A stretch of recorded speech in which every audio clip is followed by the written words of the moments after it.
So are you all ready? And again, I want to request, this session is a goodwill session to all of you. I really hope that you all benefit from the session. And 10, guys, and 10:45 will end the lesson. So are you all ready? And here we go. So everyone, I'm flashing this article to the class, and I would like to just share with the class. Later on, I will discuss about this case study. This is quite a recent article that have come out, and I'll flash this again to discuss what is it that are we supposed to learn about this article. So before I start, I'd like to show you all the first session. Okay. Now, everyone, what is the difference between your paper 1 and paper 2? Okay, what's the difference? Okay, so now, yesterday, Steve covered your paper 1, lesson 1 to lesson 8. And you've covered very intensively about lessons in paper 1. Now, can I give you a small secret? Guys, for your paper 1, I request everyone, please look at the exam syllabus.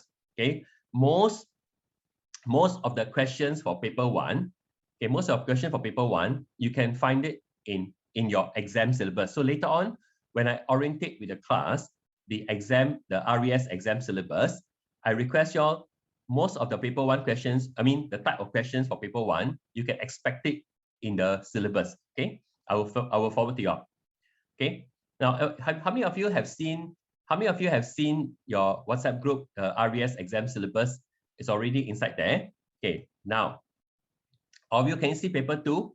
Now paper 2 is from lesson 9 to lesson 9 to lesson 18. Okay, so now first and foremost, guys, for today, what are you all supposed to do? Look, first step, I request everyone, please go into the exam syllabus. Okay, now number 1, I'd like to show you all something. How many of you have actually opened the exam syllabus? Now, the RES exam syllabus can be downloaded from the CA website. Okay. Now, when you all download the exam syllabus, okay. Now, what are you all supposed to read? So this one has been forwarded to all of you in the WhatsApp group before. So when you all look at the syllabus, now, for your paper 1, I request you all read the syllabus. Look at the examination for paper 1 is all here. So you read the syllabus, see. So examiners, whatever you can expect in your paper 1 is all concept. So you can expect most of the questions from here. So look at all the syllabus here, and then these are the type of questions you are going to expect for exam. So if you cover the syllabus and what Steve covered with the class, I request you all, this will help you all a lot in the exam. So this is the first so-called homework for the class. Please look at the exam syllabus. Okay. Now, the exam format. How does the exam format look like? So most of the exam questions will look like this. Just to give you all, this is a typical exam question. The exam question will be like this. You know, they have a MCQ, and then they have a few options to choose from. So many of the students feedback to me that the exam questions are so long. Look at that. The questions are so long-winded. Wow. By the time they read the question, they couldn't, they got lost into the exam answer. So the questions are very long, and then the options are a few, and then the combination is there. So that's why it took quite some time to complete the exam question. Can you see? The exam questions are quite long. That is the problem. Okay, number 1. Let's go back. So again, I want to emphasize again, for paper 1, I encourage you all to look at the syllabus and understand the concept. Now, for paper 2, actually our session for today is going to be quite intensive. We're going to cover every possible questions that we can get from paper 2. I request everyone to stand by a piece of paper, a black piece of paper and pen. I request everyone. Okay. Let's see. Let me see my chat. Okay. Now, everyone, I'm not engaging in the Q&A. Just engage me in the chat, but I hope you all don't mind. I will complete this first. Okay. Now, your exam, again, there will be section A, 50 MCQ questions, section B, case study, section C, fill in the blank questions. Okay, now I want to just share something with the class. There's one of our students, she passed the exam, by the way, her paper 2, and I messaged her, I asked her for her help. I asked her, can you just share with me what worked for you? I mean, she passed, guys, she was a recent student and she passed the paper 2 in the last exam. So I asked her, can you, I'll keep it anonymous, but she was very nice. I asked her how she passed her paper 2. Look at this. Now, I hope everyone in the class have followed what I've shared with the WhatsApp group. Number 1, she read the SEA notes. Okay, very important. All of you, she read all the guidelines, all the practice guidelines. She read all the links. And everyone, she practiced all the round 1 to round 10. Now, everyone, all of you in your WhatsApp group, you have received your round 1 to round 10. Guys, she come to study group. Okay, she came for revision class, but can you see now? She recommend everybody to practice the round 10 round of questions. The round 1 to round 10 questions. Okay, she practiced the round 1 to round 10. She was good to pass the exam.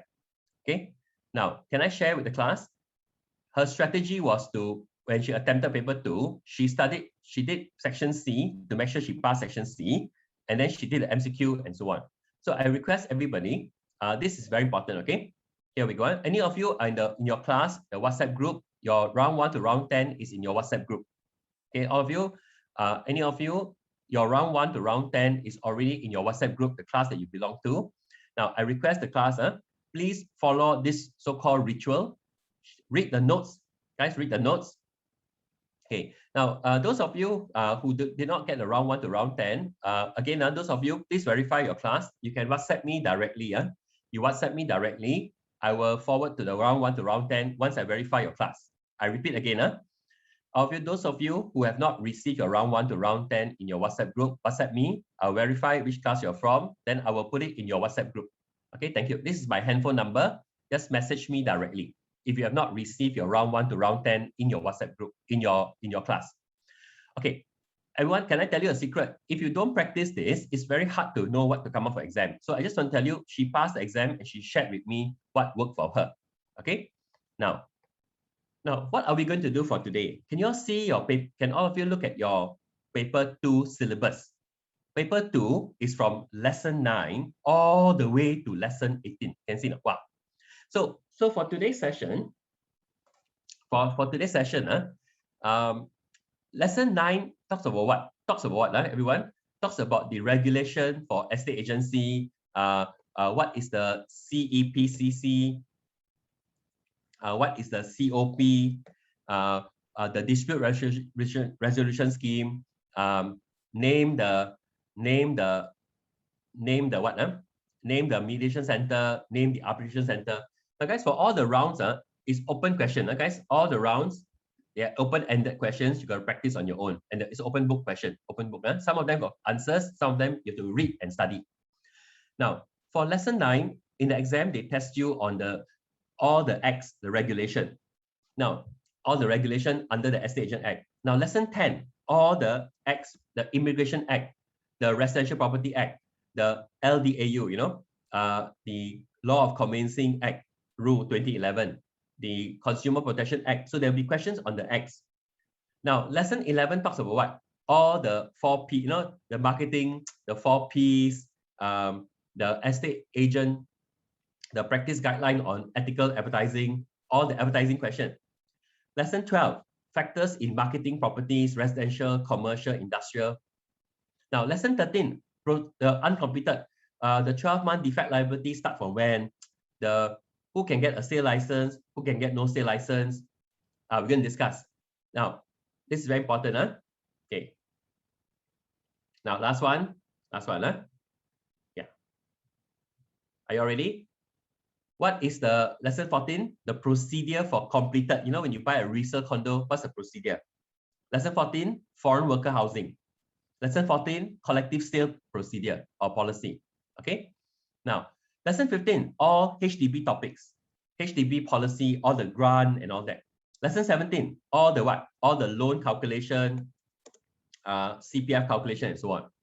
Lesson 18, all the tax calculation, the taxes, calculate the buyer's stamp duty, calculate the ABSD and so on. How many of you can see something now? Everybody, for paper 2, you can expect 5 questions. For every topic, you can expect 5 or 6 questions. So you can get a few questions on the lesson 9 on the Estate Agent Act, a few questions on all the legislation, a few questions on marketing, a few questions on procedure for developers, a few questions on resale procedure, a few questions on HDB policy, a few questions on the loan calculation and the tax calculation. Can you see? So paper 2, the scope is so broad. So our goal is to so-called cover every single topic. What to expect for your exam. So I request everyone to help me in the session for today, okay? We're going to cover every single topic. What are you all expected to know by today? Okay. Now, how many of you can, just a small sharing, how many of you can share with me, what is this Code of Ethics and Professional Client Care, for example? Now, in the exam, they are going quite difficult now. Look at this. There are 12 codes under the Code of Ethics and Professional Client Care. Okay. Now, look at this. There are 12 codes. For example, look at this. I keep asking the class, oh, you must memorize all these 12 codes. Wow. There are 12 codes. But now the examiners are getting more, they're getting more tougher. We are always playing catch up, you know. So now the examiners are asking you how to apply these codes. So now I'm going to share with all of you this case study again. Now, this article, I took it from the one of the case recently by CA. Now, I request everyone, please look at this case study now again. Now, this case study or this incident happened where two salesperson, you know what they did now? CA recent case, they went to backdate the OTP to avoid ABSD. So what happened in 2018? They announced to increase the ABSD, right? So many agents, they go and teach the client, hey, why not we backdate the OTP so that you don't have to pay the higher ABSD. So the two salesperson acting on behalf of the buyer and seller, they facilitated in backdating the OTP. And then what happened was they were prosecuted. Okay. Now this is quite a recent article. That's why I'm flashing to the class that these are typical exam questions where CA in the RES exam, they will give you a scenario. And then now the question is this. All of you, have you all read this article? The question is, which of the 12 CEPCC did they violate? Everyone, this is an MCQ question. Which of the 12 CEPCC did they violate? Can I open the chat? Everyone, for backdating the OTP, which of the 12? You must choose one. Can I open the chat and get your support on this? For this case study, for backdating the OTP, which of the 12 did they violate? This was the exam question. Okay. Yeah, I just want to get your into the chat. I want to just see. Choose one. Yeah, choose one. Choose one. The main one. There's one main one. This was the exam question. Everybody, this is a typical exam question. Okay, so wow, can you see everyone? This okay. How many of you have read your notes? Okay, I got 1, 2, 3, 4, 5. 1, 2, 3, 4, 5. Wow, all of you taking turns. Okay, so I got 11 some more. Okay. Okay, now can I tell you? Now all of you look at this. All of you may have a combination. So all of you have interpreted it differently. Okay, so now let me go back.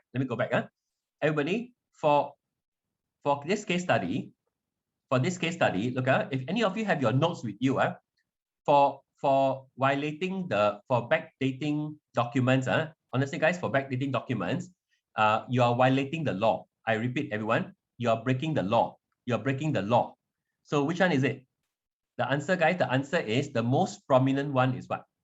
For backdating document, the answer is this one. Of you, the answer is number 2. I request everyone, in your notes, you can see. So I request everyone, this was the typical exam question, like which of the codes did he violate? So for example, if the salesperson caught shouting at the client, the salesperson shouting at the client, then he violated the disrepute to the industry, for example. Okay, so all of you got the message. So I want to tell you all, the examiners, last time they used to what? Okay, yeah, okay, yeah. Compliance with the law, why not one? Okay, now okay guys, this is compliance with the law means you follow the HDB rules and regulation and all. Okay, why not one? Okay, if any of you have looked at the notes? Okay, you look at the notes under due diligence, you must not teach the client how to backdate document. Any of you, if you look at your notes, the knowledge compliance means before you carry out duty, you must follow the rules and regulations. So the first code is telling you that before you carry out your duties, you must be familiar with the law. That's the number 1. Number 2 is do not break the law. So that's why number 2 is the best answer. Okay, just so you all know. So the number 1 is telling you that before you do, you must follow the law. That's all. Number 2 is telling you don't break the law. Yeah. Okay, so the answer is number 2. So yeah, it's MCQ. Okay, now I go forward. Now, I'd like to tell the class, everyone, I seek your help again. Now, so today's session, I will cover most of the topics in lesson 9. After that, I will talk about lesson 10. After that, I'll talk about lesson 11. So everyone, I request the class, all of you look at, all these are MCQ questions. That was MCQ question. Okay, now, I want to seek your help. Can all of you have a blank piece of paper now, blank piece of paper, and a pen? So we're going to cover, when I say lesson 9, all of you must know what is 9. When I say lesson 10, you must know it's about the X. When I say lesson 11, it's about the marketing topics. Lesson 12, marketing of the residential commercial. Lesson 13 on uncompleted property. Lesson 14 is on the procedure when you buy a resale property or foreign worker housing or collective sale policy. Lesson 15, 16 is on the HDB topics. Lesson 17 on the tax policy, loan policy, CPF policy. And lesson 18 is on tax policy. So later on, when I flash the questions, I'll tell you which lesson is coming from. So are you all ready? Can all of you stand by a piece of paper? All of you stand by a piece of paper. There will be a 5 questions test going on now. I request everyone to be honest. Whatever answer you get, you mark yourself. Okay, own self check, self-own check, okay? What own self check? I forgot how you say it. Okay, now all of you stand by blank paper, stand by these 5 questions, and then please answer honestly, okay? Here we go. No, CEPCC is under section A, MCQ question. Okay, normally it will come under section A. They will write down all for you. You must choose the correct answer. Okay, the CEPCC question is normally on section A, and they normally will put it as MCQ. Okay, now, you all ready, guys? Stand by. Everyone, you don't have to answer in the Zoom chat. You can put in the Zoom chat the answer also, but please answer for yourself on your paper. Okay, put in the Zoom chat, yes, but answer for yourself. Here we go. Ready? Question number 1. We do together. Okay, ready? All of you got a blank piece of paper. Stand by. Okay, ready? Everybody, okay, you all take a picture. Take a look at this question. And you can put the answer in the Zoom chat, but also put an answer in your blank piece of paper. There are 5 questions. So,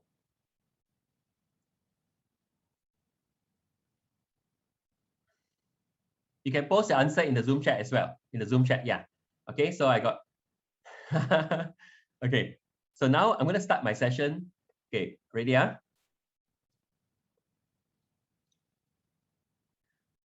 Now, put for yourself also, your own self. Okay, so now let's go together. Guys, the question is, who can buy, when you buy a brand new EC condo, only few eligibility schemes are allowed to buy. Okay, which of the following schemes are eligible?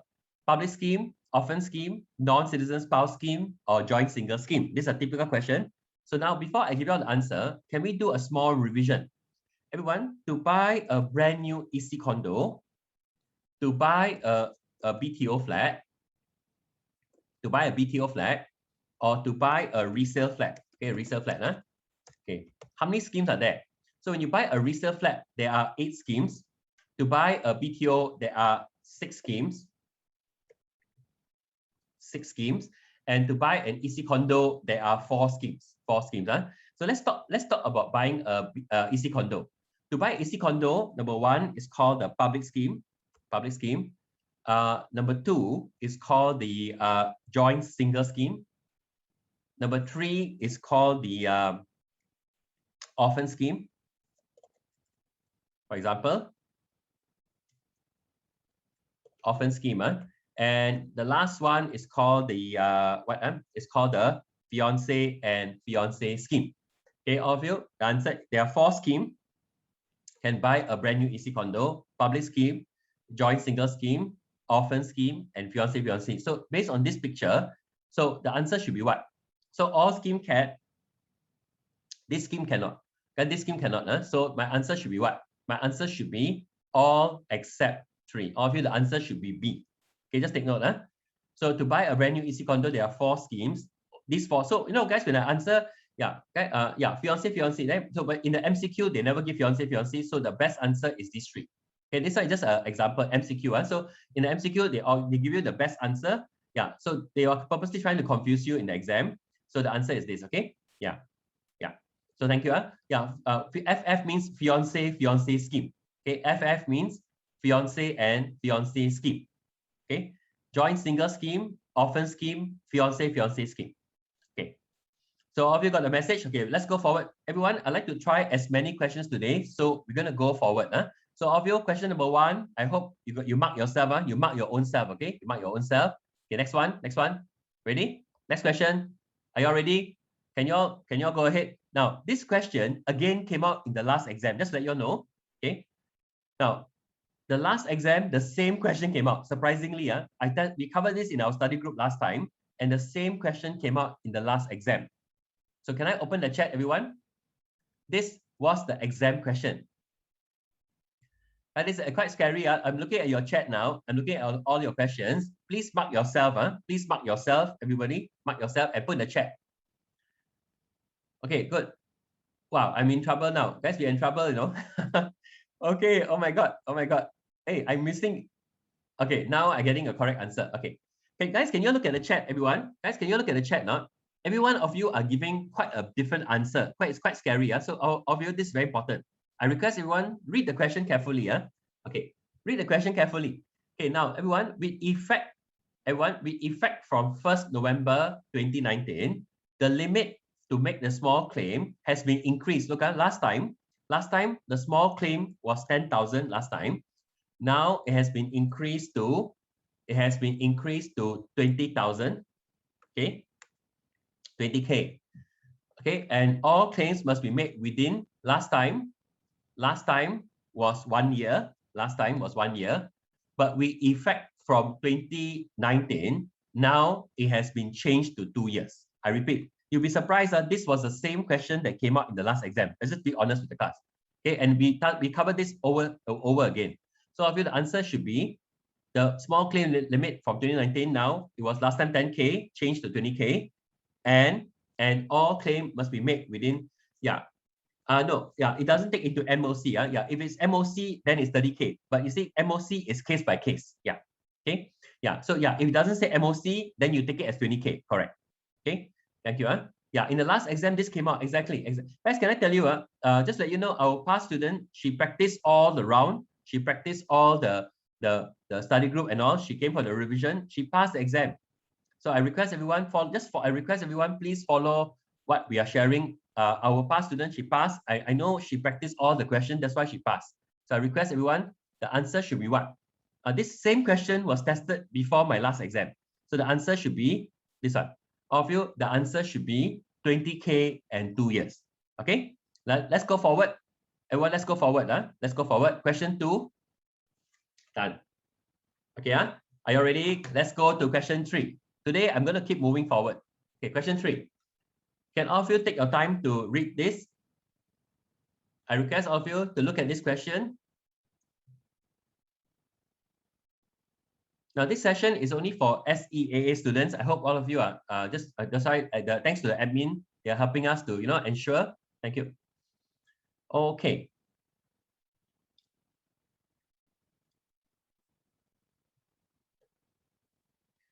Okay. Now,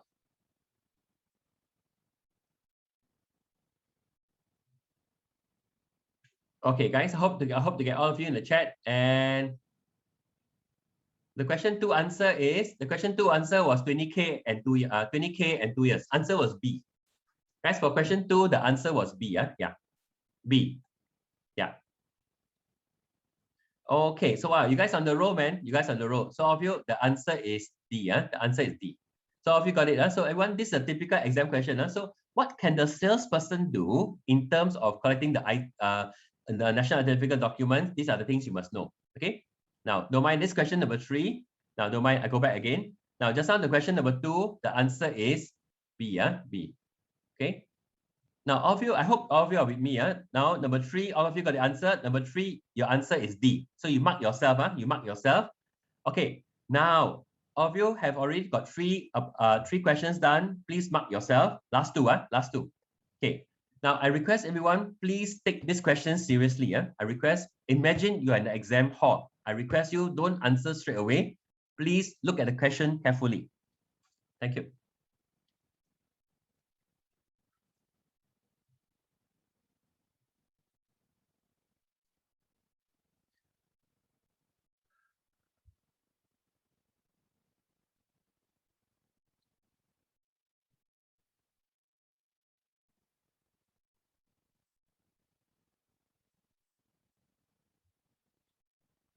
Okay.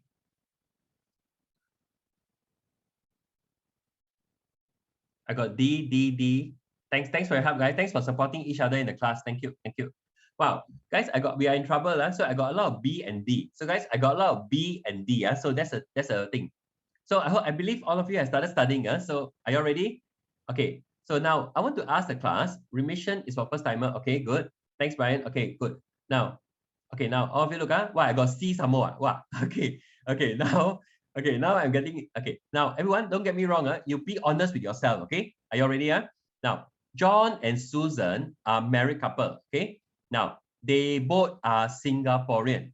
Okay, SC couple. They just bought their second residential property together at the show flat. Now, they are required to pay ABSD of how much? Because it's their second property, they must pay ABSD of 12% because it's their second property. And however, they pay first. All of you, they pay first. Then, if they manage to sell off their first property within 6 months, after the TOP, guys, once the TOP of their second property, we got 6 months to sell, they are eligible for what? All of you, they are eligible for ABSD refund. Okay, refund. So I want to tell you, everyone, they pay first.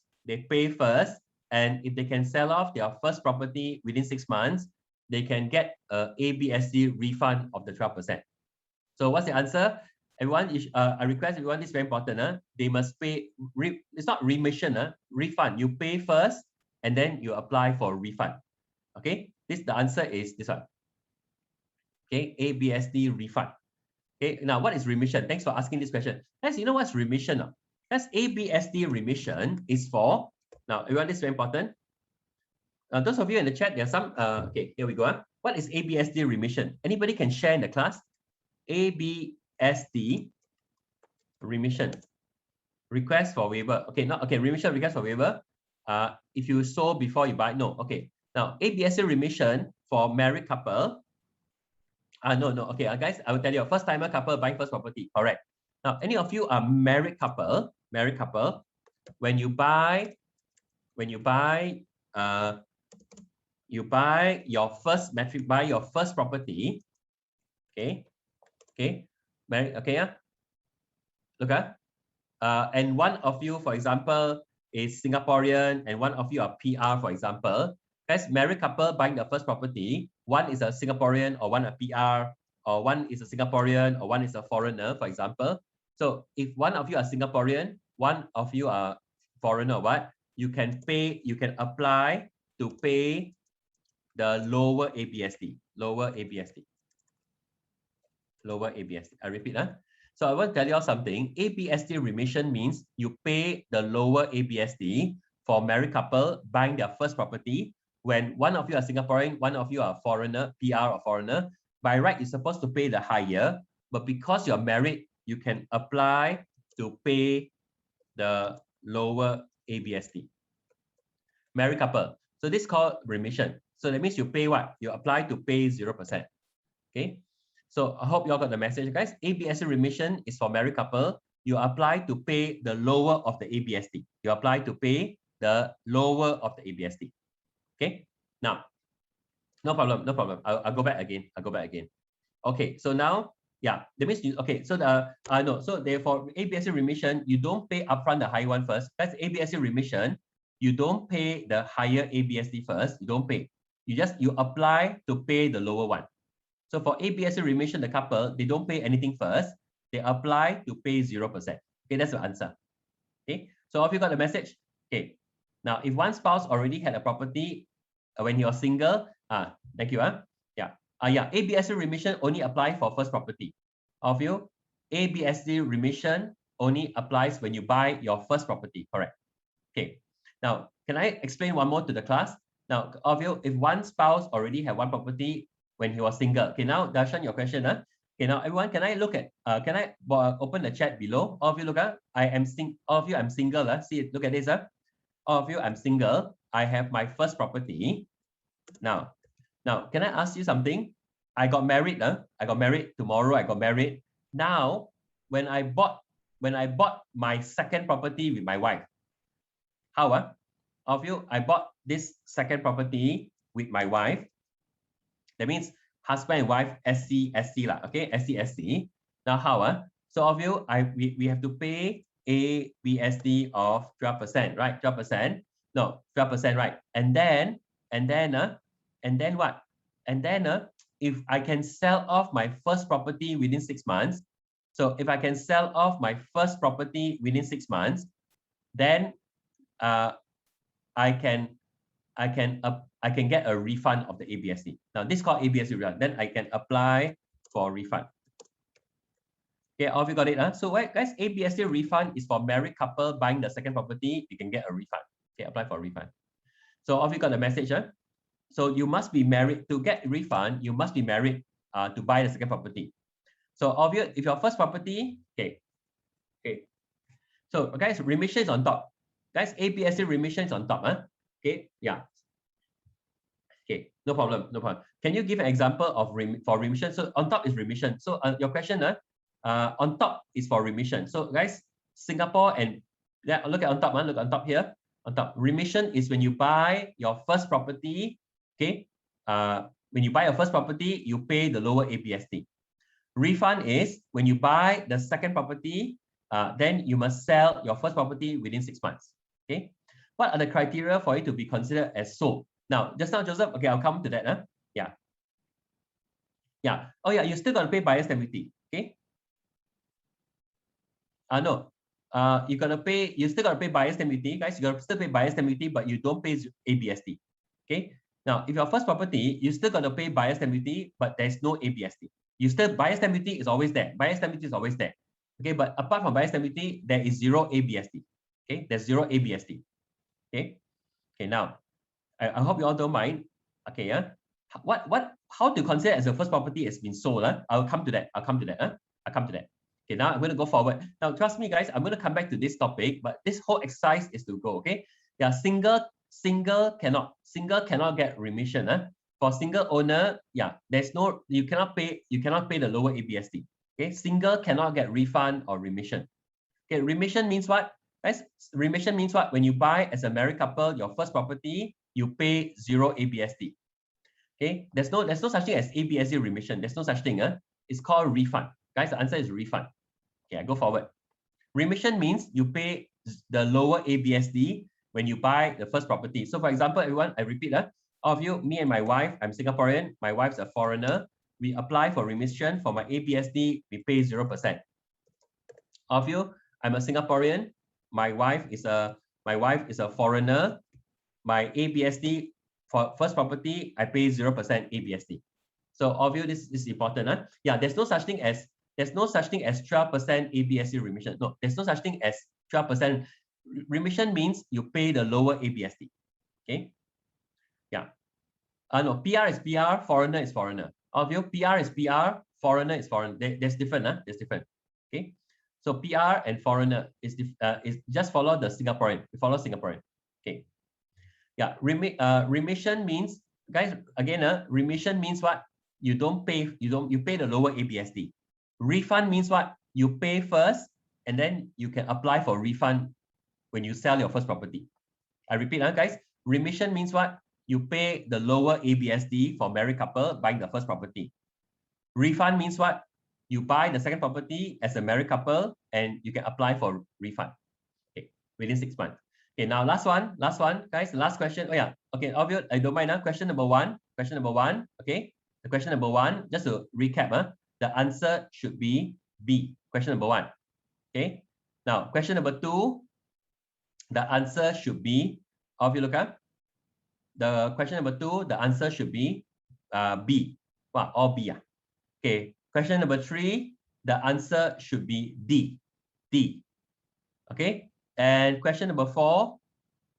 The answer should be refund. Guys, you pay first and you apply for refund. So the answer is ABSD refund. You pay first and you apply for refund. Okay, the last one before we close, this was the February exam question. Everybody, February exam question, this question came out. Can I open the chat? Last one. This is the February exam question.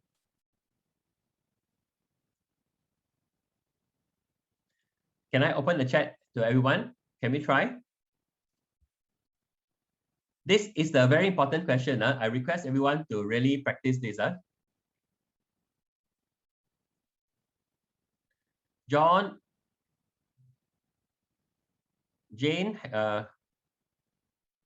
Jane, okay. Wow, guys, we have to really take this seriously. Guys, the loan, I guess very important. Guys, loan is based on the what? Okay, purchase price or valuation, whichever is the lower. Okay, is known as the loan amount is based on the purchase price, whichever is lower. This is called the valuation limit. Okay, it's called the valuation limit. Right? Loan is always based on the purchase price or the valuation limit. Okay, so obviously the answer should be what? The answer should be, wow, you guys got the hang of it, huh? Okay, now this page is very important. I request, guys, look at it. This is a loan to value table. I request everybody in the class, please memorize this table.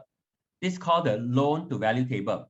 Your first housing loan, second housing loan, third housing loan.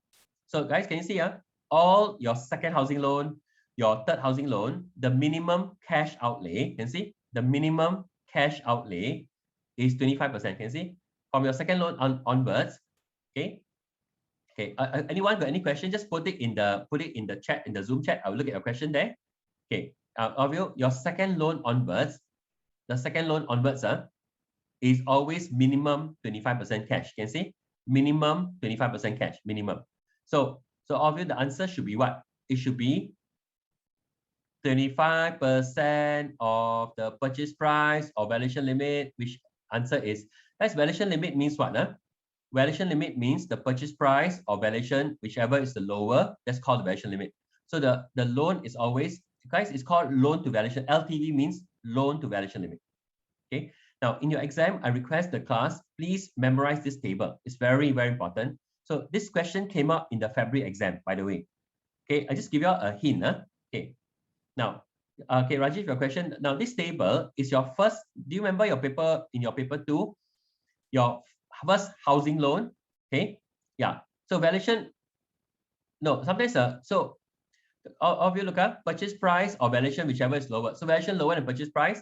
Of you look at if the valuation is 1 million and the purchase price is 1.2 million, for example. So guys, the loan will be based on what? The loan amount will be based on the lower. So this is called the valuation limit. Okay, valuation limit means the purchase price or valuation report, whichever is lower. Okay, now just to summarize this table, for your exam, please know this table. It's called the loan to value table. Your first housing loan, you can get a loan, if you take a loan up to 30 years, and your loan doesn't exceed your age of 65, you can get 75% loan, and you must come up with minimum cash of 5%. Now, if you got one, let me look at, if you got one existing housing loan, tomorrow you buy your second condo, your second housing loan, you can get 45% loan, and 45% loan, and you must come up with minimum cash of 25%. So, and if you got two existing housing loan, okay, now it should be, no, as long, it's not all, guys, this one I want to explain. Down here, I put and, I tell you why, okay, you need to fulfill these two conditions to fulfill, below is all, on top it should be and. Why? Because you need to fulfill these two conditions. Your loan cannot exceed 30 years, and your loan cannot exceed your age of 65. These two conditions. Okay. Now, thanks for highlighting this. Okay, now I want to explain, guys, what do you mean by this? 45% and 25% cash. What do you all mean by this? Okay, what do you all mean by this? So for example, if I buy a condo for 1 million, yeah. If I buy a condominium for $1 million, 1 million, okay, for example, and I go to the bank, look at this, I already got one existing housing loan. Tomorrow, I'm going to take my second housing loan. The bank say, okay, I can give you a loan of up to 45% loan, but you must fork out minimum 25% cash. So how does it work? So the answer is, can I take away all this arrow first? Now, I wish to cover more questions. So after this, I'll continue with my session. It's very important. So let me explain here. Okay, now, okay, here we go. Okay, let's go forward. Now 65 years old by the time the loan ends, right? Yeah, your loan doesn't exceed your age. Yeah, the loan period doesn't exceed your age of 65. Correct. Okay. Now, okay.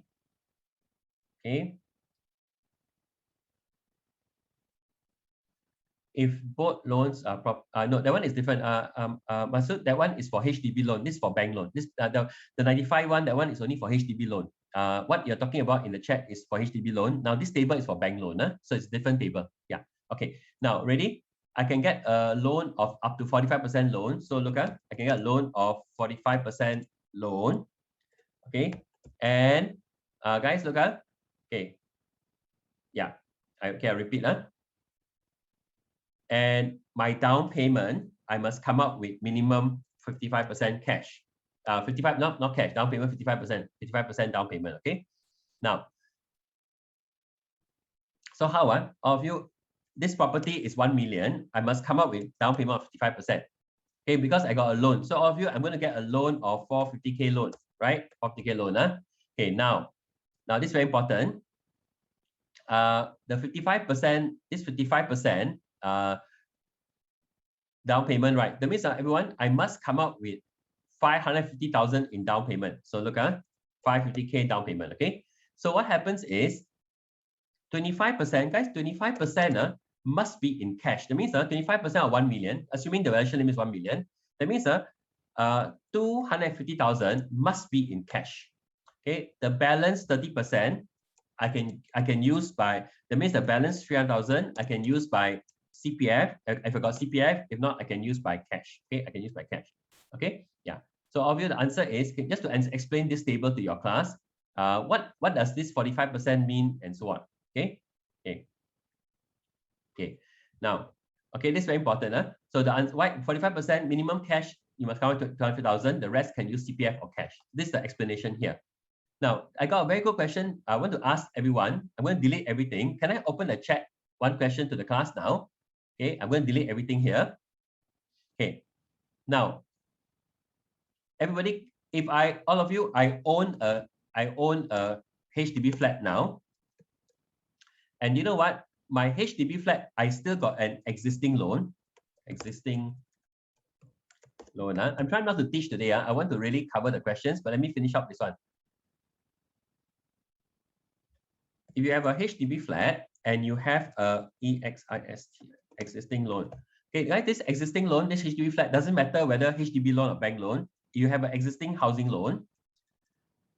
You got existing housing loan for your HDB flat. So my question to the class is, when tomorrow, I buy another condo. Okay, I buy my first condo. The bank will see me as what? Right? The bank will see me as what? My first housing loan or second housing loan? Okay. Okay, guys, the bank will see me as my second. Okay, y'all got it, second. Okay, good, very good. So all of you got the message. So all of you must know, it's based on how many existing housing loan you have. Okay, this HDB flat, whether it's HDB loan or bank loan, doesn't matter. Okay, I'm going to go forward. Okay, trust me, we got lots to cover, but this is just the tip of the iceberg. So you must memorize this table. Okay, number one. Okay, go forward. Okay, now everyone, I'm going to start going through a fill in the blank session, and then I will start my revision class. We haven't started yet the lesson. Okay, so now these are the typical. Okay, Derek, your question. Derek has a good question. Hey, if you all don't mind, Derek asked a very good question. Okay, ready? Derek asked a question. If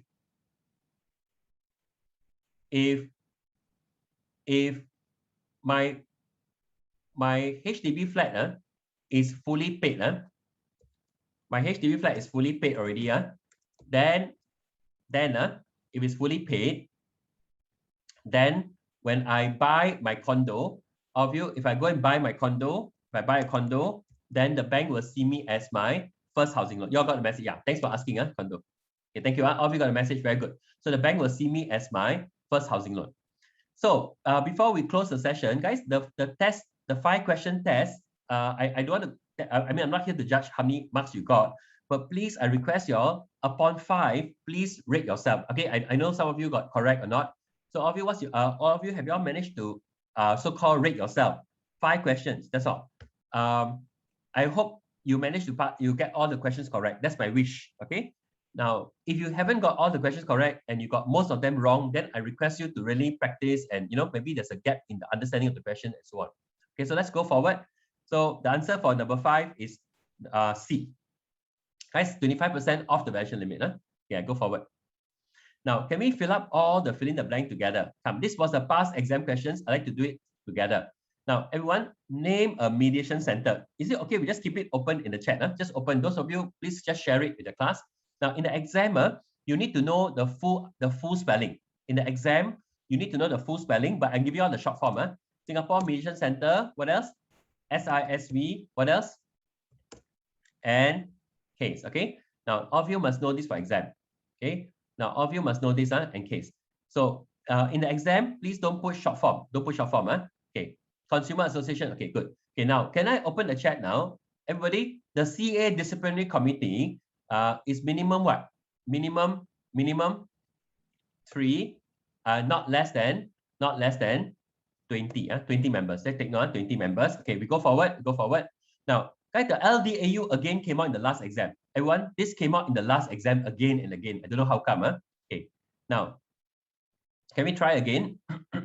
Okay, one more time. Everyone, under the Residential Property Act, foreigners, no, okay, guys, it's not Sentosa. Guys, it's not Sentosa. A lot of people put Sentosa. Guys, it's not Sentosa. If obviously it's not Sentosa, I know many of you will put Sentosa.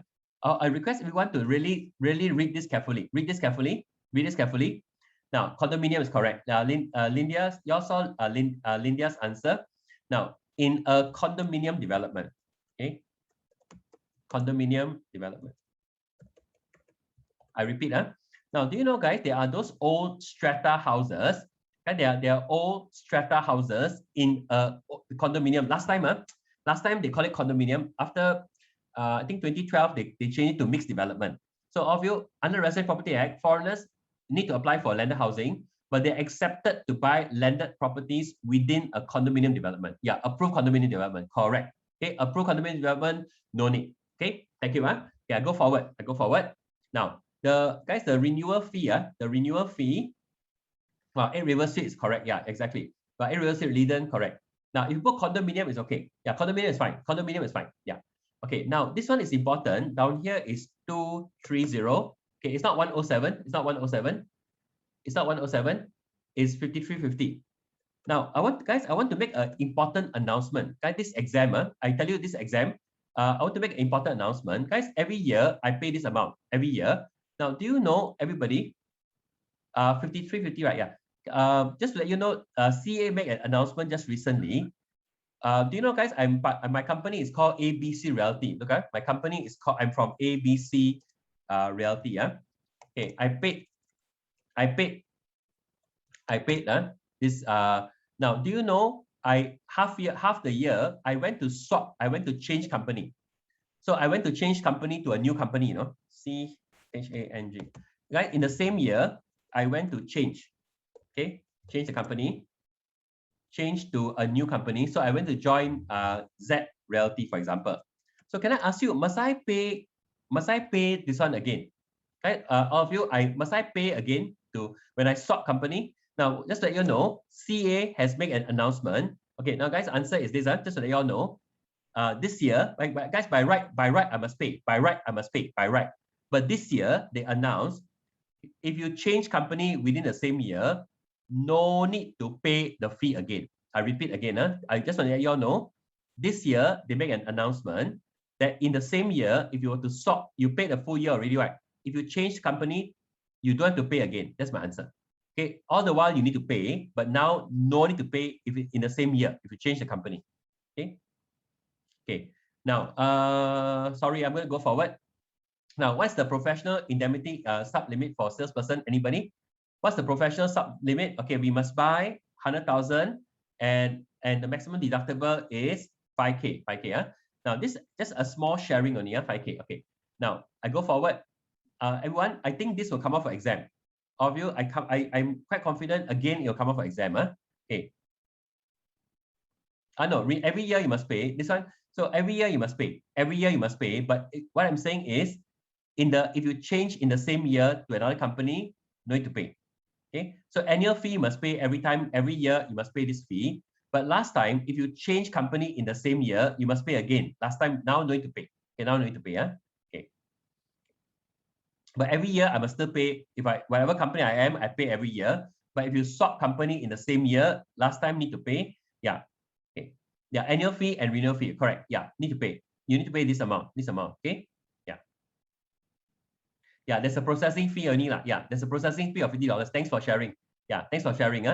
Now, this license fee, that one is for company. Company don't change company. License fee will be that license fee is for company. Okay, license fee is for company. Okay, that one no change. That one is still maintained as the same thing. Okay, thanks for sharing. There's a $50 admin fee. Now, can we go to the point number 6? Law and what?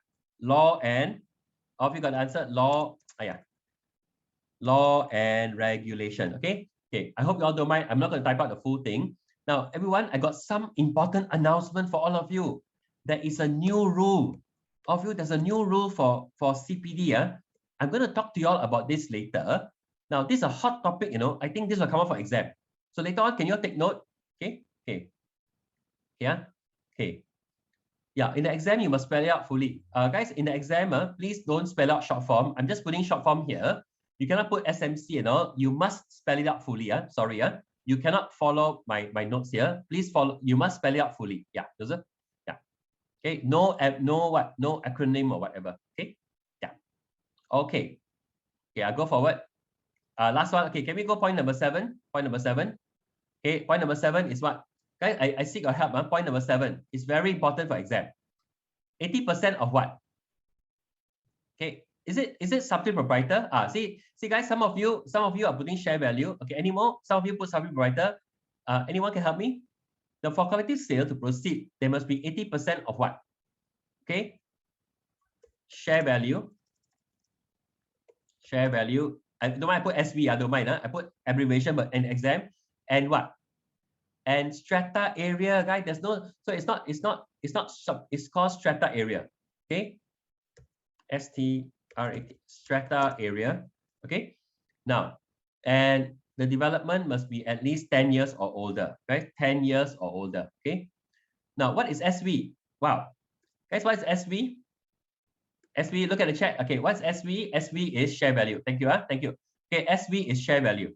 Now, I request everyone, I'm going to put it in short. I'm going to put it in abbreviation. I request all of you to, take note of this. Okay, share value. Now, by now, all of you must know this. Okay, come, let's go forward. Thank you. Okay, so all of you got the message. Okay, now, no, it's not all. It's not all. Right? It's not all. It's share value and strata area. Okay, to get the signature. So there's no all. That one, the share value or service provider, that one is for getting the what? That one is to get the meeting to start. That's all. Yeah. Okay. Okay. Law and regulation. Everyone, law and regulation. This law and regulation. Law and regulation. Okay. Yeah. Go forward. Sorry, guys. I hope you all are with me. I'm going to go my pace. I request everyone to. Guys, it is exactly 10 years. Exactly 10 years or more. 80% signature. Less than 10 years, age 10 years or older. Okay. Yeah, the CPD one, I'll come to that later. The new rule, I'll talk to you about it later. Okay. Yeah, if it's less than 10 years, 90% signature. Okay. Less than 10 years, 90%. Exactly 10 years or more, 80%. Okay. Now, just the new rule on CPD, I will share with you all later. Okay. Let's go forward. Yeah, I'm going to delete the whole page. Now, any of you have practiced my round 1 to round 10? Most of these questions are in the round 1 to round 10, by the way. I just let you all know. Okay, go forward. Okay, yeah, good. That's good. Just guys, one of my students passed the exam. She passed because she practiced. Okay, come, let's start. Can we try? Everybody, specific messages sent by telephone numbers to the market, to market products and services. You must be verified in where? No. But before you send out messages, besides you send out, okay, so in the exam, we cannot put short form. In the exam, we put it as, okay, guys, you must put it as do not call registry. I request everyone in the exam, I request you put it as do not call registry. Now, in the exam, please do not put DNC. but I request you all to put do not call registry. That's better. Okay, in the exam, try not to put DNC, put the full spelling. Yeah, okay. Okay. So, and I got some important announcement also. Guys, for DNC, there's a new rule, a new policy. Remember this? I'll share with you all later. So the CPD got new rule, DNC got some new policy. I'll share with you all. Okay, yeah, every 21 days, correct. Okay, now, do you know, everyone, this question again came out in the last exam. Everyone, this question again came out in the last exam, surprisingly. Now, the total debt service ratio is an affordability framework to prevent individuals from purchasing property beyond their means. The TDSR is the total debt cannot exceed more than what? Your debt cannot exceed more than 60%. Okay. Okay. Come, let's go forward. 60%. Okay, good. 60% of their income. Correct. Okay, let's go forward. Now, everyone, the salesperson under the new CPD framework, they need to attend how many CPD credit? How many CPD credit? 6. Guys, 6. 6. And how many credits they must? 4 credit from where? 4 credit from professional competency. And 4 credit from where? 4 credit from professional. Okay, and wow, professional. I can't. Okay, I won't spell it out. Okay, professional credit competency, and 2 credit. Sorry, 2 credit from what? From generic competency. Okay, so all of you got the message on generic. I request all of you to look at your notes. I take it that all of you have studied already. So I'm just going to keep moving forward. Okay. Yeah. Thank you. Thank you. Yeah. Correct. So say 6 credits, 4 credit from professional competency and 2 credit from generic competency. Yeah. Thank you so much. And I told you later on, something changed recently. I'll come to that. Now the professional stuff. Okay. Now everyone, I don't have the table with me. Any of you really studied? Have you all studied so far? Anyone confident? Anyone confident with this answer? You need to memorize the table. Okay, the professional indemnity sublimit for estate agent with 200 salesperson. What is the maximum deductible, the limit? Okay, is it 200K, 5K? Guys, what's the indemnity limit and the maximum deductible? Okay, guys, the table must memorize. Anyone confident? Anyone confident? 600K and what? 600K and 5K or 600K or what? Yeah, don't mind. Wow. So, okay, now everyone look at this, guys. I request everyone, I'm going to flash the table. Look at this, just don't mind. Look at this. Now, where's my table? Now, can you look at the table, everyone? Look at this, everyone. How many 200, right? 200. 200 will be here. 200 will be here. So it's 600K and 10,000. Okay, all of you, the answer should be 600K and 10,000. Okay. So all of you, the answer should be, I go back to my notes. Okay, where's my notes? Okay. So all of you, the answer should be what? 600K. Okay. Yeah, correct. Yeah. Section A is MCQ. Section B, case study. Section C is fill in the blank. Section C is just fill in the blank. It's not case study. This is section C. Guys, what we are doing now is section C. What we are doing now is section C. Okay. Section C is fill in the blank. Okay. Down here is how much, guys? How much I told you all just now? Deductible is how much? 10K or 5K? 10K. Thank you. See, my memory also very bad. Okay. So, okay. Now, everyone, this was the exam question. Okay. Yeah. The question, guys, they are asking deductible of estate agent. Guys, the moment when they mention estate agent means the company. Okay, see? The moment they mention estate agent, it means the company. The moment they mention salesperson, then it means the salesperson. Okay, estate agent means the company. Okay. Okay. Okay, 600K is the minimum indemnity limit. And 600K is the minimum indemnity limit under the professional. That means the company must buy minimum 600K in terms of the professional indemnity limit. Okay. Now, yeah, you must memorize the licensing fee table also. Yes. Guys, you must memorize the licensing fee table. Okay. Okay, I'll come to that. I'll come to that. Now, the KEO is not a salesperson. The KEO, yeah, the KEO is not included in the count. Okay, now I want to open the chat. Can we do the next question? Everyone, warehouse space, warehouse, and factory. No, it's not B1, B2. So they're asking the type of property. They're asking the type of property, warehouse, factory, or workshop. You know, factory or workshops, okay? Workshops, or terrace workshop. They call it terrace workshop, okay? Terrace workshop.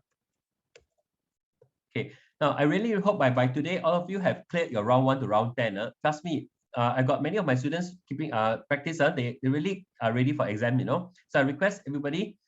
Okay, last one, everybody. What's the jail term for fine and jail term for dual rep? Anybody can help me? What's the fine and jail term? You all studied already? Yeah, 25K, and or 12 months. Okay, very good. So all of you must know this. Okay. Now this is a typical exam question. Okay. Now I'm going to keep moving forward. This is section C. Whatever we are doing is section C. Okay, let's go forward. I will clear this. Okay, now I'll go forward. So now I'd like to start my last section C. Guys, this is my last section C. Guys, 2 marks, Guys, these are all 2 marks, Come, let's try. Now, the last exam, guys, this was a February exam. Okay, February exam, Dash is zoned as high-tech and research development, high knowledge base. Guys, what is this place called? Okay. Okay. Okay. Okay, a business park, okay. I'll clear this. I'm very sorry, guys. I hope you don't mind. I'm going to move my pace. I hope you all can help me on this. Okay, the answer is business park. Okay, business park. Okay, business park. Okay, no problem. Okay, business park. Okay, business park. In the exam, you will spell it fully. Now, guys, I want to tell you what happened in the exam. This one is I don't have the full question. The exam card came out.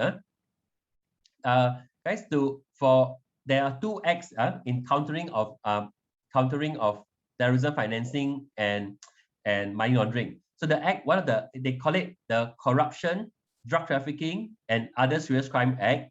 And then the exam asks, spell out the other act. I repeat, the act that for terrorism financing, you must know is called the Terrorism Suppression of Financing Act. This came out for exam. The exam question came out, the act that on financing of terrorism, it's called the Terrorism Suppression of Financing Act. Just take note. So this is a section C question. Okay. Now, can I do number 3 now? All of you, can we do number 3? Now, I seek your help. Dash are rules that most condo residents must obey and to live harmony, Guys, for exam, you must know this. These are called, these are rules. What are the rules called? It's called the bylaws. It's called the bylaws. Right? Bylaws are the rules and regulations on how, okay, it's called bylaws. Now, this one, any of you have read the note, okay. Now, this was the exam question, For collective sale, the committee must publish the meeting minutes on the notice board. Right? They must put it in the notice board within 7 days. So this one came out for exam, Right? This one came out for exam. Wow, everybody panic in the exam. So I request everyone, please read whatever links I sent to you. Okay, whatever links I sent to you, as I mentioned, one of my previous students, she followed everything, She did rounds, she came for the study group, she did everything, and she passed the exam. Okay, yeah, correct. No, this is for collective sale for en bloc. This is for en bloc. Okay, this is for en bloc. Okay, this is the en bloc one. Okay, I go forward. Okay, can you share the screen? Okay, I will do it later. Okay, last one. When you sell your HDB flat, you must refund your CPF plus accrued interest. Now, this was the February exam question. Just so you all know, accrued interest. Okay, the accrued interest. Okay. Now, guys, can I be honest? Most of the questions are in your round 1 to round 10, honestly. So, okay, I go forward. Okay. Now, is it okay for me to go forward? Okay, you want to see the previous question? I'm going to flash the previous question again. Okay. Now, okay. Now you must put, if you put interest, it's not correct. It's called accrued interest. Yeah, it's if you put interest, it's not a complete answer. You may be penalized by 1 mark. Maybe you penalized by 1 mark, but it should be put as accrued interest.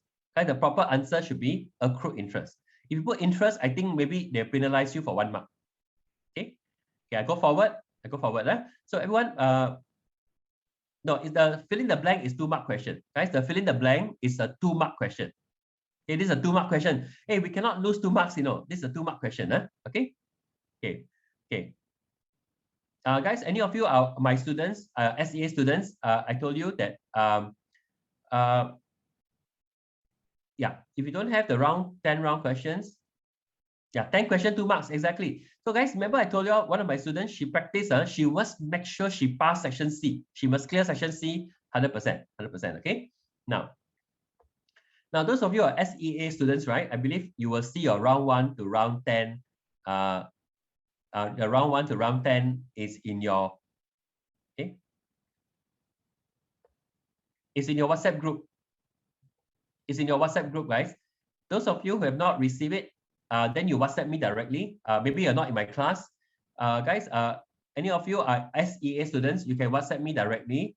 I will check whether you are okay. Yeah, no problem, no problem. You can WhatsApp me. I will put it in your WhatsApp group. Okay? No answer, no answer. It's some got answer, some got no answer. Guys, can I tell you those students who really practice, the open book is open book. Half of it got answer, half got no answer. So I know whether you all practice or not. Okay? I request everyone, please just open the round and practice. It's an open book. Okay? No, then you message me lah. Yeah, no problem. Okay? Now let's go. Guys, a lot of students have been really studying hard, and I know they are studying. Okay? Yeah, okay, thank you. Yeah, it's an open book question, guys. Okay, come.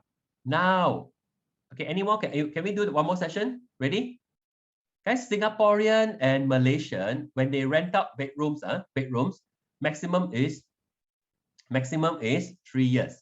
Now, all of you, if the tenant, guys, if the tenant are foreigners for HDB, if the tenant are foreigners, then you get 2 years. Okay, all of you got the message. So this was the exam last year exam. I think October exam or November exam last year. This was a question. If the tenants are Singaporean, Malaysian, when you rent out HDB flat, maximum you can get approval 3 years. Tenants are foreigners, 2 years. Now, okay. Yeah, they can rent another place or they can renew. They can renew again. So after 2 years or 3 years, they can renew again. They can renew. Okay. Now, everyone, this is can you all look at point number 7?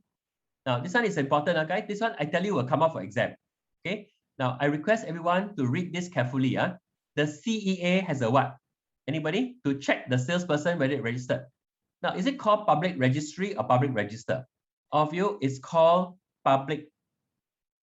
It's called public register. Okay, register. Now, I request everybody, I suspect this for your exam.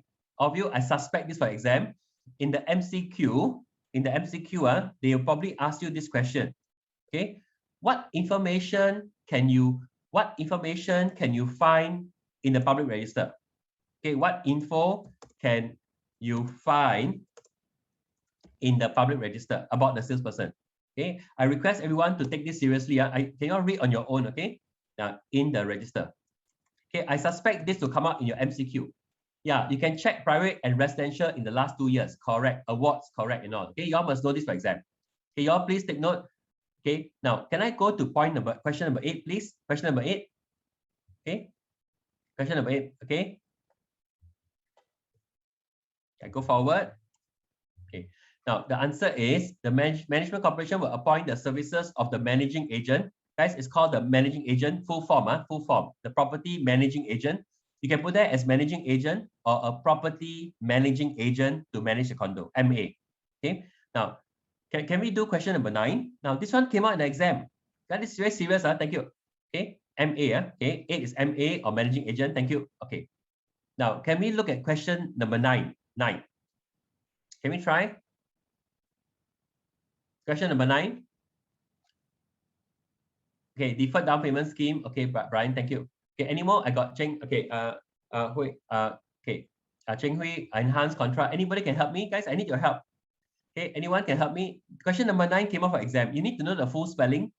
Okay, some put contra entity. Okay, guys, it's called the enhanced contra facility. All of you, it's called the enhanced contra facility. Helps the HDB flat owner to use the proceed. Guys, it must full form, enhanced contra facility, to use the proceed from the first flat to buy the second flat. Okay, from the resale flat, guys, resale flat to resale flat, enhanced. Okay, last one, guys, what's the answer? Last one, how many percent? Okay, Okay, the answer is, of you, remember I told the class, married couple, of you, married couple, Singaporean married foreigner, when they pay first property, I just gave you the answer, they can apply for ABSD remission, ABSD remission, where you pay the lower of the ABSD. Y'all got it, huh? That means they pay what? No, they pay 0%. Yeah, that means they pay 0%. That means zero lah. Zero means nothing. Okay. Yeah. Okay. So just now we covered briefly. So I repeat, married couple buying the first property, one Singaporean, one foreigner, they can apply. They mean they don't pay first. They apply to pay the lower of the ABSD. Okay. Okay. Now we finished the first leg of my session. Now I'm going to take a break. We're going to go for a break at 8:30. I don't mind. Just hang in there for a while. Okay. Now I will delete this. We finished section C. Okay. Section C is done. Now I want to do one calculation question. Don't mind, we're going to do one calculation question. Okay. Now I seek your help. I seek your help, everyone. This is a real exam question. I request everyone, you got a blank piece of paper. I request you all to take this seriously. Okay. So the question is, can you calculate the, okay, sorry. I know some of you, if I go too fast, sorry about it. Okay. Can you take a picture of this? Sorry about it. Yeah. Can I go forward? I go forward. Okay. Before I move forward with the slide, I'm going to say, I'm going to change the picture. Then you all take a whatever. Okay. Okay. That's no problem. Ready? Okay. Now I seek your help, guys. This is a very serious question. Okay. Okay. I will show 1 to 5 later. So I'll do it later, Ken. I'll do it later. Okay. I want to make a request, everyone. Can we try one question now? Okay. Anyone confident?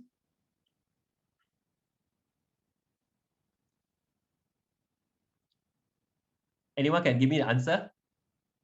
Guys, Singapore couple buying their fourth condo in Singapore at 2.2 million. So can you all calculate what? Calculate the buyer's stamp duty and the ABSD. Okay, so how is it? Anyone like to give me the, anyone can share?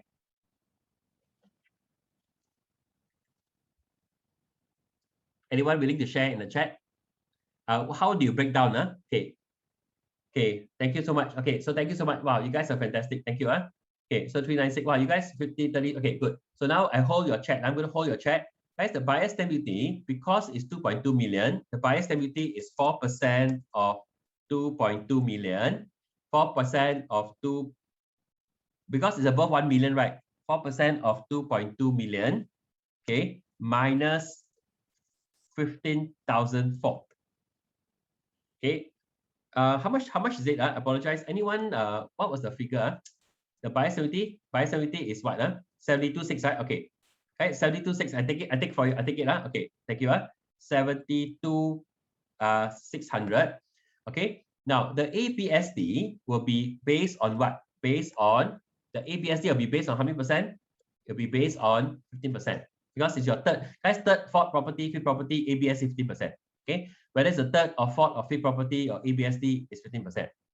Guys, I'm a Singaporean. First property 0%, second 12%, third property 15%. So what's the answer? 15% of 2.2 million. Okay. 2.2 million is anyone got a figure for this one? Thank you. No, what is the 330? Is it 330? Is it 330? Okay. I don't have a okay, 330K. Thank you.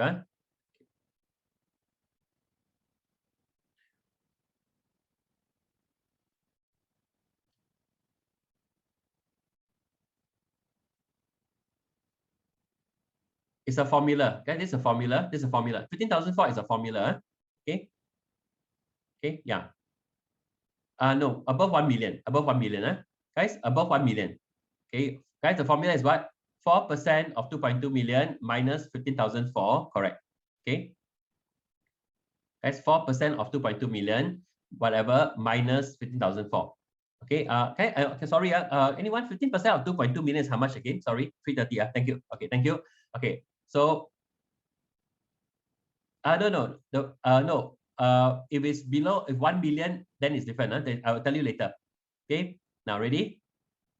Okay, now can I add up together? What's the final figure? The stamp duty is, what's the final figure? No table. Go no table. Okay, 402. 402. Thank you so much. Thanks for your help. Thanks for your help. 600. Guys, so below 1 million, you pay below 1 million, you pay minus 5,004. So of you, for example, all of you, can I just share with the class? If the property is exactly 1 million, the buyer's stamp duty will be what? Buyer's stamp duty will be 3% of the of let's say 1 million, okay, minus 5,004. That's the formula. Okay, yeah. It doesn't matter whether residential or non-residential, guys. Buyer's stamp duty as long as 1 million above. So for non-residential, it's up to 3%. Correct. Yeah. For non-residential, up to 3%. Correct. Okay. But for guys, for residential, you must follow, if the property is up to 1 million, 3% of 1 million minus 5,004. That's the formula. Okay. Okay. Yeah, guys, you must add buyer's stamp duty plus ABSD. So ABSD is buyer's stamp duty, whether it's first property, second property, buyer's stamp duty is standard formula. Okay, buyer's stamp duty you must pay for all property. Buyer's stamp duty must pay for all property. On top of that, you must pay ABSD.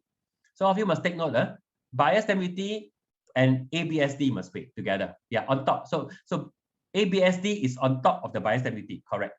Okay. So I hope all of you are with me.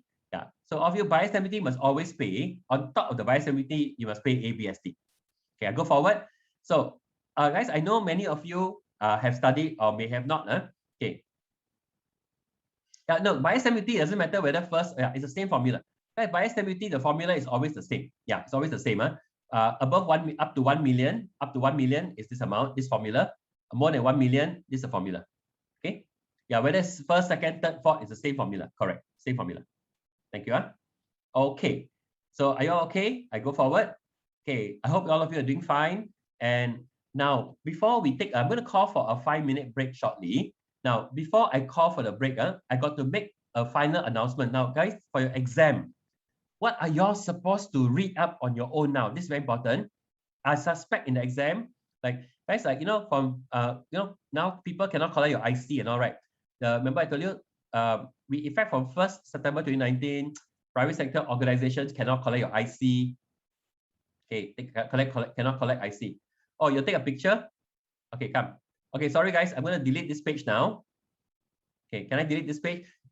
Wow, all of you are taking picture for all my slides. Okay, no problem. Okay, no problem. Okay, I'm going to go forward. Okay, now I request everyone, this is the checklist for all of you for your October exam and the November exam. I got a very important announcement. Okay, please take note of this, all this policy. The small claim, remember I told you last time.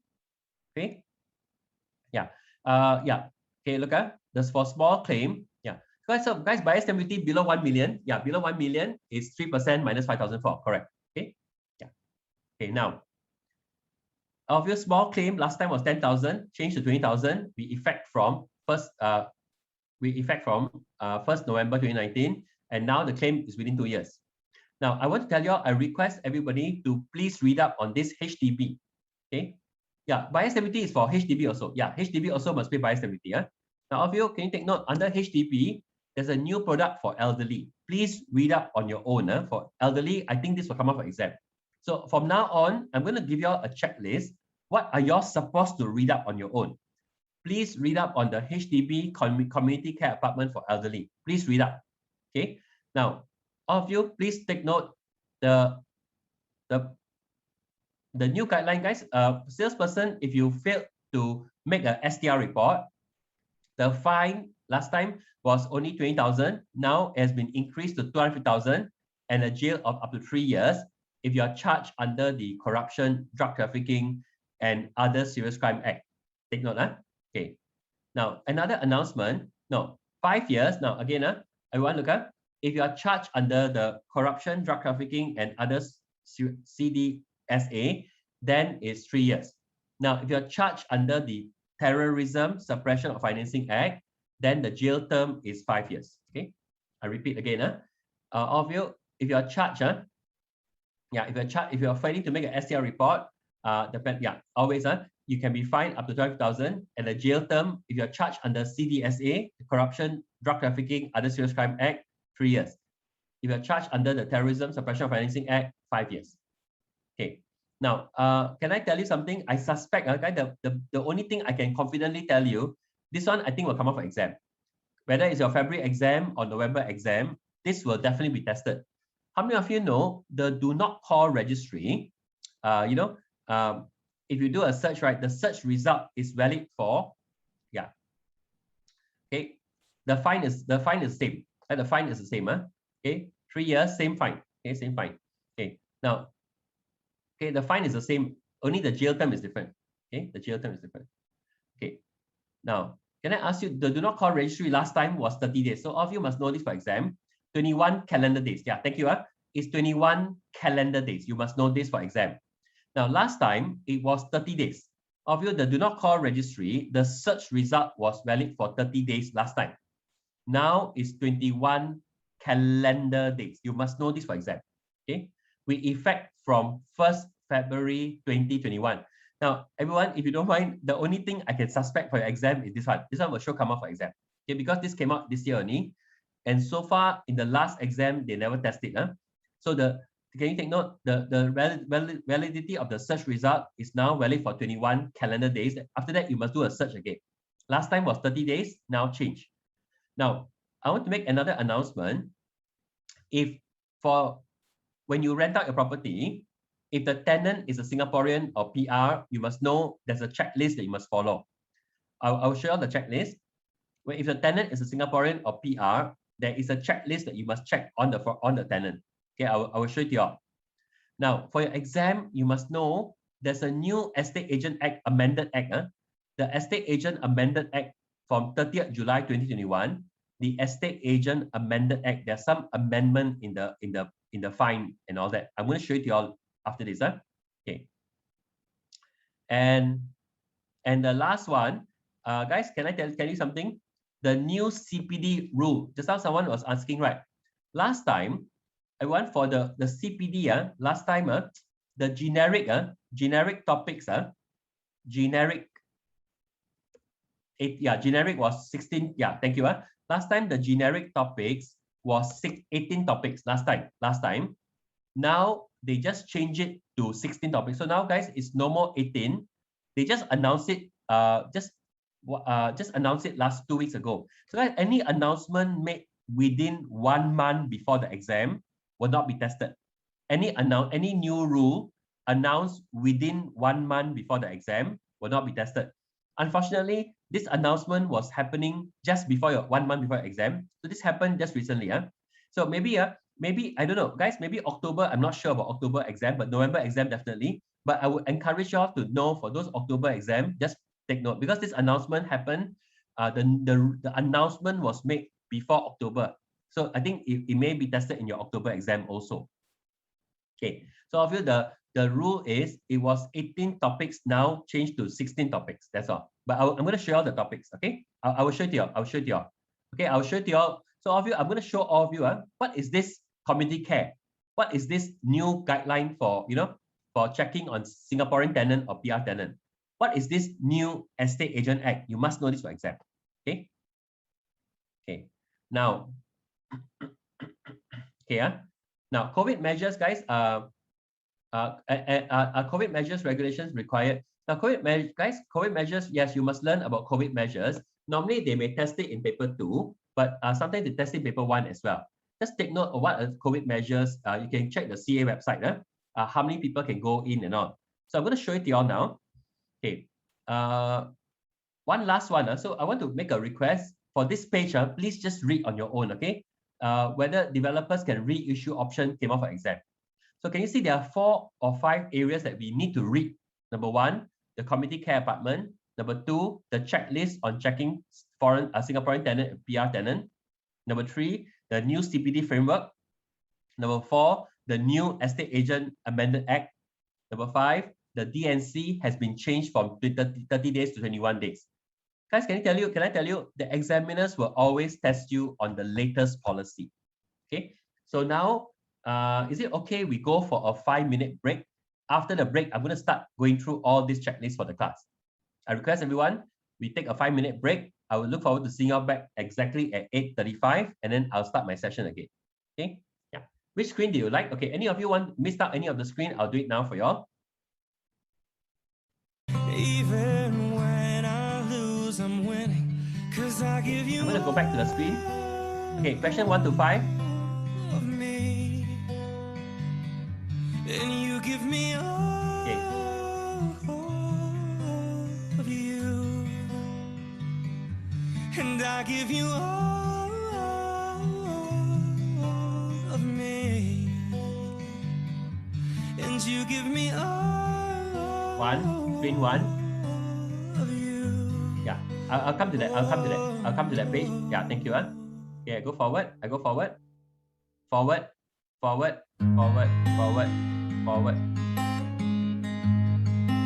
Yeah, I'll come to that. I'll come to the revision page. I never came to the beach just to buy the ocean. First question.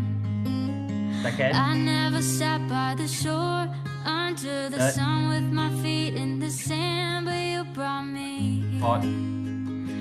And I'm happy that you did, 'cause now I'm as free as birds catching the wind.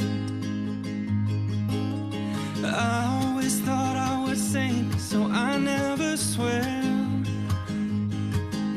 I never went boating, don't get how they're floating, and sometimes I get so scared of what I can't understand.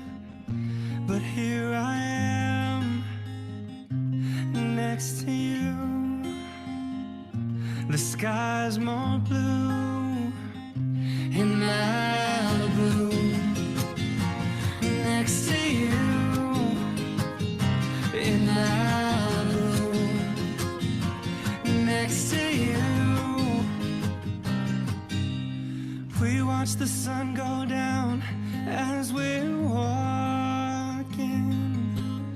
I'd spend the rest of my life just standing here talking. You would explain the current as I just smile, hoping that you'll stay the same and nothing will change, and it'll be us just for a while. Do they even exist? That's when I make the wish to swim away with the fish. Is it supposed to be this hot all summer long? I never would have believed you if 3 years ago you told me I'd be here singing this song.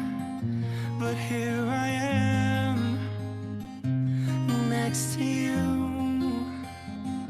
The sky's so blue in Malibu,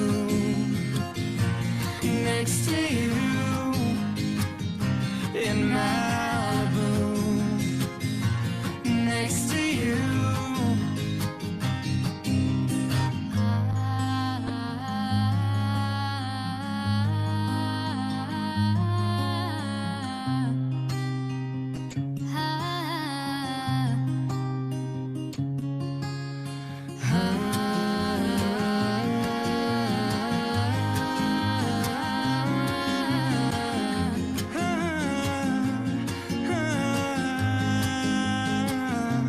Next to you, the sky's so blue in Malibu,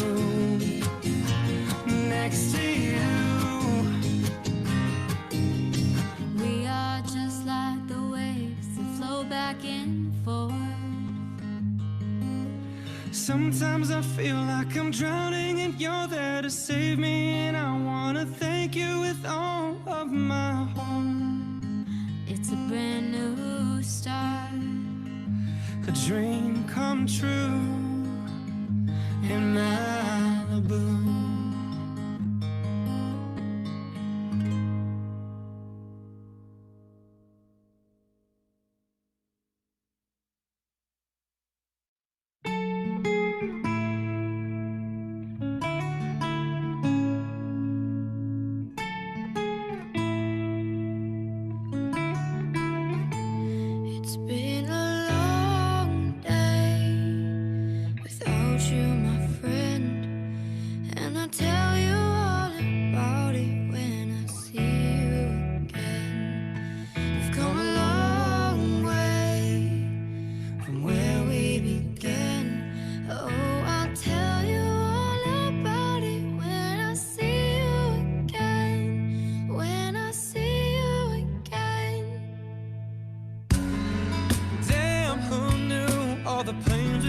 good things we've been through, that I'll be standing here talking to you about another path. I know I love to hit the road a lot, but something told me that it wouldn't last. Had to switch up, look at things different, see the bigger picture. And those were the days, hard one forever pays. And now I see you in a better place. How can we not talk about family when family's all that we got? Everything I went through, you were standing there by my side. And now you're gonna be with me for the last ride. It's been a long day without you, my friend. And I tell you all about it when I see you again. We've come a long way from where we began. Oh, I'll tell you all about it when I see you again. When I see you again.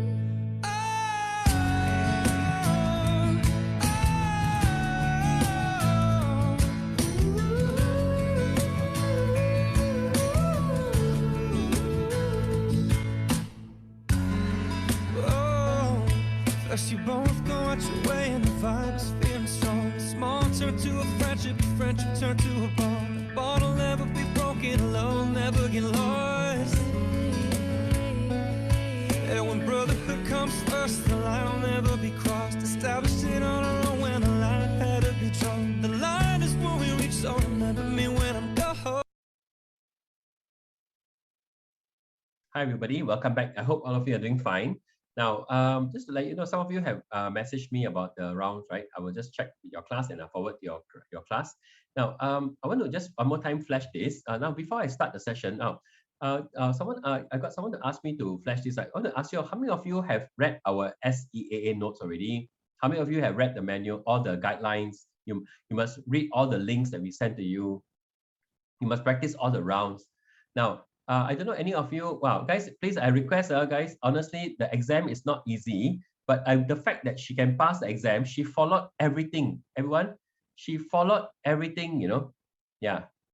So how, what manual? The professional service manual, all the guidelines. Manual means the professional service manual, all the guidelines, you know, the practice guideline on ethical advertising, all the links and guidelines we send to you in the WhatsApp. Okay, I request read everything. Read my son. And by the way, I don't know, are you all aware? Guys, can I ask you, any of you are aware there's a revision class coming up? You're welcome to join in for our revision class. Any of you are joining us for the class? Steve is conducting one, I'm conducting a session. Now, if the revision class, what happens? Guys, this revision class, we are doing a lot of practice and practice and practice and practice. So if you go to the SEAA website, the dates are out, already came out. I just saw the website just now. October, Steve will be conducting on the weekend, and I'll be conducting next week, the 3 nights. So there are 3 nights, okay? Yeah. No, there'll be one revision class for the October and November exam. Obviously, this revision class, actually, those who are doing November exam, it's perfect time to do the revision class now. Any of you doing a November exam, honestly, it's perfect for you to join also, okay? I don't think so. Yeah, no skills credit. Sorry. Yeah, just take note. Please go to the SEA website to check on the revision class. It's very important. Okay. Okay. I'm going to go forward. Okay. Now, are you all ready? Just now, let's go for it. Yeah. Okay? Just now your question. What's the time allocated? Now, honestly, guys, I don't want to. There's no. For your exam, I request just a small sharing. Please do not spend, guys, there's no open book. The exam, there's no open book, by the way. You cannot bring anything in exam. Now, my request, section C is where the marks are, and section B is where the marks are. So please don't spend too much. Section A, you can spend maybe 1 minute to 1 minute per question or 2 minutes per question. Maybe the first 15 minutes should not be more than 50 minutes to 1 hour on section A. Then you need time for section B, another 40 minutes or so. The last, guys, section C is either you know or you don't know. But section C, don't be hasty to fill up the answer. You must know the answer. Okay, so again, don't spend too much time. Yeah, so many students like to do C, then do B and A, or C. I prefer to do C, A, and B. Okay, yeah, yeah. Fill in. Okay, now let's go for it. Let's go for it. Okay. More than enough time that way. Yeah, exactly. Thank you. Thanks for sharing, Brian. Okay. Okay. Now, you ready? I hope you all don't mind. We're going to go forward. Now, ready? I want to make a request for this class. We're going to hold the class at 10:45 to 10:45. Okay, today I think 10:45. Sorry. Come, let's talk about all this, guys. For your exam, I request first thing after today, when you put down the lesson for today, I request please go and read this, the Estate Agent Act. Now, can all of you think here a piece of paper? First thing after today, okay. You can bring a calculator and pencil. I request you all look at your article when they'll tell you what to bring in the exam. Now, all of you look up. I request all of you please read this article. Now, all of you, can you go to the can you put in your notes now in a place of paper? You go to the CA website. 10 things to know about the Estate Agent Act. I request everyone after today, please read the Estate Agent Act, the amended act. Okay. Now, what happened? I think this will come up for exam. Okay. There are 10 things to know about the Estate Agent Act. We effect from 30th July 2021. There's an amended act you must read. For example, now the penalty has been increased. For example, the penalty. Wow, thanks for sharing, Masud. Thank you so much. Okay, Masud was very nice. He shared the link in the chat. I request everyone to read this link. Please read this link. Okay, the penalty has been changed now from 75,000 to 100,000 for salesperson. And thanks, Masud. Thanks for your help. Okay, please read this link. I request after today, please read this. These are typical exam questions.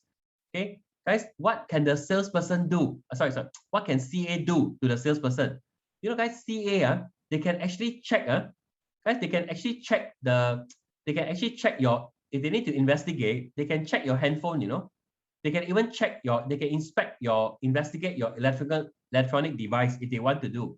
Now, CA can check your documents and all that. So guys, I request, what can CA do under the Estate Agent Amended Act? How much is the fine? Now, last time, they call it a warning letter. Now, there's one more thing happened.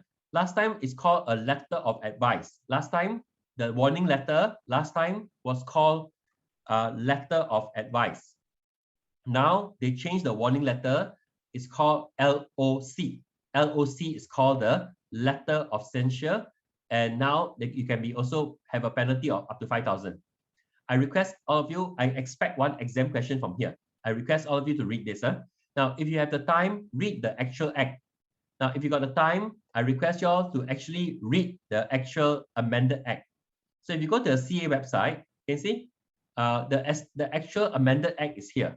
Okay, you can read it if you want to, but the 10th one is just that one is a summary. Okay, so step number 1, guys, homework, so-called homework today.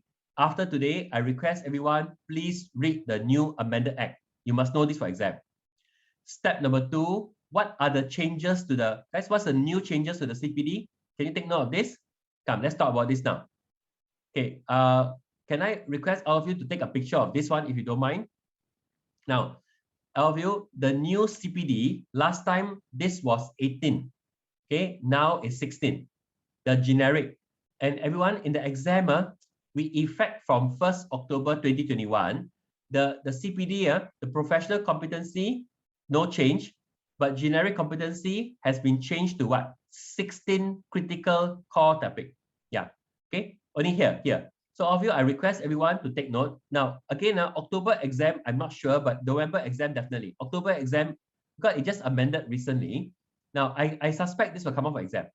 Okay. The generic has been what? Has been broken down into three categories: thinking critically category, interacting with others category, and staying relevant. So, you know, the examiners can ask anything from here, you know. So I request for all of you, this is very important, okay? Yeah. Okay. Yeah, correct. So it's still 4 credit, yeah. Okay. It's still 4 credit generic, 4 credit professional, and 2 credit from generic. Same thing. But now the topics, last time was 18 topics, now is 16 generic topic. So I request all of you to take a picture of this. Okay. Yes, you must memorize it. Guys, you must memorize, you know. Everyone, we got to memorize the 16 topics. I request everyone to memorize the 16 topics. Okay, now look at this. Now, can you see the breakdown like that? Of you, the 16 topics is broken down into three compartments. 1, 2, and 3. As I mentioned just now. So just telling you, they have broken down the generic into 3 key areas. Thinking critically, there are 5 topics. Interacting with others, 6 topics, and staying relevant, 5 topics. Okay, now go forward.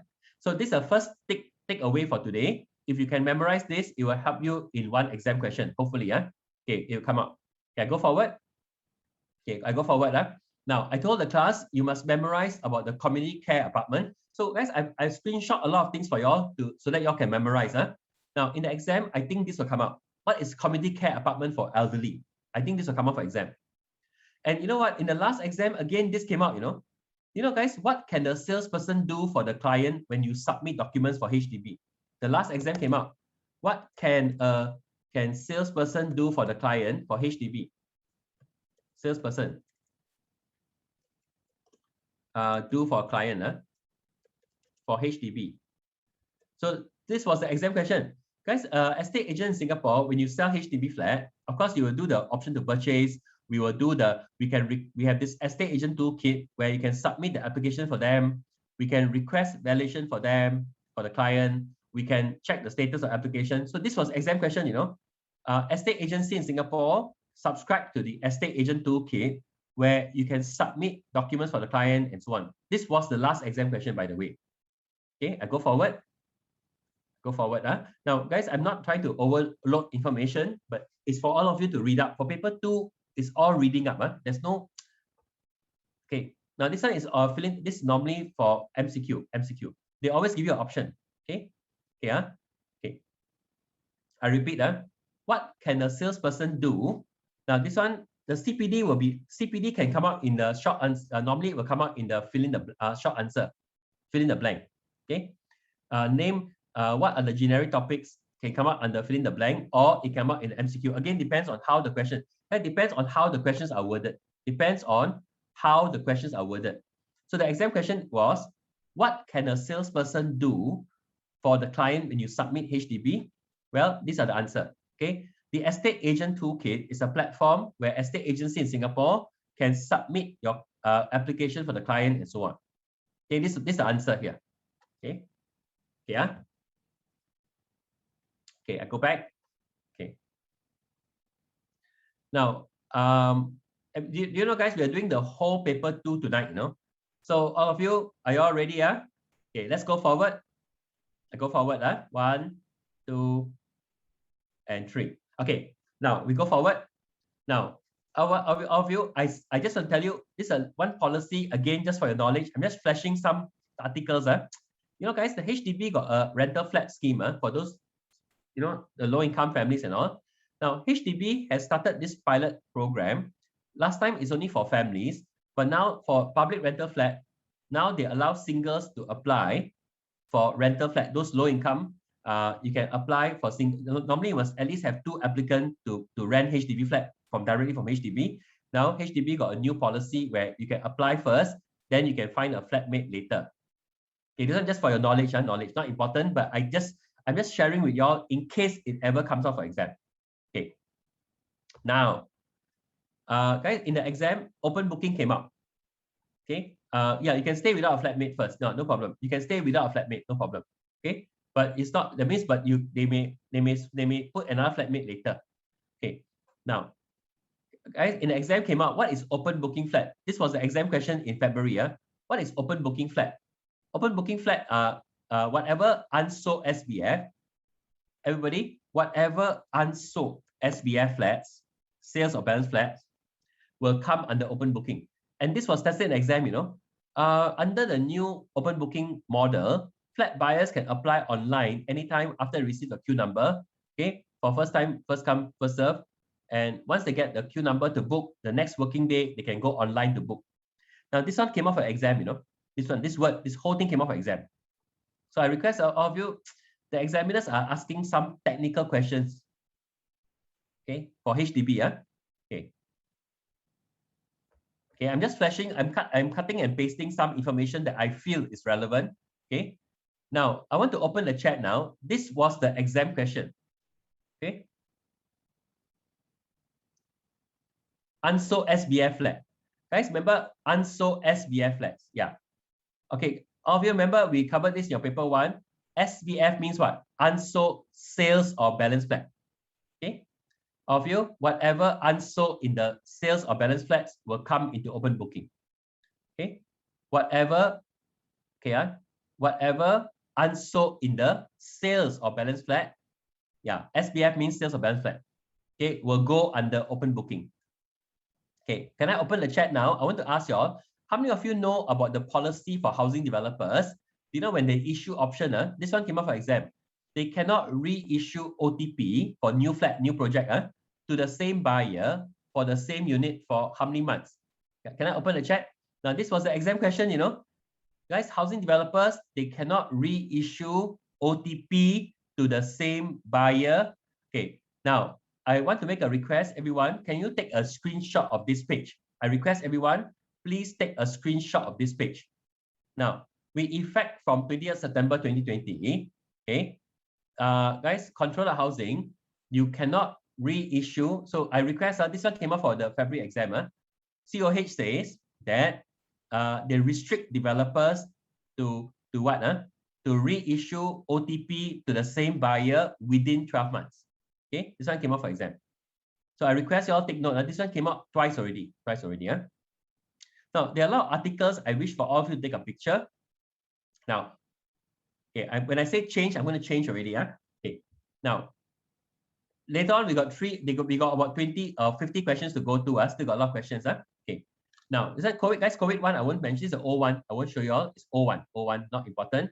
Okay, now, everybody, for your lesson number 9.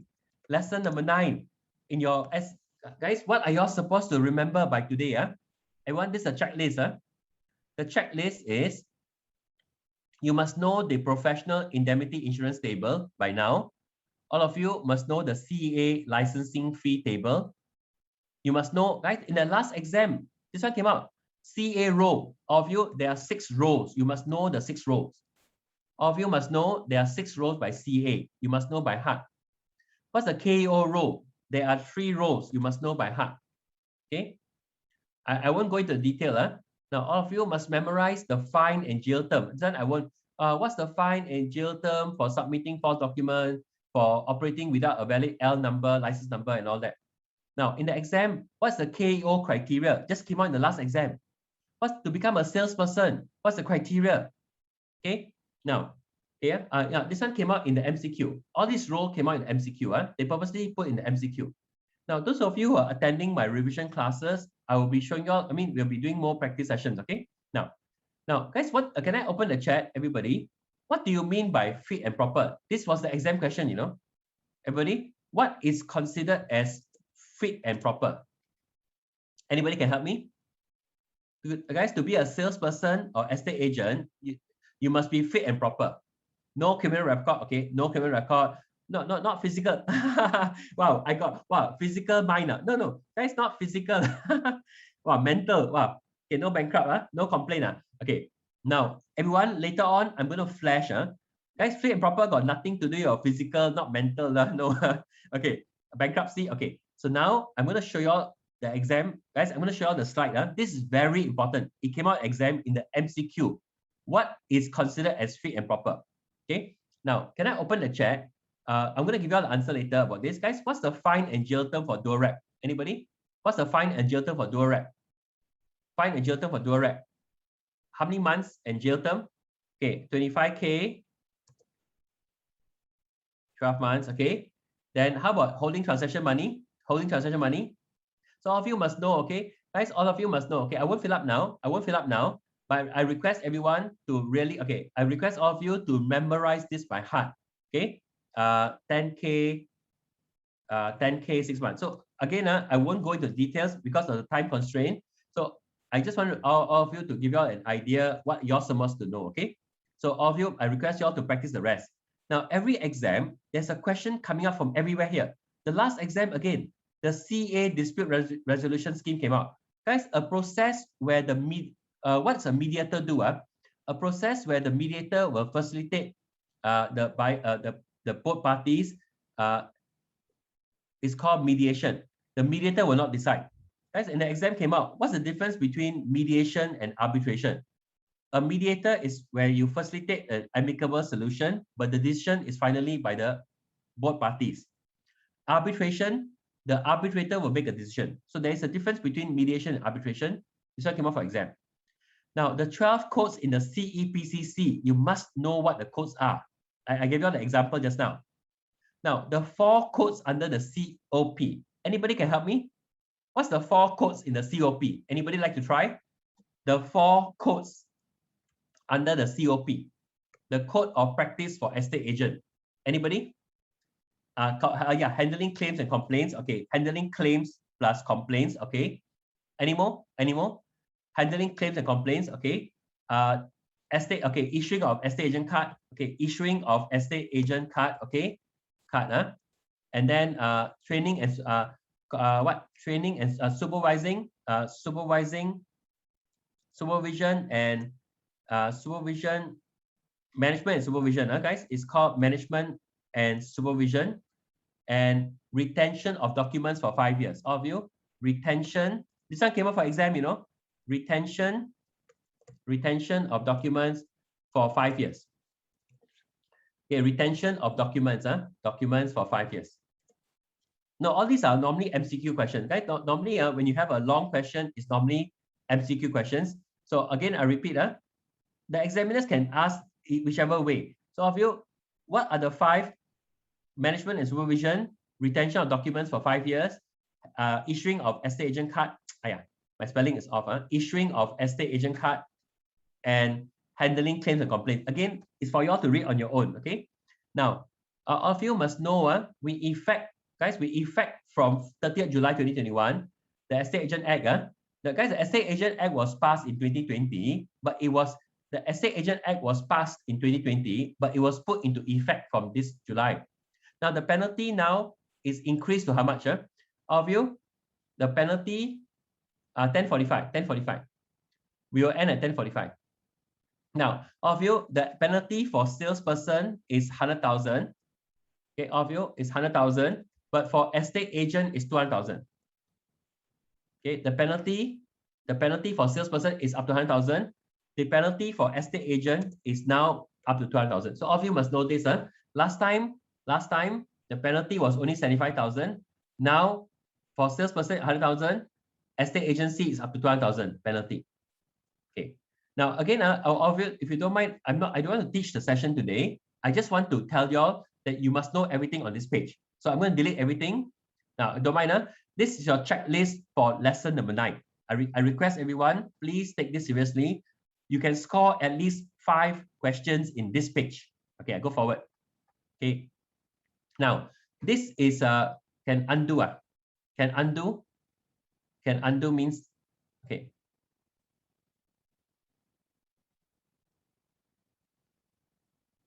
Okay, okay, good, no problem. Sorry, guys. I know some of you are. Okay, can I delete this? I delete this. Okay, I go forward. Okay, now all of you, can I open the chat? Now I ask the class, everyone, please, have you all read now? Guys, all of you must read the professional service manual. All of you, have you all read? Must read everything. Must read. Wow, a lot of questions come up from here, you know. Yeah. Guys, have you all read? Please, I request you all, please read the case study. Okay, now this is a typical exam question. Now the last exam question came out, no? If the, okay, yeah. Okay, now, can I open the chat, everyone? What do you all think is the answer? Guys, what do you all think is the answer? This is a typical exam question. Okay.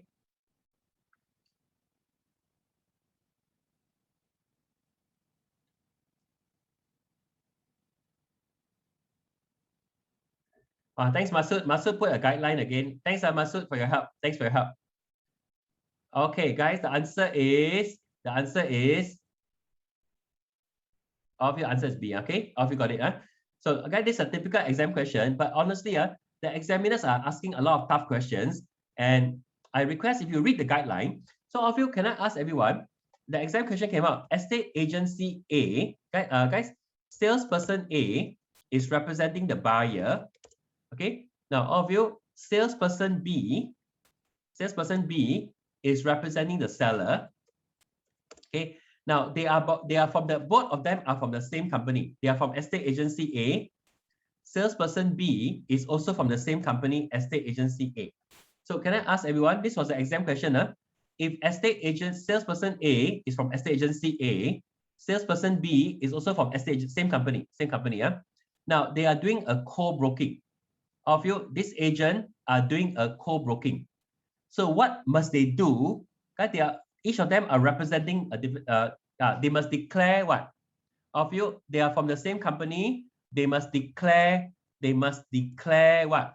They must declare conflict of interest. Okay, this one came up for exam. Declare conflict because they are from the same company. Conflict of interest.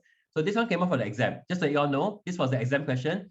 If two salesperson from the same company, one representing the seller, one representing the buyer, they must declare to their clients conflict of interest. That means the salesperson must declare to their respective clients that the co-broke agent is from the same company.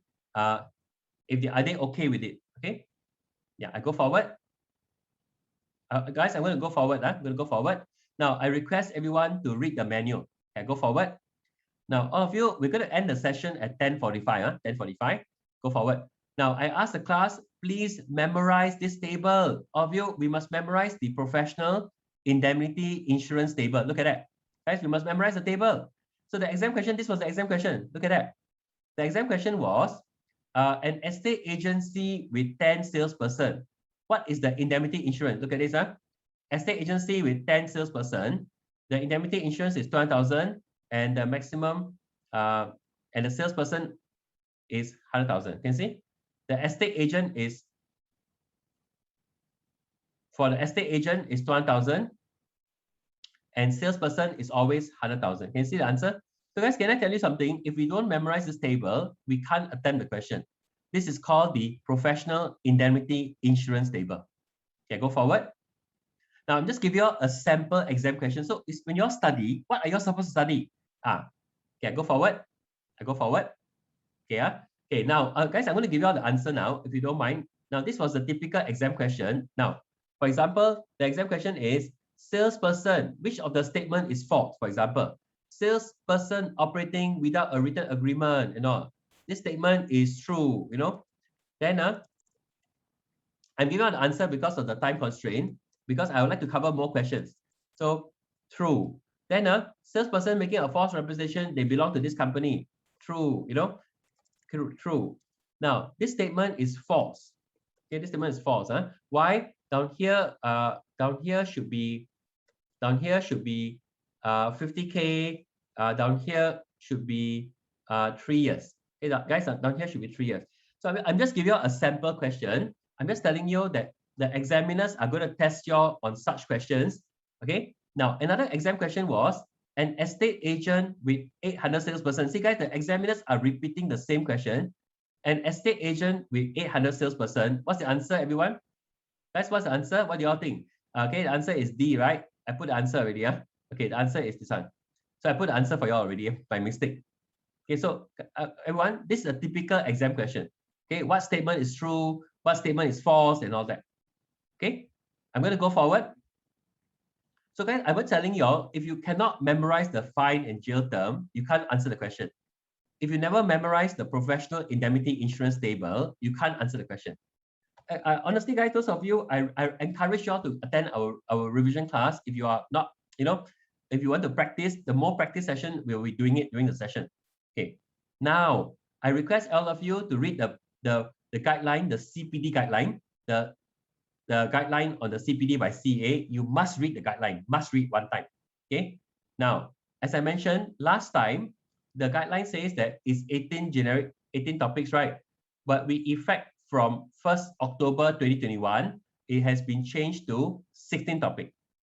Okay, all salesperson must attend every CPD cycle. Salesperson, guys, what's the old one? 18. What's the new one? 16. And they break it down into 3 categories. Okay, they break it down into 3. I think the November exam will come out because the October exam, I'm not sure. Yeah. So guys, during the October exam, just know the old and new. Guys, October exam, know the old and new. Yeah. Okay. Yeah. You must read, guys. You must read this guideline. All of you must read. Everything must read. Yeah, this one must read. Must read. Must read. Yeah, must read. Must read the guideline. Because paper 2, there's no shortcut. It's more deeper than paper 1. Paper 2 got a lot of reading. Okay. Now, all of you, for those October exam, it's good to know the old one and the new one. Okay. Old one, guys, the old one. Okay, old one and new one. Okay. Now, all of you, all salesperson must what? Every CPD cycle, guys, all salesperson, every CPD cycle, the CPD cycle is always October to September the following year. CPD cycle is always October the current year to September the following year. All salesperson must attend 6 CPD credit, of which 4 professional and 2 generic. So guys, can I open the chat? Many of you are in my class. If you attend a 3-hour, yeah, the date is always fixed. Guys, the date is always October to the following September. The date is always fixed. Every CPD cycle is always 1st October to 30th September. Every cycle. Now, can I open the chat? If I attend a 3-hour lesson, all of you, I attended a 3-hour CPD. Can I ask the class, how many credit do I get? 2 or 3? Yeah, I get how many credit? 2 credit. All of you, I get 2 credit. Okay. 2 credit. Okay, I go forward. Okay. Guys, thanks for supporting each other in the chat. Thanks for putting in the link, all the links in the chat. Okay, let's go forward. Now, can we do this question? Guys, salesperson must, when they display the estate agent card, now guys, all salesperson must display the card, right? Now, what's the penalty for not displaying the card? Guys, this is under your, guys, a penalty for not displaying the card. What's the answer? Okay, the answer is 10K, and down here is 6 months, right? Yeah, so 6 months. Now, can I open the chat? Guys, what are the 6 information? This came up for exam. What information must appear on the estate agent card? Everyone, there are 6. There are 6, and it came out in the MCQ. By the way, this came out in the MCQ, but there are 6. Okay, now look, it's not a full, okay, now I'll give you the answer. Guys, the 6 you must know. Guys, the 6 is here. Guys, the 6 is here. Look, ready? Look, the company name, 1. The company license number, L number, 2. The salesperson name, 3. The salesperson R number, 4. The photo, 5. And the email or contact number. Email or contact number is somebody want to complain. Look at, guys, there are 6. 1, 2, okay, 3, 4, 5, and 6. Now look at it, everyone. The photo, the company logo is not important. So guys, in the exam came out, is the company logo important? No, company logo is optional. But for exam, what are the 6 relevant information that must be appear on the card? Your company name, company L number, salesperson name, R number, a photo, and an email or contact number of your company if someone want to lodge a complaint against you or what. Okay, 6. Now, all of you, for your exam, what information is in the public register? I expect this to come up for exam. Now, all of you take note. They have recently updated it. Not only HDB transaction, you can check HDB and private sale and rental transaction, HDB sale and private sale, rental. You can check. Okay. Now I repeat, what information can you check in the public register? All of you, y'all must know this for exam. Okay. What information, what info can you find in the public register? Now, again, can you all see, can all of you see a trend or not? Guys, the examiners can ask, what information can you find in the estate agent card? Estate agent card, there are 6. What information can you check in the public register? You can check all this information. Okay, guys, can you see where I'm coming from? The examiners can ask questions like that. They have asked questions like that, not they have asked. So what information can you get in the estate agent card? The answer is on top. Okay. What information can you check in the public register? The answer is below.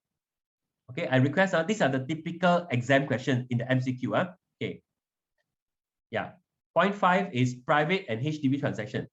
Of you, for point 5, you can check the HDB and private sale and rental transaction. Okay, yeah, include private there. HDB and private. So now, last time was only HDB. Now it's HDB and private rental transaction and sales transaction.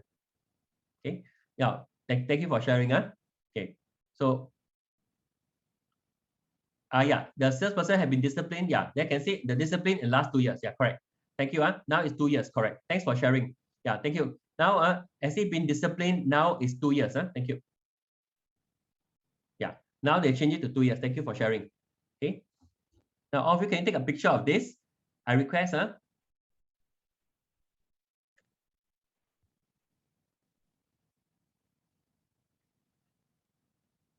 Thank you. Okay. What is the question? Okay. Your question. Sorry. Your question is, what is the question? Okay. All of you, for question number 1, guys, the question. What information is on the estate agent card? All of you, what info is recorded in the estate agent card, right? So what's the answer, everyone? Thank you. Thank you for sharing. Salesperson name, correct. Okay. Estate agent license number, okay. Now, photo, email, guys. No, yeah, guys. The answer is as email or contact number of your estate agent to lodge a complaint against you or make an inquiry. So, guys, the 6 is here. The company name 1, company L number 2, salesperson name 3, salesperson R number 4, photo, your photo 5, and your email or contact number of your company if someone wants to lodge a complaint against you. That's the 6th one. Okay? No. The under would you co-broke sales be reflected? Yeah. Any transaction, whether you co-broke or not, that transaction will be inside the will be under transaction. Whether you co-broke or not, it's still under your transaction. Okay. So are you all clear about this, guys? There are 2 exam questions right in front of you. What information on the SA card and what information in public register? I suspect these 2 will come up for exam. Okay. I go forward. Guys, can I tell you, paper 2 is not about studying. It's about memorizing and also practicing. Paper 2, memorizing and practicing. Okay. I go forward. Thanks for highlighting. Okay, I go forward. Okay, let's go forward. Okay, now, are you all ready? Now, anyone can help me with this? This is the exam question. I told the class there are altogether 12 codes under the CEPCC. So the 12 codes are what? Some of the codes are, you must have knowledge and compliance, you must have due diligence, you must this one. So can I ask you guys, the question is, which of the codes are incorrect? Guys, which of the codes are incorrect?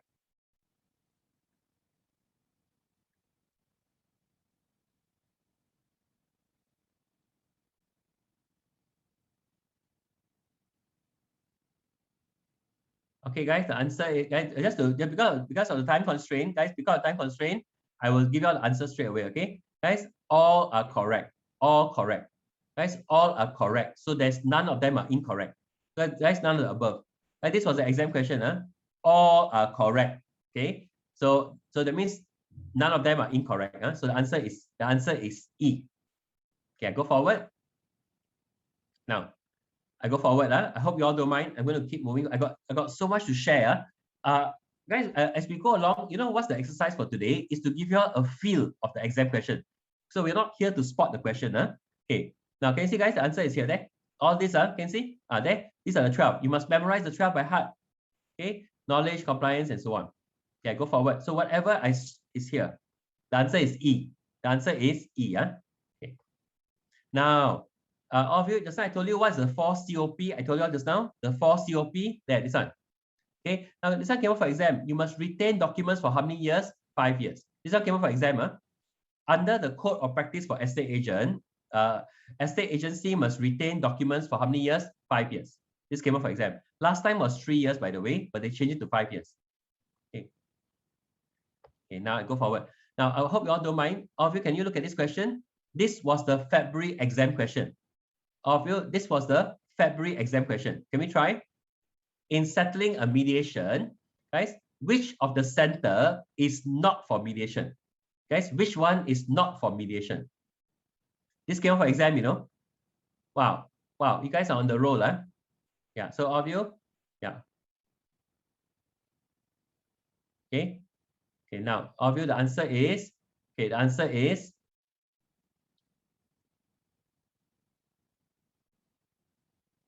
so guys, for mediation is what? Case.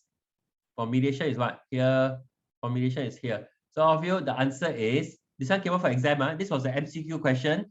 This one is not for mediation. So can you see? Now, guys, can I tell you something? In the last exam, they asked a very important question.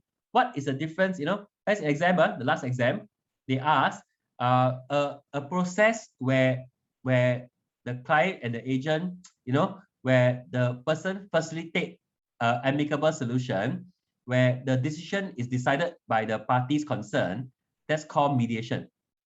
Okay, a mediation is where the mediator will facilitate an amicable solution, but the final decision is left to the both parties to decide. That's called mediation. Arbitration means what? Arbitration means the arbitrator will listen to both parties and the decision will be finally decided by arbitrator. And this one came up for the last exam, What is mediation? A process where the mediator will facilitate an amicable solution. Yeah, and the final decision will be done by both parties, not the mediator will not decide. But for arbitration, the arbitrator will decide. Yeah, and it's legal, and the arbitrator decision will be final. Okay. So I request everyone, the examiners are always asking questions from here. Name the center, what's the mediation, what's arbitration, and all that. Okay. Now I just saw someone ask a question. This slide, is it? The last question, someone asked about this question. Okay. Yeah, go forward. Guys, all these questions are actually in your round 1 to round 10. Just to be honest, most of the questions, not all, but most of them. Okay. Okay, I go forward. I go forward. Don't mind, I go forward. Now, let's go. And guys, can I tell you something? I request everyone, this is very serious. I suspect for your exam, they will ask questions on the Estate Agent Act, the Estate Agent Amended Act. Do you remember I told you all just now to read the Amended Act? Now, so this is not the real exam question. This is the typical exam question. Okay, so all of you, remember I told the class from 30th July, right? Now, so for example, okay, this one you all must know for exam. Okay, now this one is under the dispute resolution scheme. Which are true, guys? Which are true? Which are true? Which are true? Which are true? Can be a few. Can be a few. Which are true? Salesperson must attend. This one, the answer is true. Salesperson must not always false. In case of dispute, true. In case of comply with direction, true. So all of you, can I ask you? The answer is, I think I put in the, okay, all are true except number 3. So guys, this is true, and this is true. So answer is 1, 3, and 5. Okay, so all of you, this one came up for exam. For dispute resolution, salesperson must attend, yes. Salesperson need not always attend, they must attend. Okay, then this one is true. So all this came up for exam. So I request everyone, this was the exam question. Okay, the answer is all are true except this one is false. Okay, this one is false. Take note of this. Okay. Okay. So I'm going to go forward. Now, everyone, I'm going to start off by lesson. We just finished lesson 9. Everybody, we just finished lesson 9. Now, let's talk about lesson 10. Right, lesson 10 talks about the acts. Wow, the Estate Agent Act done. Wow, they asked about share value. They asked about the Building Maintenance Strata Management Act. They asked about sinking fund. Sinking fund expenses, management fund. They asked about here. Then they asked about LDAU approval. What is LDAU under Residential Property Act? They asked under the Conveyancing Law Property Act, what is CVY account? What is CVY account? Under the Immigration Act, they can ask about the 3 due diligence checks. The 3 due diligence checks. So I'm going to show it to you all shortly. Okay. Now, so they can ask about all this. So let's start our session. In the exam, you must know the spelling of the acts. Okay, let's start. Okay, so we are doing lesson 10 now. We are talking about all the acts. Okay. Now, they also ask about the Personal Data Protection Act, the DNC, or the Consumer Protection Fair Trading Act. Small claim came out for the last exam, small claim came out, you know, yeah. Now, can I open the chat, everyone? This was the exam question. Can I open the chat?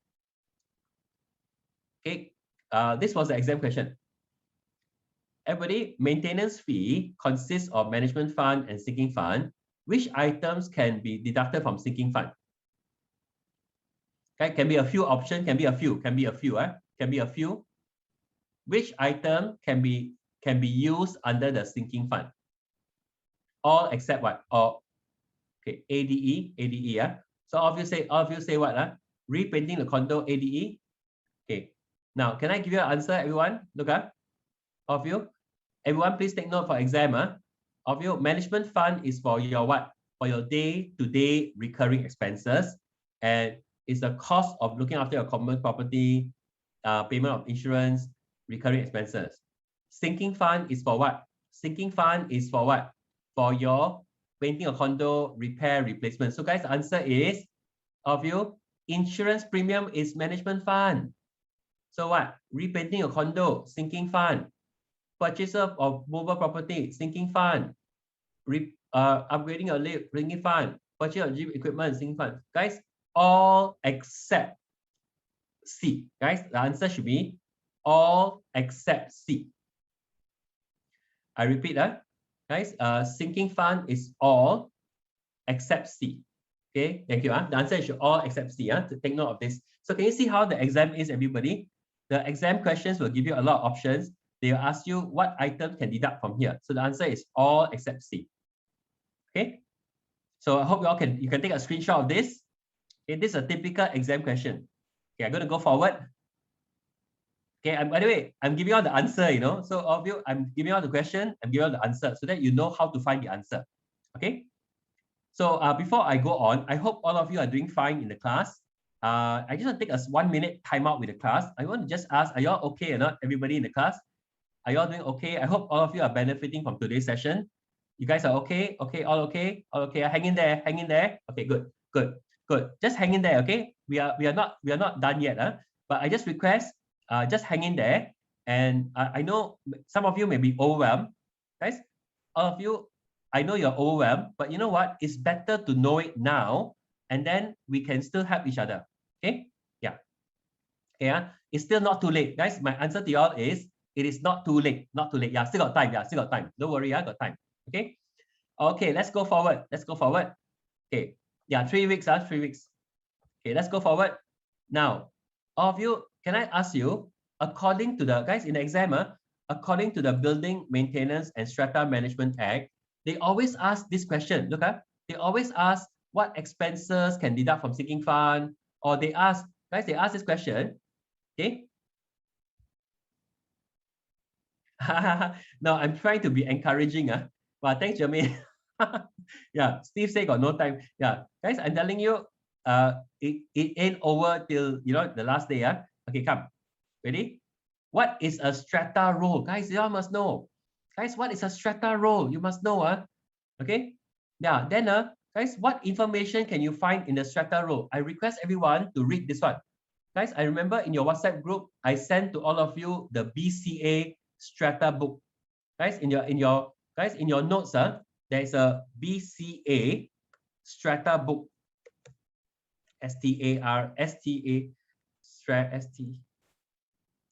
Strata book. Okay. Now I request everyone I request everyone. Yeah, this one is guys. The strata roll is a register maintained by the MCSD to record the names of the owners, the share value, their registered address, and information about in case where they are staying and all that. Okay, the names of the owner, their share value, and their address where they are staying in case they're not staying there. Yeah, information. So this one you all must know. And the answer is here. Guys, the exam always asks the same question. They always ask about sinking fund, or they ask about the act. Right? They ask about bylaw. Remember we covered just now. They ask about this act. They always ask about the managing agent lah, or who run the condo, the management corporation lah, or they ask question about bylaw. Remember we covered the question just now. They ask about bylaw. So far the examiners are asking the same question. They ask questions about the sinking fund, management fund, So under the Building Maintenance and Strata Management Act, they always ask these four questions. What is sinking fund, management fund? They ask what's a bylaw, as we discussed just now. What is strata rule? Who run the condo management corporation? The management corporation appoint who? Managing agent. We covered this just now. Here, so you see the exam questions are being repeated. Similar questions always come up. Okay, let's go forward. Are you okay? We go forward, huh? Okay. Okay. Okay. No, for this not for collective sale, by the way, Karin. Yeah. Yeah. For the purpose of collective sale, can this information be obtained for MTR? Yeah. They can. Yeah.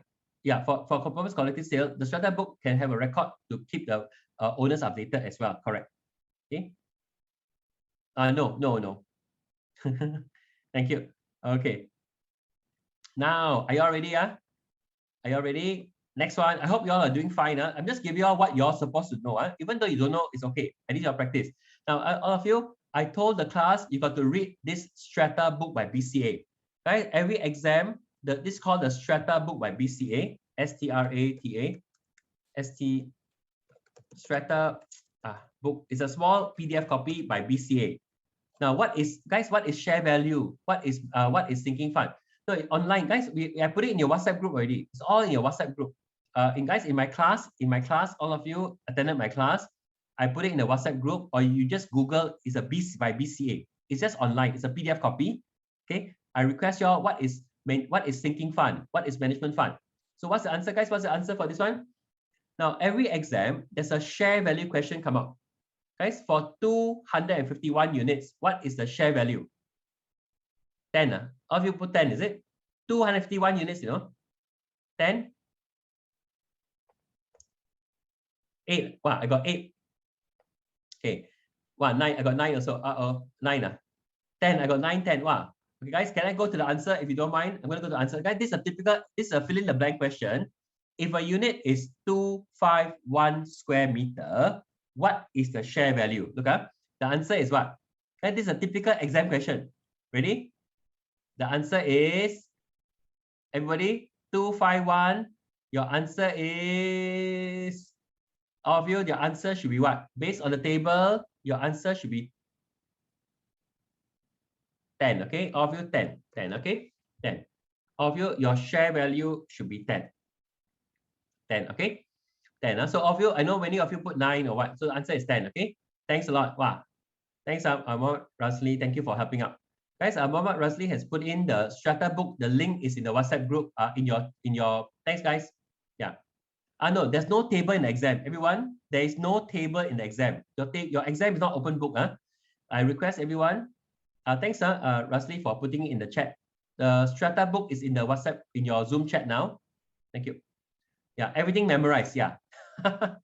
Okay, guys, can I tell you something? The more you practice, that's how you memorize. I just tell you the truth.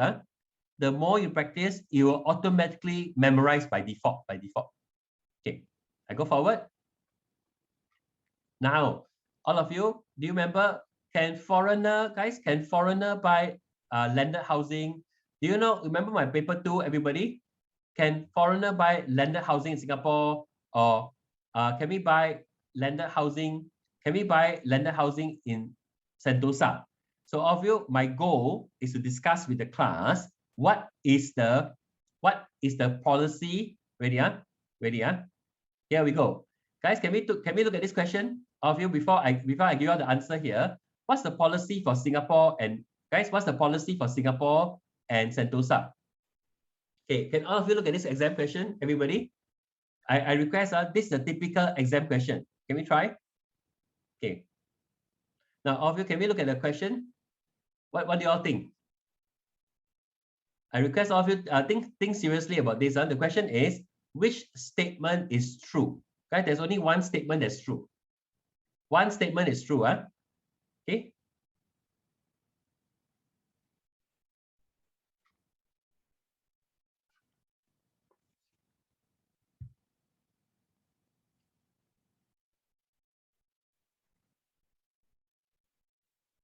Wow, you guys are good. Okay, come ready. I do now. Okay, ready? Only Singaporean and PR can buy this one. False. This false. Okay, false. Foreigners need to stay for 5 years in Sentosa. False. Okay. Foreigner can purchase condominium in Sentosa. True. Foreigner can purchase landed at least 15,000.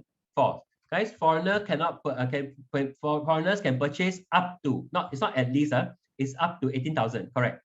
So of you, no, up to 18,000, but the word at least is not correct. It's not at least. Okay. There's no such thing as at least. So of you, my statement is the answer is C is a correct statement. Okay. Now, Sentosa Cove, foreigner can buy up to 18,000 square feet. Up to 18,000 square feet. So can I open the chat now? Guys, can you take a picture of this? I want to show you all the foundation for Sentosa. Okay, every exam, one Sentosa question can come out. Okay, let's go forward.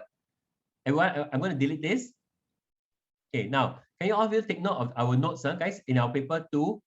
Can you take note? Guys, what's the criteria to mainland Singapore and Sentosa? Well, if you buy a landed housing, can foreigner buy landed housing in Singapore? Well, foreigner, you must be a PR first for 5 years. You must get LD approval. When you buy landed, you cannot rent, you cannot sell for 5 years. PR, when you buy in Singapore, you cannot buy land. You cannot buy land exceeding 50,000 square feet in Singapore. Your family members cannot buy, and you cannot buy in a GCB area. Can foreigner buy in Sentosa? For Sentosa Cove, you can be a PR or foreigner. Your LDA approval, yes, you need LD approval. You buy landed in Sentosa, you cannot rent. Your land cannot exceed 18,000 square feet. Cannot exceed, it means you can buy smaller, but cannot exceed 18,000 square feet. And but then you can sell anytime. So there's no 5 years restriction in Sentosa. So of you, can you see, if you know your facts, guys, if you know your facts, yeah. So of you, this is what you all need to learn. I hope you all took a picture of this.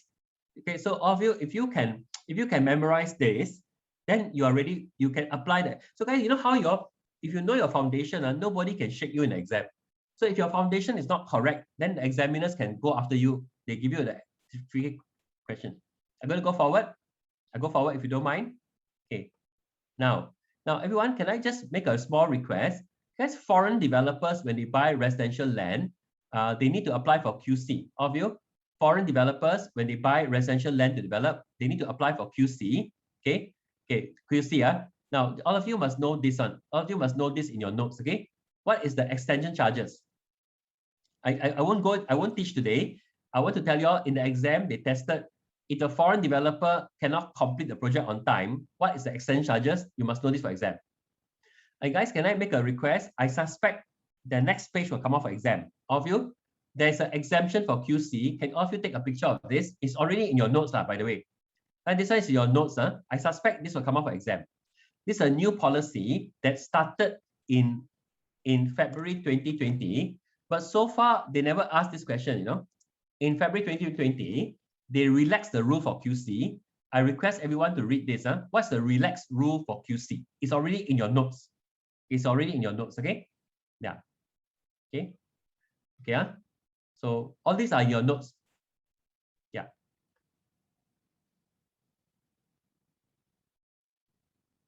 Okay, I go forward again. I go back already. I go forward. Go forward.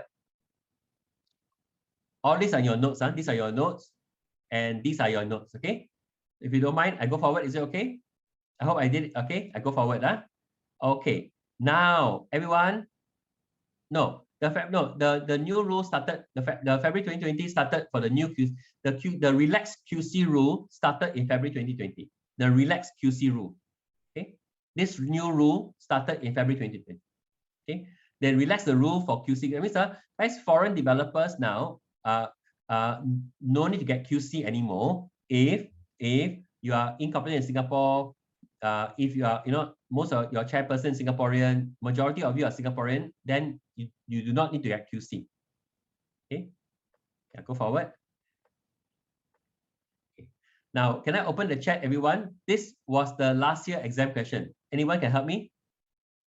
Everybody, what is the minimum rental period for private property? No, look at A, B, C, D. That's A, B, C, D. For private property. Okay, all of you got it, Wow, you guys on the row. A, wow, I got A some more. Wow, A. Oh, you put A. Okay, now look at, guys, the answer is 3 consecutive months. Guys, it must be 3 consecutive months, not 3 months, okay?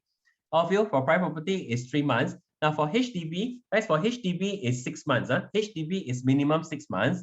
For private property is minimum 3 months, consecutive months. So if you put 3 months, the answer is wrong. The answer should be 3 consecutive months. Okay, I go forward. I go forward if you don't mind. I'm very sorry. Yeah. It makes a difference. Exactly, guys. One word makes a difference. One word. Yeah. Okay, I go forward. Okay, now I want to make a request to all of you. The next question, I request you all to read it carefully. Okay. Now HDB is minimum 6 months. Correct, guys. HDB is minimum 6 months. Private property is minimum 3 months. Okay. Thank you. Okay, I want to make a request. Guys, I hope to get everyone in the class to now. Can all of you look at the next question? I request all of you to really answer it carefully. This is a very serious exam question. Now, this question came up in October in 2019. Right? This is the exam question. Can we try? All of you, I request you all to take it seriously. This one. This is a typical exam question. But of course, the words are not circled actually. But now, for now, we just circle, okay? Or choose the correct answer. Guys, can be a few, okay?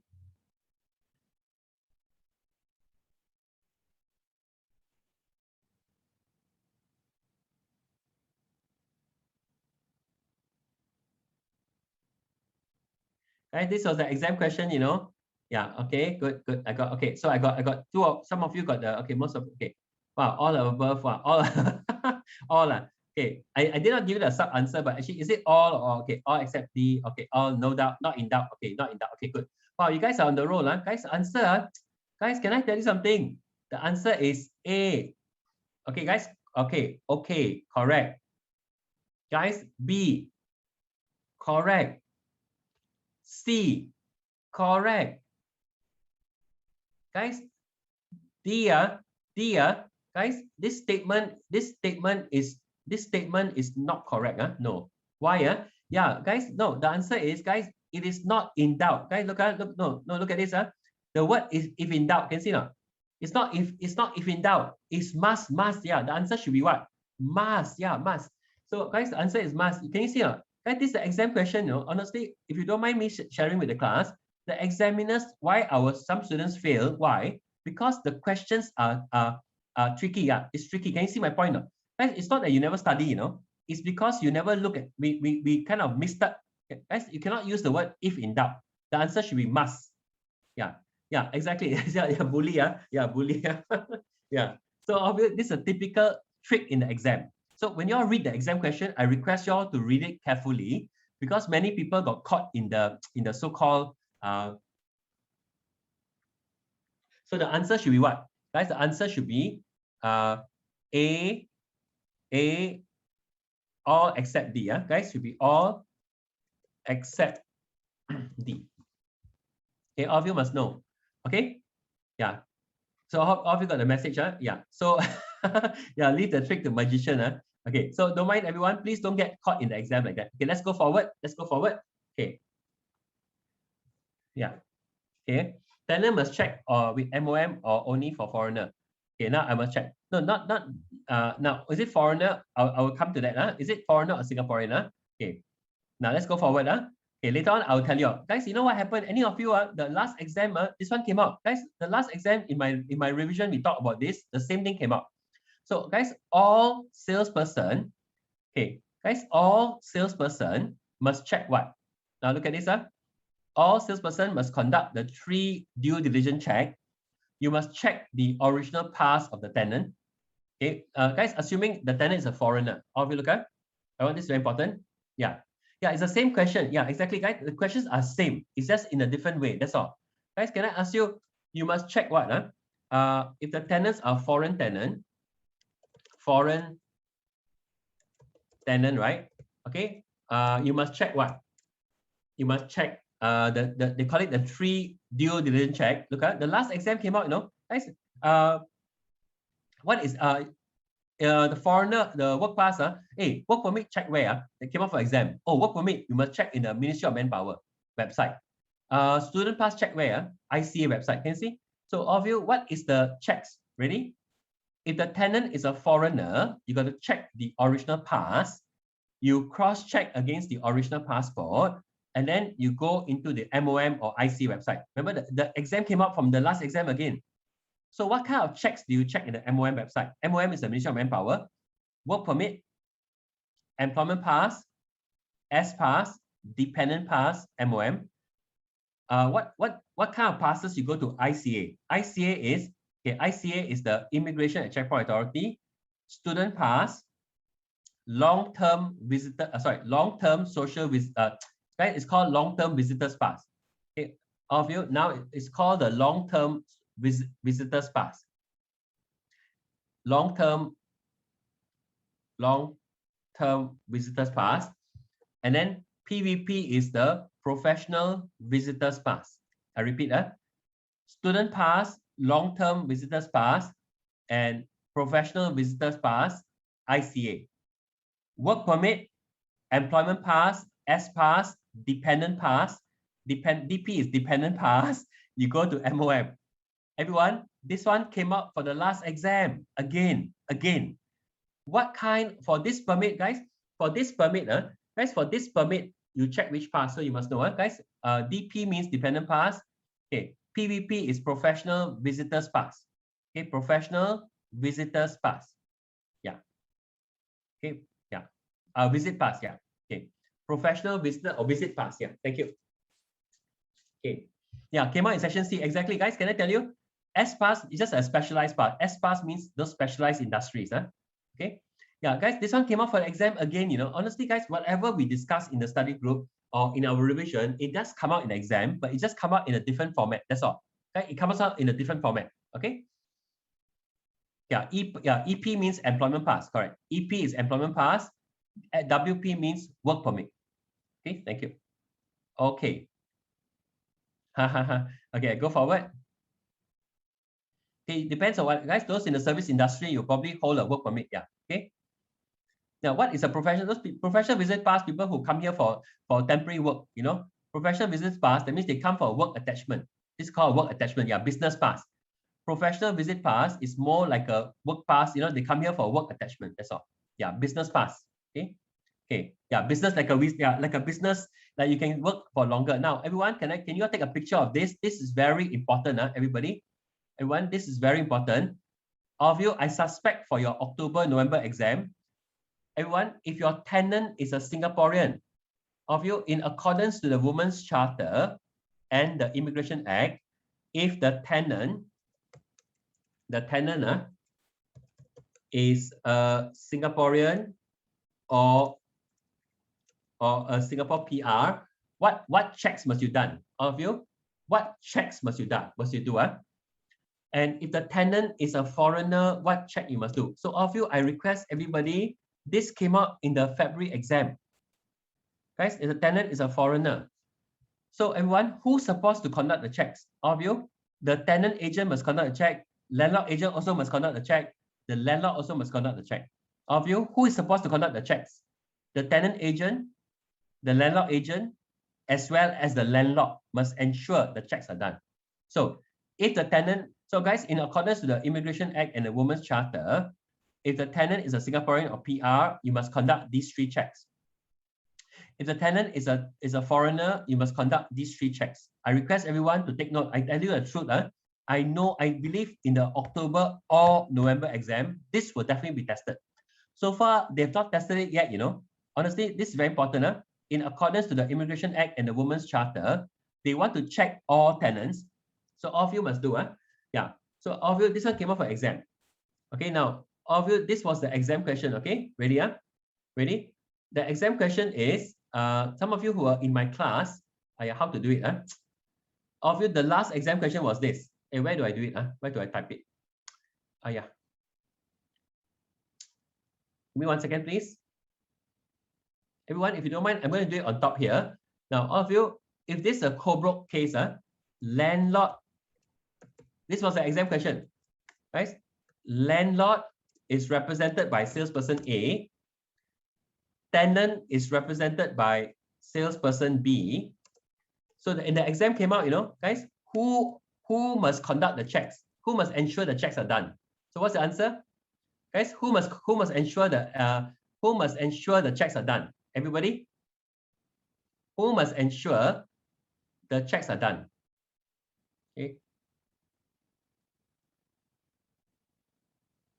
Yeah, guys, all except tenant. Guys, all except tenant. Guys, all except tenant. Not all.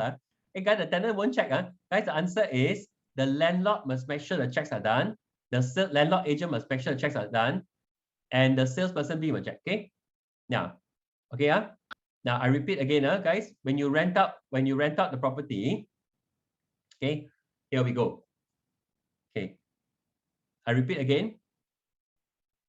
What are the 3 due diligence checks?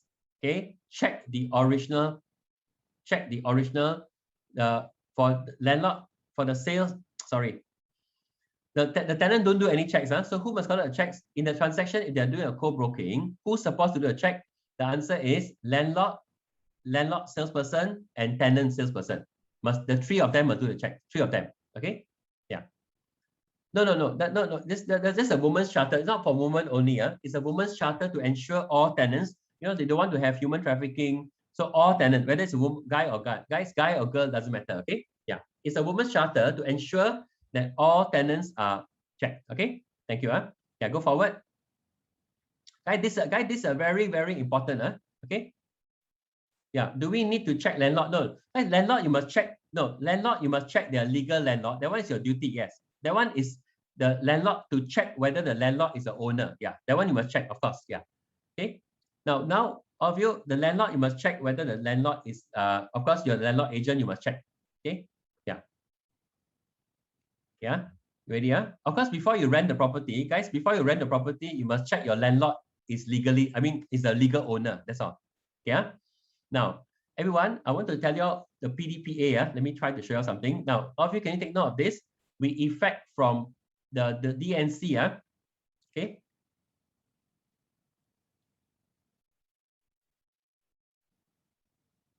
Sorry, I didn't understand your question. Landlord agent check, tenant agent check landlord legal. No. For landlord ownership, the landlord agent must check. Okay, landlord agent must check. Landlord agent. Okay. Okay. But when you close the deal, the landlord agent must show the tenant agent that that's a legal landlord. Okay, but before you rent out, you must check that. That one you must check before you rent out. Okay. Okay.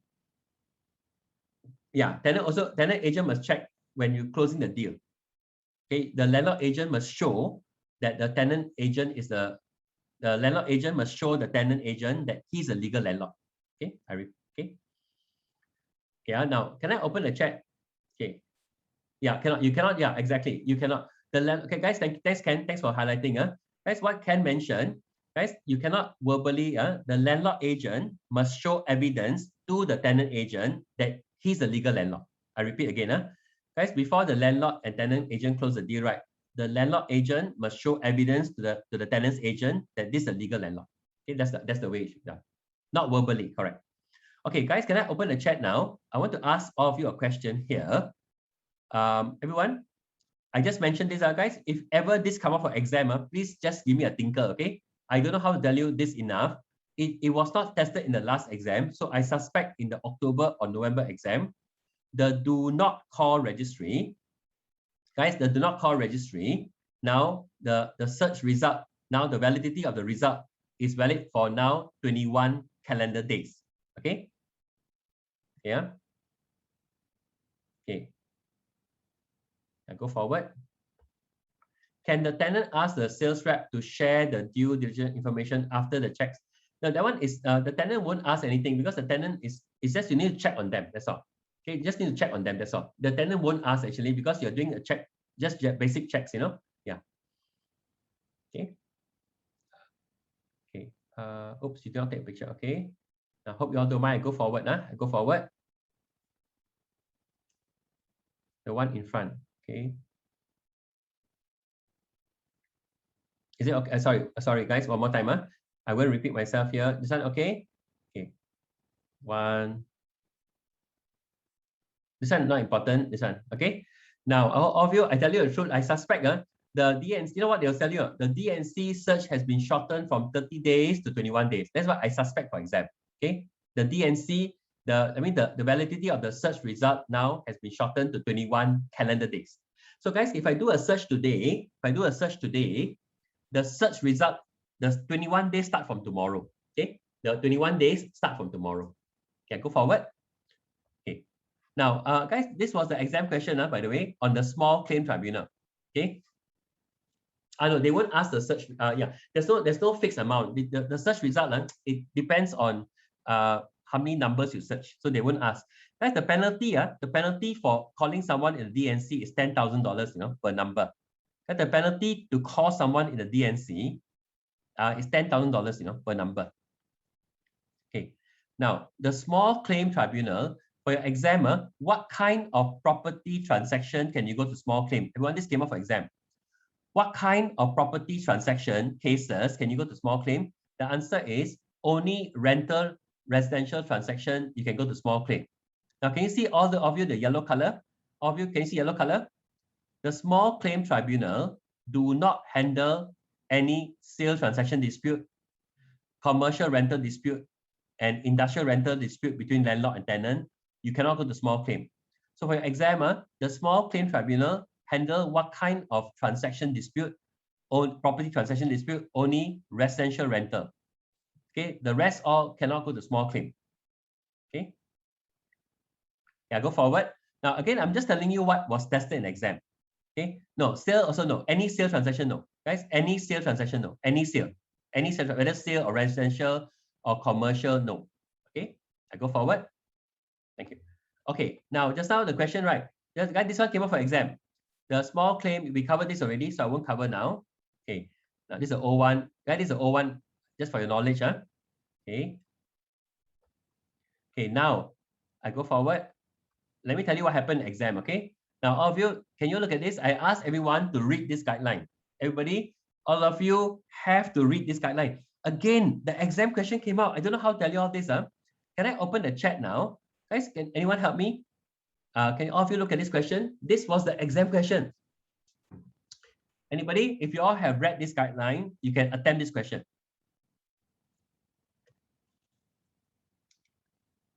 Can anyone share the answer in the class?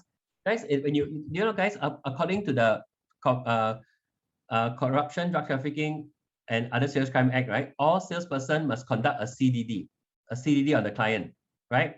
So now the question is, what do you think is the answer? Anybody? What do you all think is the answer? Thanks, Mohammed. Thanks a lot. Hey guys, you guys are amazing. You all are helping each other in the chat. Thanks for helping me put the guideline, guys. Okay, what's the answer? The guidelines in the Zoom chat already. Thanks for your help. Wow, you guys are good, man. Everyone, this was the exam question. Can I tell you what? The examiners are going to ask the same questions over and over again. Okay.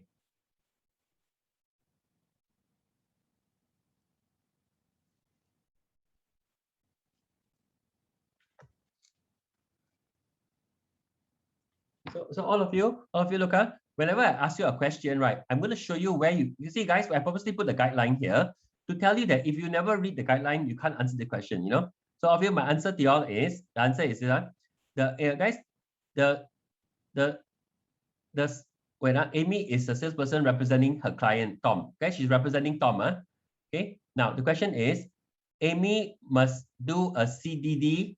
She must do a CDD on the client you represent. All of you, you must do a CDD on the client you represent. So what's the answer? Okay, the answer is this one, guys. Okay, all of you, she has to complete, and guys, she does not have to complete a CDD on the buyer. I repeat, guys, you must only do a CDD on the client that you represent. Do take note, okay? Now take note of this information. Now, all of you, can you look at everyone? This guideline, you know what came out for the exam? Again, I told the students, please study, guys. This one came out for exam. What is FATF? Wow, again came out for exam. Again, what is PEP? What is the fine for not making a STR report? Guys, can I ask everyone, what is FATF? Everyone, this one came out for exam, you know? Anybody? What is FATF? If you all read the guideline, if you read the guideline, you will know. Anybody? Don't know. Financial Action Task Force. No, it's called the Financial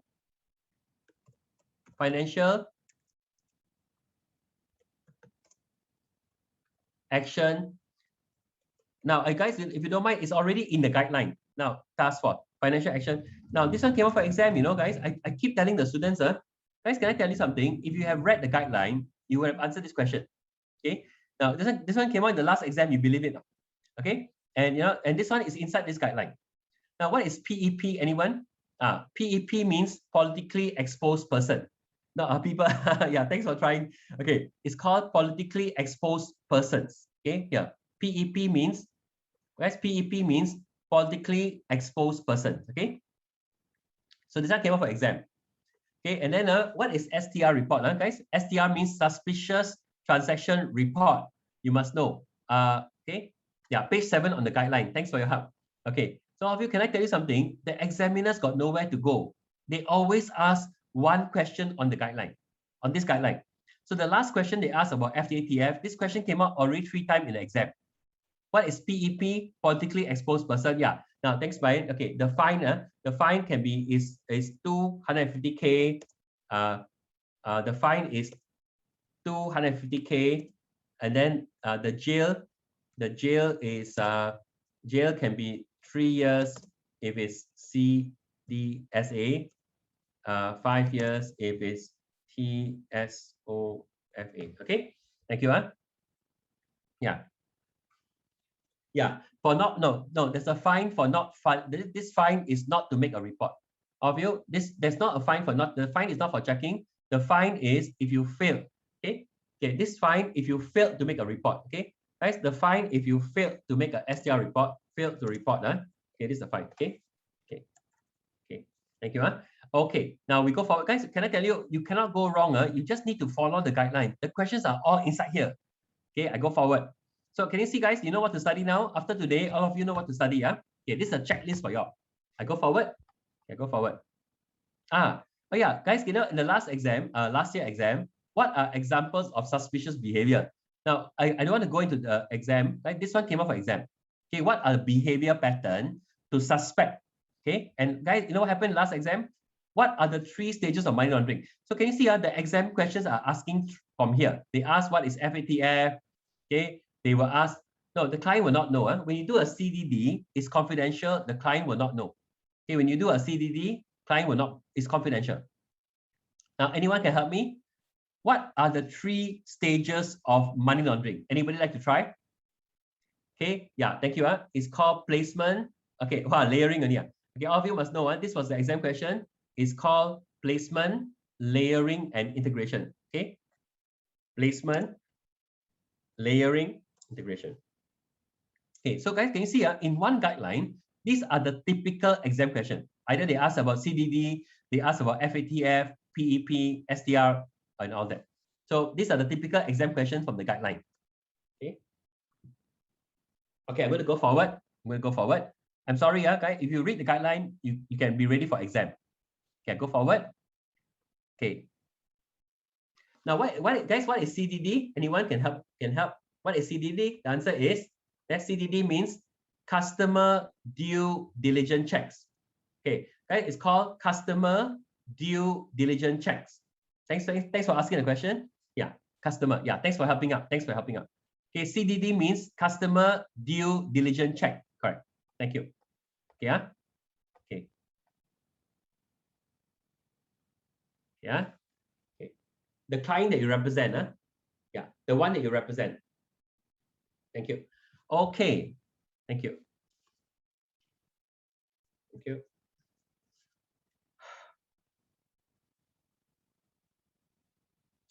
Yeah, that one I'm not sure. Yeah. Okay, answer is C. Yeah, guys, the answer is C. All of you, the answer is C. Yeah, thank you. Okay. So let's go forward. So hang in there, guys. We are still at lesson 10, Wow. You know how many lessons we got? Okay, I go forward. So our countdown has begun. 1 hour more to go. 1 hour. I hope you all don't mind. Any of you in the class, you can always exit anytime, but I'm going to keep going on and on, okay? Okay. Okay, let's go forward. There's no extra time charges or what. It's just, guys, it's a free session. Yeah, I want you all to benefit from today, okay? That's the main thing, okay? Now, everyone, we are in lesson 11 now. Okay? Okay, all of you, we are in lesson 11. All of you, lesson 11 talk about the marketing mix all of you, we must learn about the marketing process. I repeat, everyone, marketing mix. What's the marketing mix? The 4 P's, the 4 P's, product, price, promotion, and place. That's product, price, promotion, and place. Okay, now they can ask the marketing process, everyone. They ask lesson 10. In the last exam, everyone, they came out for like, guys, this one came out for exam, you know. Everybody can help me or not? A process where when the highest bidder, when the hammer is put down, and the highest bidder, a process where there's an open bidding, where the highest bidder will get the bid. That means when the hammer is put down, the process is called auction. Now this one came up for exam, you know, the last exam came up. A process where the highest bidder make a bid, when the hammer, the highest bid is accepted, when the hammer is put down, it's called auction. It's an on-the-spot bidding. It's called auction. This came up for the last exam. Okay, yeah. Okay. Yeah. Oh, whether HDB, yeah, answer came out. Yeah, can HDB go for auction? Yes, can. Thanks for asking. Guys, in the exam came out, no? Yeah, that, guys, you know, any of you have read my round 1 to round 10? That question is already in my round 1 to round 10. Can I ask you, the student who practiced my round 1 to round 10, she told me that everything came out. Everything came out. So I don't understand why our students never practice. I still cannot understand that part. Guys, all the questions are given to you all before the exam, you know. That's why no time. Guys, can I tell you, you got to start studying already, 2 months before. I mean 2 months before, but again, it's not too late. I don't want to discourage you all. Okay, now let's go forward. Now, can I open the chat? Guys, this is the marketing process. They always ask a question like, you know what is market targeting? Or they ask what a process where you create a brand image. It's called market positioning. You know, the exam came out, no? Everyone, can I ask the class, when you segment the market based on social class or social status, okay? Yeah, can. HDB can auction. Answer is can. HDB flat can be put for auction. Okay. Okay, I'll come to that. Okay, now show unit, guys, a show unit, a show flat. Guys, this is the biggest. Yeah, a show flat is a locate. Guys, a show flat depends on how the question is worded. A lot of people got confused with the show flat. The location of the show flat is called the place. I repeat, everyone, the location of the show flat is the place. The inside the show flat itself, the advertisement is the promotion. The location of the show flat is the place. Okay, and inside the show flat is to show you all the product. So the question is, the location of the show flat or the show flat itself is the place where your customer can look at your product. Okay, I go forward. Okay, okay, now everyone, can I open the chat now? This was the exam question. Everyone can look. Can you all look at the right hand side? This was the exam question. Guys, in the exam they asked, you know, which statement is true about exclusive listing? Which statement is true about non-exclusive listing? So what do you all think? Right, these two statements, which one is true? Okay.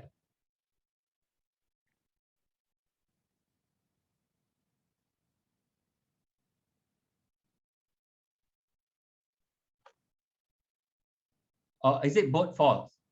Okay, the answer is, guys, the answer is, yeah, I'll come to that. Okay.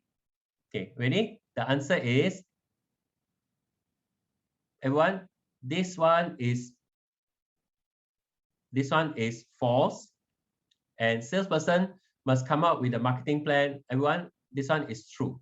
All of you, the answer is true. Guys, this one is true. Guys, for exclusive listing, can you see, guys, under the professional service manual, look at the guideline. Guys, look at the guideline. For exclusive listing, the salesperson must provide with a marketing plan. Okay, everyone? Yeah, so this one is false. Yeah, exclusive listing cannot, guys, exclusive listing is up to 3 months. Guys, exclusive listing, yeah, can renew after 3 months, correct. You can renew after 3 months, but exclusive listing is up to 3 months. Then you can renew, correct. Okay, so this statement is false. Okay, okay. No, guys, for exclusive can only have one at any one time. You can only have one exclusive listing. Okay, yeah, you can renew. Yeah, you can, every time you can renew 3 months, 3 months, 3 months. You can renew every 3 months, no problem. Okay, as many times as you want. Okay, now, of you, why do I say statement 2 is true? Why? Salesperson, the answer is, according to the guideline, salesperson must, can you see the word must now? Guys, salesperson shall provide with marketing plan. On marketing plan means what? The type of advertisement and all that. So the answer is 1 is false, 2, second one is true. Okay. Now I I got a chat in the chat. I got someone asked about the previous, about the previous slide. Yeah, your question, if the deal, Karen, your question is, if the deal closed after 3 months, validity of salesperson is entitled commission. Yeah, so guys, the answer is after 3 months, guys, if the exclusive listing, if the buyer come back within 3 months after the exclusive listing, I repeat, yeah, thanks guys, thanks Russell, all the best Russell, all the best. Yeah, bye Russell. Okay, guys, and any of you need to leave, I respect your timing.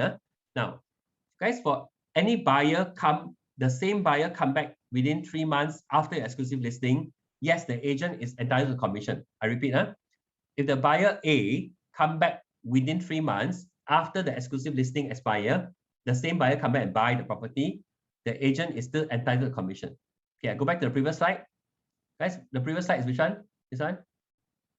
This one? Okay. Okay, don't mind, I go forward. Brian, is this the one? Go forward. Okay, okay, good. Okay, guys, I'm gonna go forward. Now, I'm sorry, anyone raise a hand? You can just put in the chat, Yeah. If your question, Karen, and if he decides to deal himself, yeah. So that's the thing. If the agent find out, then the agent will invoice also. Guys, if the agent find out, he's still entitled to commission. That's the problem. Yeah. Even if he decides to deal himself. Yeah. Right? If the deal is closed within 3 months after the exclusive, and the same buyer come and buy, the agent is entitled to commission, even though he deal with the buyer go directly to the seller. Okay. Now, in the last exam, they asked about auction. So just be careful, just let you know. Okay. Now, everyone, we're going to discuss about this guideline, the practice guideline on ethical advertising. Now, everyone, can I tell you, every exam, all of you must read this guideline, okay, on the marketing of foreign property. I asked everyone to read this guideline on the marketing of foreign property. Have you all read? The exam question always asks, what are the due diligence checks you must check on the foreign developer? Or they always ask, what information that you must check on the, what information that you must give on the buyer? So all of you must read on the checklist. What is the checklist that you must check on the foreign developer? And the other one is, what information you must provide to the buyer? Okay. Okay. Excuse me, is there an upper limit when exclusive ends that the rule apply? Upper limit means, is there upper limit after, after 3 months? No. So that means after 3 months, no, there's no more than 3 months. That means up to 3 months. After that, you do a renewal. Guys, the answer is exclusive listing. After a 3-month exclusive listing, right, then you do a new agreement again, new exclusive. Okay. Now, I mean, if the buyer come back, okay. Now, guys, in the exclusive listing, just to address this question, guys, if the same buyer come back, so I want to tell you, in the exclusive agreement, look at everybody, if you all don't mind, if you are giving exclusive for 3 months, all of you look at, if this exclusive is for 3 months, right? Now, okay, if the buyer buy from the seller maybe 6 months later, okay, thank you, thanks for asking, Patsy. Okay, so the limit is up to 3 months. So all of you, if the listing is 3 months, okay, 3 months, right? Let's say I bought a buyer John. All of you, I bought a buyer John here, John here, right? Now, if the buyer John come back to buy after the exclusive expire, that as long as within 3 months, guys. If the buyer comes within 3 months, if the buyer John come back and buy within the 3 months,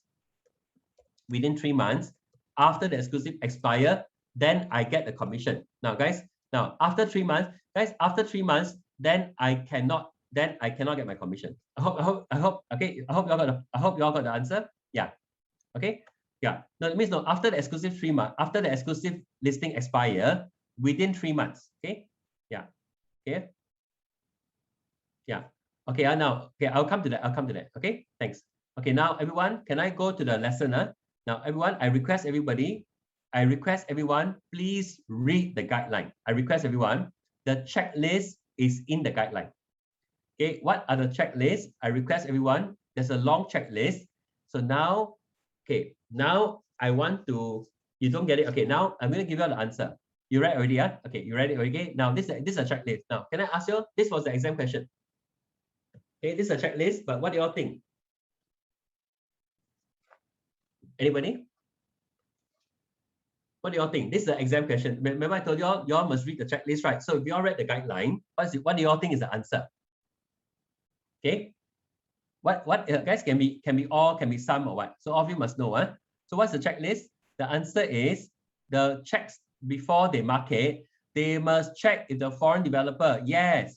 They must check about the detail, yes. They must assess the financial planning, yes. They must check, yes. The answer is all. So to answer your question, answer is all. Okay, this one came out. So guys, this was the exam question, by the way.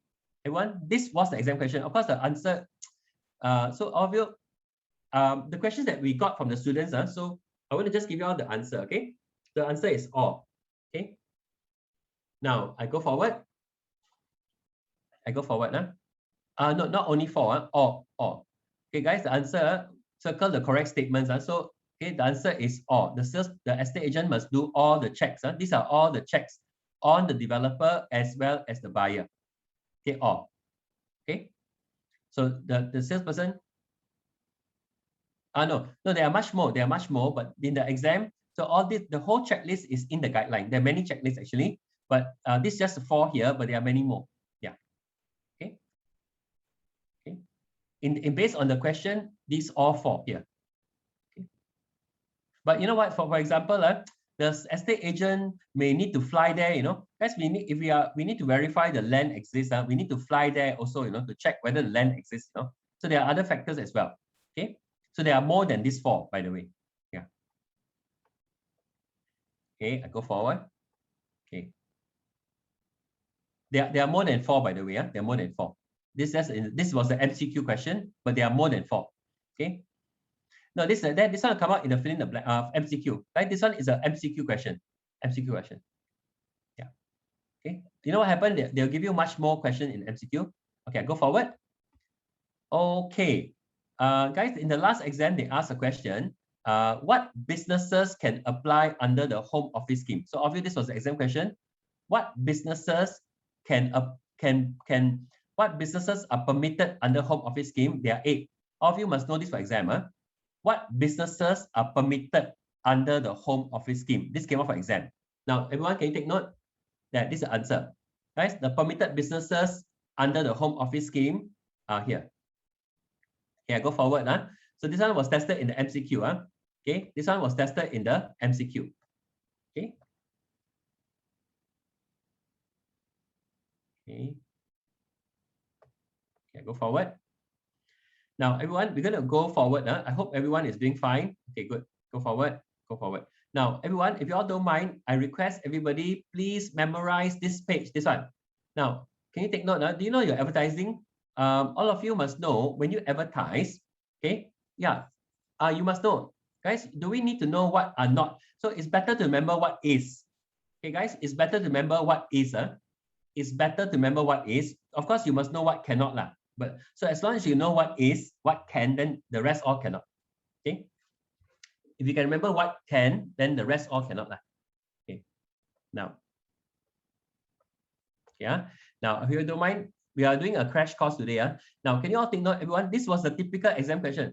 Everybody, when a salesperson advertise, how does a salesperson when a salesperson advertise, what information about the salesperson must be in the advertisement?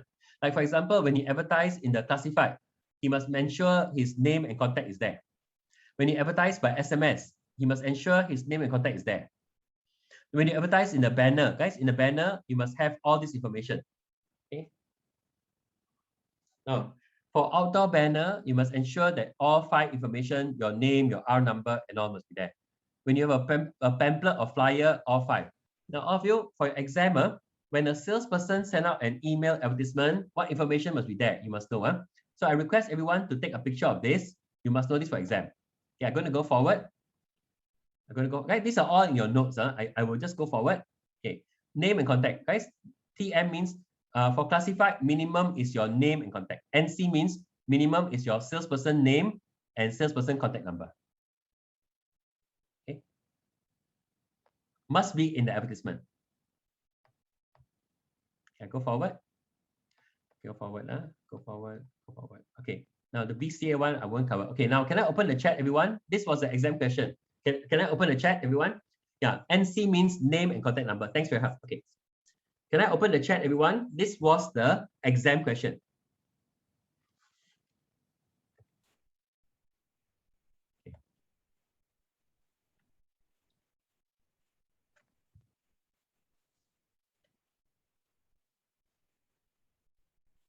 Okay, ready? Under the Spam Control Act, okay, you must remove the contact within 10 business days. No, sorry. Sorry. Okay, yeah. Okay, ready? Yes, I'll come to that. I'll come to the size of the banner. Okay, now everyone, this is very important, okay? Now everyone, under the Spam Control Act, you must remove your contact within 10 business days when the person unsubscribed. Okay, you all must know this for exam. Okay, I'm going to go forward. Yeah, just now someone asked a good question. Mark, what do you mean by this? Guys, what do you mean by 5 and 2? Don't mind, I won't go into detail. Guys, when you SMS, the salesperson must identify himself, minimum name and contact number. Now, everybody, what is 5? 5 means all these 5, all this information. When I say 5 means all this information must be there. Now, I saw 2 raised hand. Is it possible you can put your question in the Zoom chat now? I'm going to look at the question now. Okay. So of you, when I say 5 means what? All these 5 information must be there. When I say 2 means minimum name and contact. Banner, all 5 information must be there. That's the reason. Okay. Anyone can put your question in your Zoom chat, please. I can look at the Zoom chat. Thank you. Okay, I'm going to go forward now. Okay. Yeah, price also. But then, how to identify yourself? How does a salesperson identify himself? This is the answer. Okay, how does he identify himself? Okay, go forward. Okay, guys, for the Spam Control Act, what's the answer? The answer is 10 business days. Okay, guys, 10 business days. Okay, I hope all of you are with me. Right, I want to cover as many information. So if you have studied, it'll be better. It'll be better. Okay, I'm going to go forward. Now, everyone, can I tell you, almost every exam this come out. Look at this. Guys, what is the purpose of the Spam Control Act? Look, for exam, this came out. The Spam Control Act regulates advertisement that are sent through email. Guys, no, it's always it will either come out. Depends. It came out in the fill in the blank. You know, look at that. The Spam Control Act regulates what? Advertisement that are sent through what? Email and SMS, and what? The Spam Control Act says that when you send out advertisement through email or SMS, your advertisement must include the ADV and unsubscribe option. Okay, this came out in the fill in the blank, you know, dash. Guys, this one came out in the fill in the blank. Advertisement that are sent through email or SMS are regulated by which act? Regulated by the Spam Control Act. Okay, this one always come up for exam. Now, you cannot do telemarketing after 10 p.m. and all. This one, these are all in your notes. Yeah, go forward. So all of you know what Spam Control Act? Spam Control Act regulates advertisement that are sent through email and SMS. Let's go forward. Okay. Now, everyone, can you all take a picture of this? Now, I request everybody, in the exam, they always ask this question. Ready? What businesses or can operate in a home office under home office scheme? Now, what is InList? Okay, InList, and what is RealList? Now, in RealList, there are now 6 databases. Okay, of you RealList, there are 6 databases. Okay, let me see. Can all of you take note? It's called the rental database. Rental database and developer sale. Now, let me tell you, I think this will come up for exam. Developer sale. Thanks for your help, sale. Okay, now sale and rental. Thank you. Okay, now I want to ask your class a question. Everyone, you must know this. I won't go into detail. Let me show you what the exam question was. So all of you must know what information in this came up for exam, you know. What information in RealList came up for exam. And the BCA outdoor banner. Everybody, in the February exam, this came up. Again, in the BCA outdoor banner. So everyone, can you all ready? I'm going to flash everything. Okay. I'm going to flash everything. Okay, what's the difference, everyone? InList, guys, InList is what? InList is by SLA. All of you, InList is by the Singapore Land Authority. InList is to check the ownership title search. InList is called Integrated Land Information Service by SLA. is to check ownership title search. Realist means what? Real Estate Information System. Now, realist is by URA, is to check on transaction database. Guys, it's all about more on records of database. You see, InList is ownership title search. Realist is by records of database. Now, let me show you all. Don't mind, Now, guys, you all read on your own. Now, don't mind, this came out in the last exam. Guys, what is URA space? Wow, another exam question. Now, all of you, can you just take a picture of this in case the exam question come up? Now, in the exam, they can ask, a centralized integrated map portal developed by URA, to tell you the map is a centralized map portal. It's called URA space. Okay, just take note of this information. Now, all of you, I don't mind, this for you all to know. What is InList? What is Realist? What is URA space? Just take note in case the exam asks a question. Now, can all of you take a picture of this if you all don't mind? I'm going to change my page. Now, all of you, this was the exam question, no? What information can you get from InList? You must know everything here. Guys, you'll be surprised, This one came up for exam, no? InList is by who? By the Singapore Land Authority, SLA. Okay, this one came up for exam. Oh, you can check cabinet information. Oh, you can check property information. Guys, MCQ. You must memorize everything. They will ask in the MCQ, they will ask you which of the following can you find in InList? Okay, which of the following can you find in InList? Okay, not the pricing, but the information. Okay, not the pricing, yeah. Okay, now are you all ready? All of you? Okay, guys, one mark, guys, 1 mark, don't give up. okay, come. Now, guys, can I tell you what is Realist? Can I tell you? You read on your own. What's Realist? Okay, what is Realist? You must know.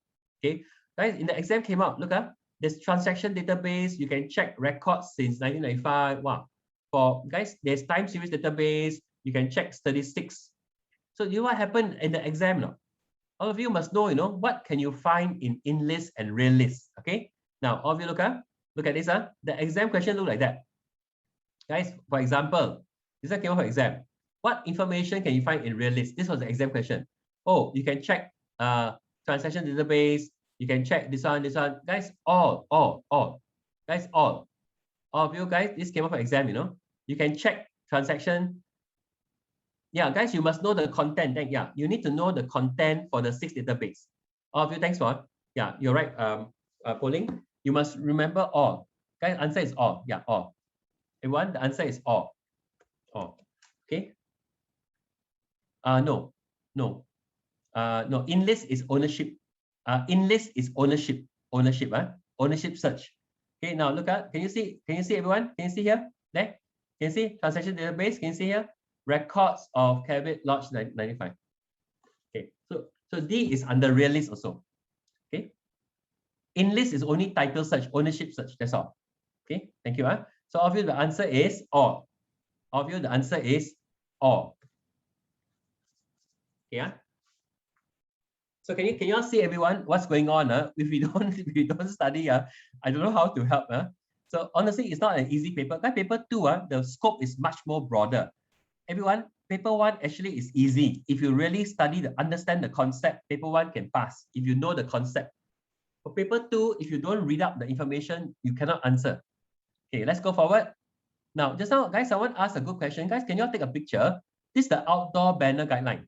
The exam question asked this question, no? For outdoor banner, what's the guideline? For residential property, the outdoor banner guideline. For vacant land, the outdoor banner guideline. So all of you can take note. The exam question asks, what is the maximum size for outdoor banner for vacant land? What's the maximum size for residential property? You believe me, this was all came up for exam. Okay, I hope you all can take note of this information. I request everyone, besides reading all your notes, okay, the pricing so far they've not tested. The charges, honestly, they've not tested. They only tested once. Okay. Now don't worry. You can take a screenshot of this, Brian. You can take a screenshot of this. It's online, but I found it. Okay. Now, all of you for exam, you must know for what? Residential. You must know for what? Vacant land. Now, can you go to the next page? I go to the next page, Okay. Ready? One sign, one sign. Okay, now look, of you, one more page, one more page. Now, can you take note? This is for industrial commercial building, and this for industrial building, the sign. You believe me, guys, this one came out for exam. This whole thing came out for exam. So I request everyone for your exam, please take note the BCA outdoor banner guideline. I repeat again, for residential building, for vacant land, don't mind take a picture, for industrial building, commercial building. Just take note. This one came out in the February exam. I'm not sure, the recent exam, I'm not sure whether it came out again. February exam came out, So honestly, guys, you got also right. Yeah. Can I tell you, it came out again. I'm just thinking, why is it that just follow my checklist? I request everyone, whatever checklist I told the class, just follow the checklist, and everything is your round 1 to round 10. Guys, whatever I tell you all now is all in round 1 to round 10. So from today onwards, everyone, I request you all the next 1 week practice round 1 to round 10. That's all. And study, of course, study your notes now. Okay, go forward. Right, the same thing, I covered this in my lesson last year, this whole thing is repeated last year also, same thing. Okay, now in the last year, they asked a question, where are you prohibited to put outdoor banner? Okay, last year, where are you prohibited to put outdoor banner? Now, this came out in the exam last year. In the MCQ, wow, they put, oh, you cannot put outdoor banner here. You cannot put outdoor banner here. Cannot put outdoor banner. So all of you, don't mind, I repeat my last 3 slides again. In the exam, they can ask you technical question. I repeat, ready? For outdoor banner for residential building, commercial vacant land, commercial building, industrial building, and where you cannot put outdoor banner. That's all. So you can score 1 mark. If you read this information, 1 mark, 1 mark. Okay, I go forward. Oh, sorry, I'm going to go forward. So now I seek your help. Just guide, I'd like to guide you all through what you all need to study. Okay, it's more important. Okay, last one. Now, guys, we are coming to lesson 12. Guys, lesson 12, they ask question, what is the minimum land size to build an apartment? What is the minimum land size for GCB? What's the minimum land size for semi-D? So I request you all to take up this picture. It's very important. They ask this question. Okay, this is lesson 12. Guys, this is lesson 12, lesson 12. Okay. Lesson 12, Okay, I go back again. I hope you all don't mind. I seek your help, I'm going to go slightly. I seek your help. So the outdoor banner, you must know 1, 2. Okay, Ken, is it okay? Okay, now, okay, now, okay, 3.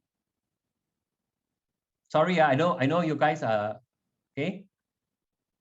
Okay, now, again, now we are lesson number 12, lesson number 12. Lesson 12, they test you on marketing of landed. This landed, lesson 12. Guys, lesson 12, everybody, I'm very surprised. So type, okay, so for type, thanks for asking. For type 2 is 80 square meter, correct. For type 1, okay, thank you. This one is for type 1, is this one. For type 2, 80, correct. Okay. Yeah. Yeah, they can ask in paper 1 as well. And this one can come out in paper 1, this one can come out in paper 2. Okay. Okay. Yeah, normally terrace can be corner. Guys, terrace means what? Corner terrace, intermediate terrace, corner terrace. When I say terrace houses, it means corner, intermediate, and corner. Okay, so terrace houses doesn't have to be intermediate; it can be corner terrace as well. So corner, the intermediate means the one in between, and okay, this is not townhouse. Townhouse not. It's not townhouse. Yeah. So far they've not tested on townhouse, but that one may be under paper 1. Okay, townhouse they may test in paper 1. Now, guys, can I tell you something? I'm a little bit surprised. To be honest with you, in the last exam, they tested on the URA guideline. Guess what, guys? Medical clinic came out in the last exam. Look at that. It came out in the exam, I told the students to study. So all of you, for your exam, you must know the URA guideline for medical clinic, the URA guideline for commercial school. Guys, yeah. Guys, you must know the URA guideline for childcare center, religious use in a commercial building, and religious use industrial building. Guys, can I tell you the last exam, apparently the morning and afternoon paper, one of the paper was easier than I was surprised, the last exam, the morning and afternoon paper, surprisingly, I forgot, one of the paper was easier. I have to admit, for my students' feedback, I can't remember which one was it. Okay, yeah. Okay. One of the paper, yeah, the morning paper was easier. If I'm not wrong, the morning was easier. Surprisingly, I don't know how come. Okay, now, now I want to tell you all, everyone, the medical clinic question came out. Right? This came out for exam, you know. Okay. Yeah. No. Next time, maybe next time afternoon easier. Maybe better not predict. Okay. Now, everybody, if you all don't mind, I want to ask you all, please read on your own. Okay. Now, all of you, can you all take note? Can you take note of this? Hey, no, don't. It may not be the same. So, guys, can you take note? What's the guideline? Guys, URA guideline for full factory, you must know. Everyone, URA guideline for medical clinic. This one came out for exam. Okay, you all must know. All this was put in your WhatsApp group already, you know. All of you, this came out for the exam. All of you, this was the last exam question. Okay. For shop house, must you get approval? You know, guys, planning permission is required for private medical clinic, except if the shop house does not exceed 1,000 square meter, then no need to get approval. Everyone, this was the last exam question for medical clinic. Okay, so I want to make a small request to the class. I'm not trying to overwhelm the class. I go back again. Okay, you must know the URA guideline for medical clinic, commercial school, childcare center came out in the February exam, religious use in a commercial building, religious use in an industrial building. Okay, so now I go back. So all of you ready? Okay. So guys, they do test you. Sometimes, guys, they test you in paper 1 and paper 2. There's this information. They test you in paper 1 and paper 2. So one more time. Paper 1 is more theory, concept. Paper 2 is more practical by right. Okay. Now, this for medical clinic. All of you, medical clinic. This is what? Childcare center. This is what? Commercial school. I repeat, guys. I repeat again. Ready? You must know for full factory came out. For medical clinic came out. For childcare center or kindergarten and commercial school. Okay. Yeah. Religious activity in a commercial building, industrial building. Okay. Industrial canteen. Yeah. Okay, now if you don't mind, I'm going to go forward. I'm sorry. Now, don't mind everyone. I'm going to go straight into the JTC. Everyone, this one is a tough one. In the exam, they ask about JTC. You know, have anyone read or not? Right? They ask, what is the JTC build and lease program? Anyone knows about this? Have you all read? Okay.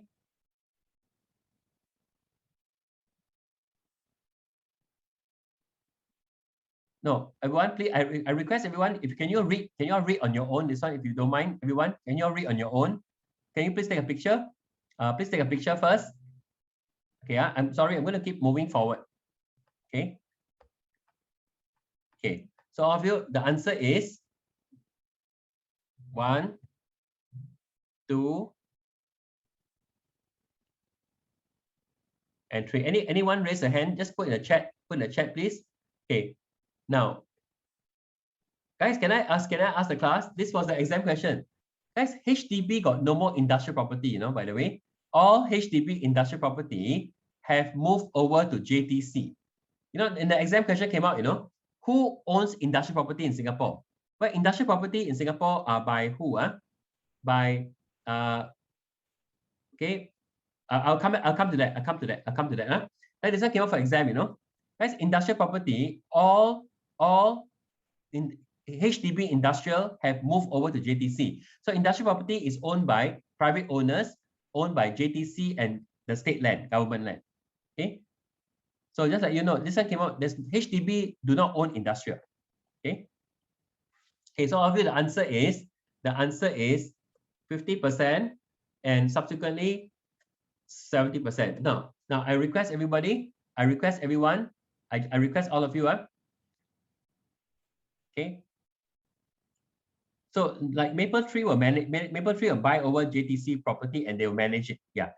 Okay. Now, for example, so now I want to ask guys, how do I get this information? So I request so far they may have tested on this on the JTC build and lease scheme and all that. So I request everyone just take note of this picture. This picture, guys. Can you take a picture of this? This one. Can all of you take the assignment prohibition period table? I request you all just take one picture of this. Okay, don't mind, and one picture of this. That's all. I request everyone. I request you all please take one picture of this. And just for 1 mark, guys, they are asking questions that are quite heavy. Okay, one of this and one of this. Okay, it's all here. It's all here. It's from the website. Guys, this is from the website. Okay, this and this. Thank you. Okay. Okay, now if you don't mind, I'm going to go forward. Now, can you see, guys, this was an exam question. Under the JTC Build and Lease program, you must occupy 50% and subsequently 70%. So this was the exam question. Can you see, I'm not trying to overwhelm the class. I request you all to read it one time. Okay, yeah, go forward. Okay, now everybody, the exam question came out.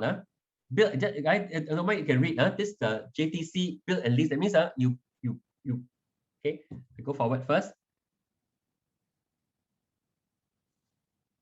Thank you. Okay, now I hope, thanks for your help. Okay, now if you all don't mind, everybody, can I open the chat now? Guys, you all know what's Business Park, right?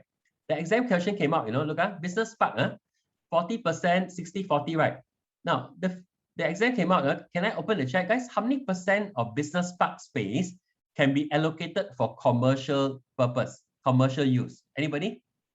How many percent of Business Park space can be allocated for commercial use? Anybody can help me? Commercial use.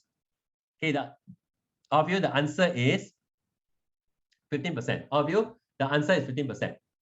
Guys, how much of the Business Park space can be allocated for? The answer is 15%. This came up for exam. Guys, this one was in your paper 1, came out paper 2. This one came out for exam, And guys, in the exam came out, what kind of businesses can operate in a business park? All of you, the exam question came out. Okay. Yeah, white can be, that means white can be what? White can be used for commercial. Okay. Yeah. Yeah, white, yeah, business park can be white, right? White means you can use it for commercial and all that. Okay. Okay. Yeah. No, 40% is meant for what? Guys, 40% is for what? Ancillary. Guys, 40% is for what? Ancillary, okay? Ancillary purpose. Okay, I go forward.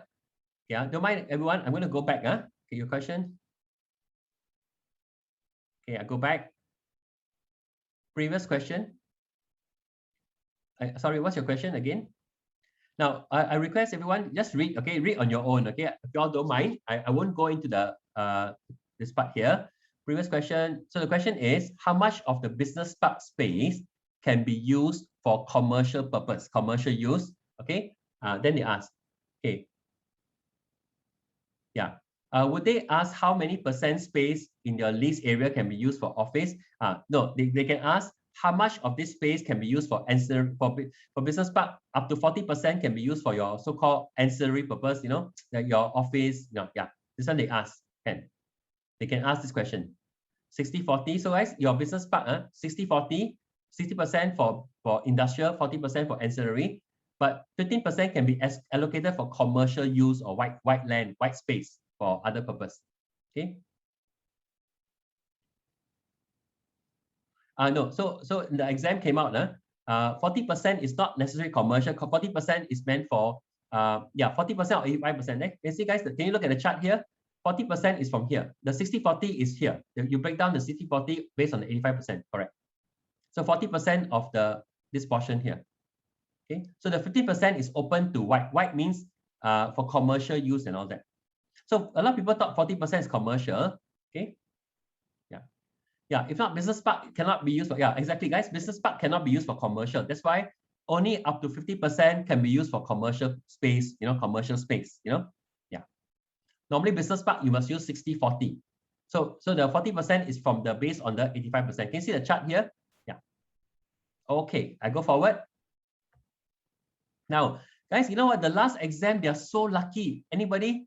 Guys, Little India will come under what? This was the exam question. You believe me, the last exam, they are so lucky.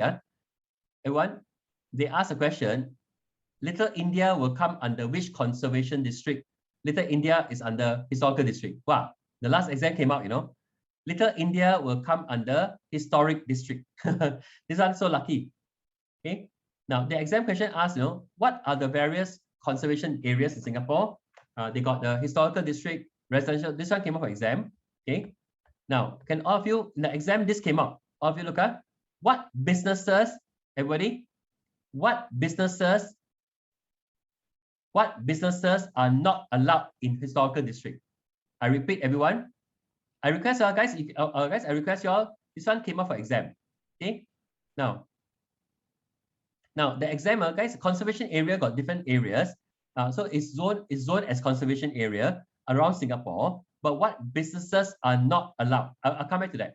Guys, what businesses are not allowed? Okay, what allowed? Okay. Now you all must know this for exam. You must know this for exam. Okay. So guys, the examiners are repeating, guys, what businesses are allowed? What business allowed for home office scheme? What businesses are not allowed for historical district? So guys, this is from your previous exam, from your notes. Everyone, this is from your notes. Okay. Okay, go forward. Go forward. Is this the slide you're talking about? Yeah.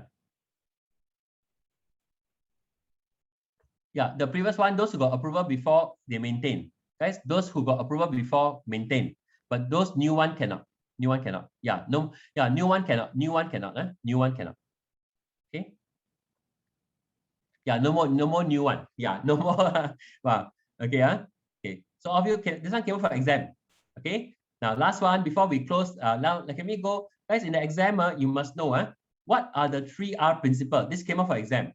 Under the conservation district conservation guideline, what is, yeah, correct. This one came up for exam. You believe me, guys, whatever we discussed, everything here came up for exam. What is the URA 3R principle? Came up for exam. Okay. Maximum retention, restoration, and repair. Okay. Now I'm going to go forward. Now, can we do lesson 13 now? Everybody, can we do this page together? Can all of you, can we start the lesson now? Anyone? The 12 months defect liability period starts from when? Anybody? Guys, this one is an exam. The 12 months defect liability start from when? No, wrong, guys, wrong. TOP is wrong. Guys, TOP is wrong. So all of you, the 12 months start from the date of vacant possession. Date of possession, vacant possession. Okay. Or the 15th day from TOP, after TOP. 15 days after TOP, whichever is earlier. So, okay, guys, I want to tell you from the date of vacant possession or 15 days after TOP, whichever is earlier. Okay, now, and guys, I won't go into detail. I'm sorry, because of time constraint. The examiners ask, for example, can you calculate the floor area deficiency tolerance level? For example, I won't cover today. For example, if you bought the unit at 110 square meter, okay, and then your house, you got the property, you got is 102 square meter, you know, then can you ask for compensation? So there's a 3% tolerance level. I won't calculate today if you don't mind, but in the exam, they ask you to calculate what is the deficiency tolerance amount. Is there any compensation? Now, can I open the chat for this question here for lesson 13, everybody? Can I open the chat, everyone? What do you all think is the answer? A, B, or C? Guys, for the A, B, or C, this question here. Everyone? If the developer fails to carry out the repair, they can deduct the amount held by the Singapore Academy of Law. So this one came up for exam. Okay. Now, can I open the chat one more time? Can we do this exam question, everybody? Guys, to get a sale license, the developer for 200 units, the developer must have how much? 1 million, 2 million, 3 million, or 4 million. Okay, this is an exam question. 1 million, 2 million, 3 million, or 4 million. Okay, all of you look up. Up to 50 units. Okay, up to 50 units. 50 units or less. 1 million. Yeah. Okay, everyone look up. 51. Guys, 51. Sorry, if it's 51 to 200 will be 2 million. 201 to 400, 3 million. More than 400, 4 million. So all of you got the answer is 3 million. 2 million. Can I tell you something? The answer is 2 million. 200 units is 2 million. So I want to tell you all something, guys. This is exam question. So we have to memorize the table. Okay, we have to memorize the table. Okay, all of you must know this for exam. Okay, so now all of you, you must know for exam, they can ask what is project account. The purpose of project account is to protect the buyer's money. They can ask a question on the show unit rule. That's what's the purpose of show unit rule, is to ensure the show flag is to depicts the actual unit, for example. Okay, go forward. Now, so guys, the exam question can ask to calculate the deficiency. They can ask about the show unit rule or the project account rule. Okay, I go forward. Yeah, correct. The show unit rule is to ensure the show flag depicts the actual unit. Correct. Okay, I go forward. Now, everyone, this was the exam question, for example. Guys, what's this example? Anyone can help me? Now, I'm going to do a summary after this. So we're going to take a last 15 minutes, then we'll close the session. Okay, okay, guys, all except what? Okay, all except C. Guys, all except C. So obviously, this one came up for exam.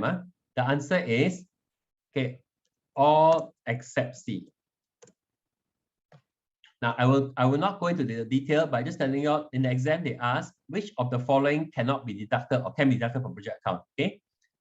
So now I'm going to go forward. I'm going to go forward if you don't mind. Now, everyone, I want to just summarize. For lesson 13, it's quite straightforward. They will ask questions about the deficiency tolerance level, or about the developer's sale license criteria, or show unit. So you know what happened in the last exam? Can all of you help me on this? This was a developer's license question. Anyone can help me? Now, everyone, I'm going to close the session at 11 o'clock sharp. Okay, 11 o'clock sharp, I'll close my session. Okay, last one. Can I open the chat? Can you all help me with this?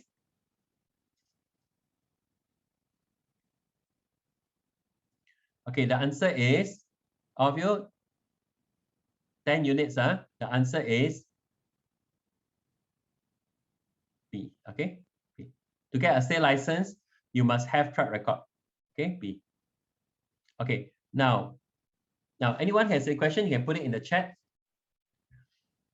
I'm sorry, guys. I'm looking at the Zoom chat only. Everyone, I'm just looking at the Zoom chat. If you have any questions, is it possible to put in the Zoom chat? Thank you. Okay. I go forward. Okay, go forward. What is the criteria for no record?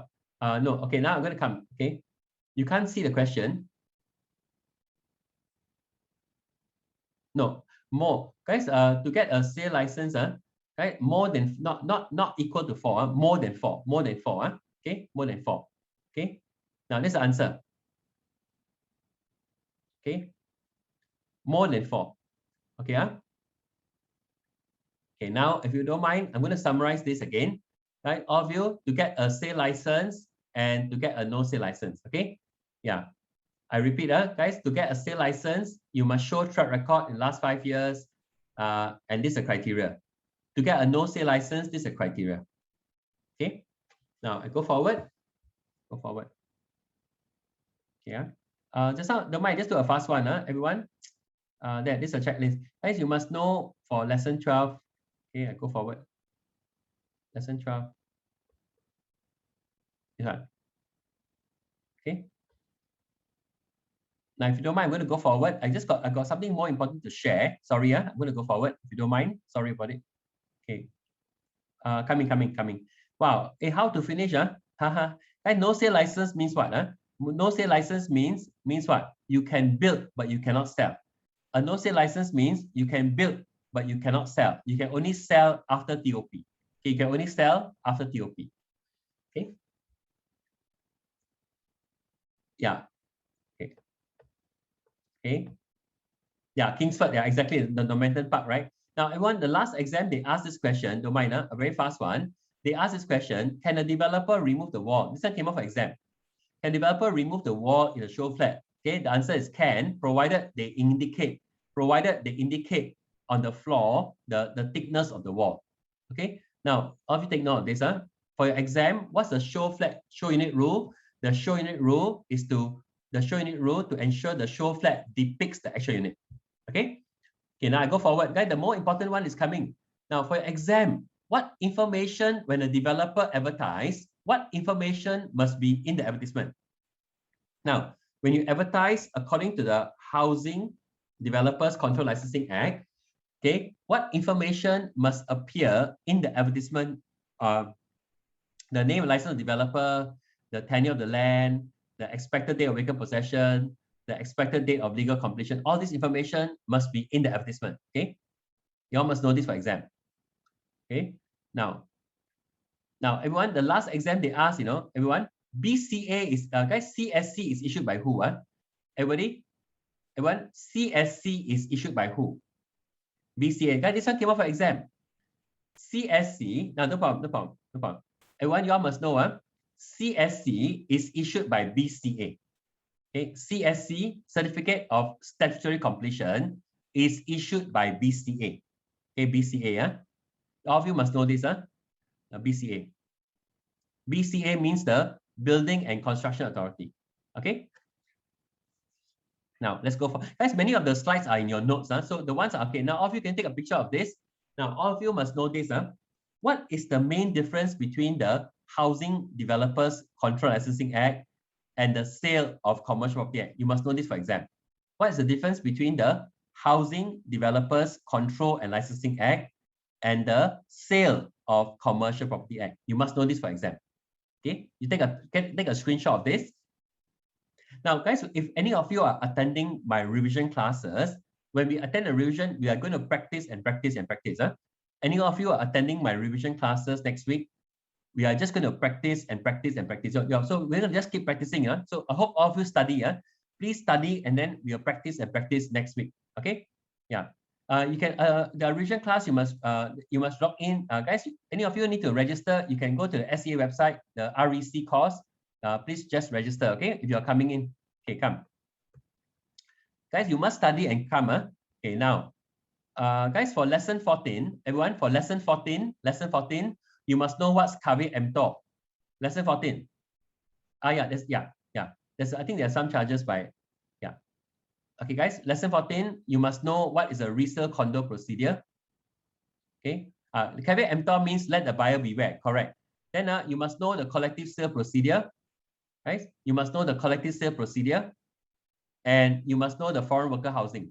Guys, every exam, they will ask question about KW MTOR, resale condo procedure, collective sale policy. Okay, now lesson 14, can we go into it? Now, I want to ask the class a question, everybody. Now, this is the exam question. Everybody, if a Happy Park condo, guys, they want to do en bloc. Guys, to do en bloc, you need how many % signature? You need share value, signature, and strata area, right? Now, if it's less than 10 years old, guys, less than 10 years old, you need 90% signature. Everybody, less than 10 years old, you need 90% signature of the share value and strata area. Okay, if it's 10 years or more, you need 80% signature. So can I open the chat? Guys, if Happy Park condo want to do en bloc, right, this year, Happy Park condo, based on TOP, TOP 2013, let's say is 8 years old, and based on the land age is 12 years old. So guys, they want to do en bloc. You follow the age of the land, or do you follow the age of the TOP? Okay, you all must know, guys. You must know this for exam. Everyone, you must know. It's based on the TOP, guys. It's based on the age of the development. All of you, it is based on the age of the development. Okay, development. So all of you, you don't base on the age of the land, you base on the TOP or CSC date, whichever is earlier. Okay. Go forward. The previous page. This is a page. Okay, I go forward. Okay, now I'm going to go forward now. Okay. Now, I'm sorry, I know we are quite ambitious today, but I think it's good that we get to know what to study. Okay, now last one, I won't go. You know what happened in the last exam? Guys, TOL quarters is for what workers came out for exam. Temporary occupation license are meant for which workers? Are meant for construction workers. This came out for exam. Okay, now, guys, I'm surprised the same question came out for exam. Ready? Now, can all of you take note of this information? Everybody, please take note. Okay. Can all of you take note? Can foreign worker rent, everyone? can foreign worker rent no,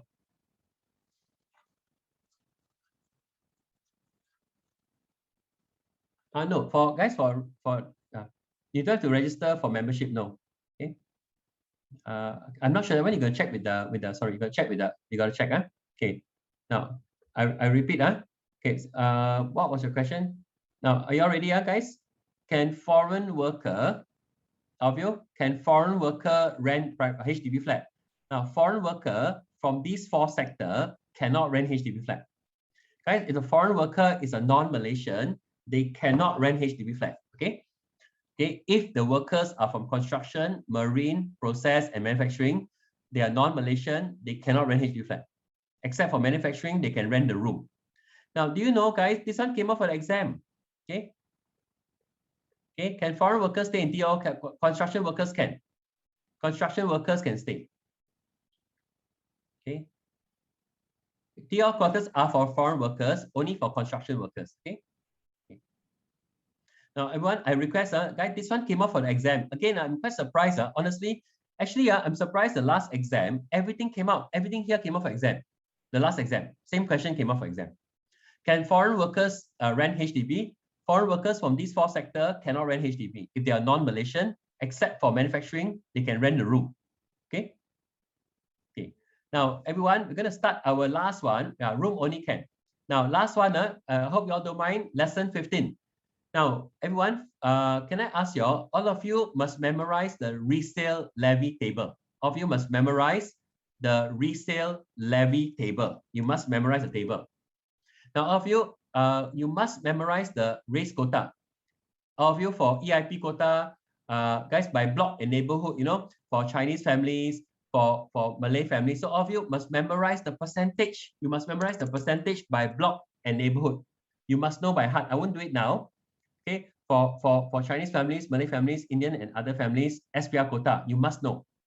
You must know the resale levy table. You must know the NC quota for rental.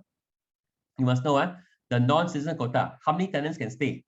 Now, you must know the BTO and so on, the grants, all the grants. So guys, in the exam, they ask about the grant, they ask about the race quota, they ask about the levy table, and they ask about the rental table, the rental. So can I show it to you all? Can I show it to you all? Now, no mind, I just go straight to my lesson. Now, can we do one last question for EC condo? Guys, for EC condo, you must know, everyone, in the EC condo, always one exam question come up. For your exam, everybody, EC condo, who can buy a brand new EC condo? These are the 4 schemes. There are 4 schemes, okay? And EC condo, for 5 years, you know, guys, you cannot sell, you cannot rent a whole flat, you cannot buy condo. After 5 years, you can sell to Singaporean or PR. After 10 years from TOP, you can sell to foreigners, okay?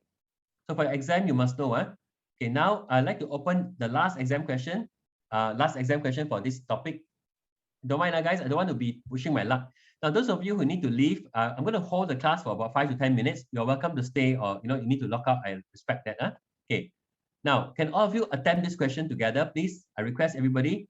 This is the exam question. We got 10 more minutes to go. 10 more minutes.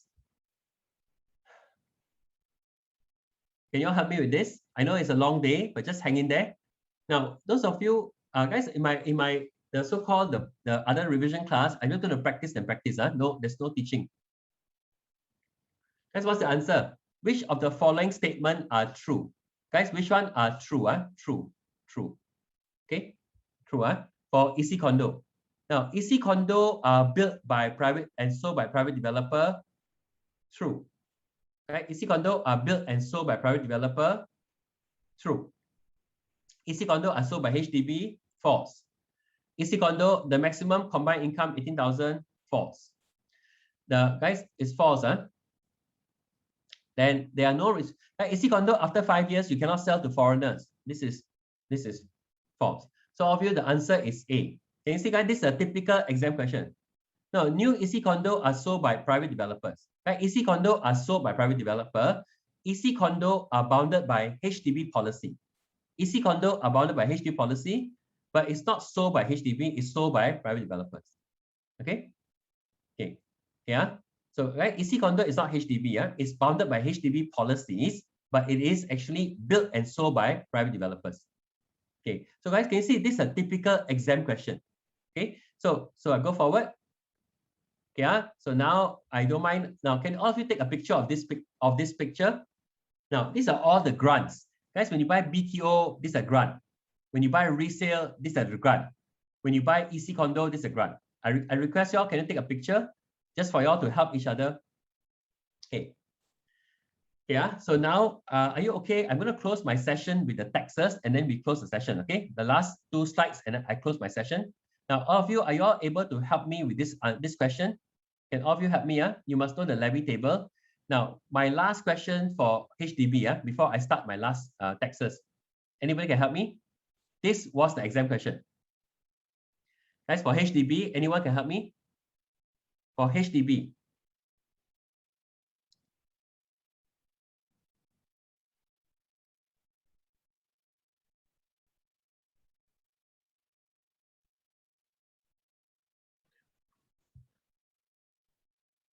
Okay, are you all ready?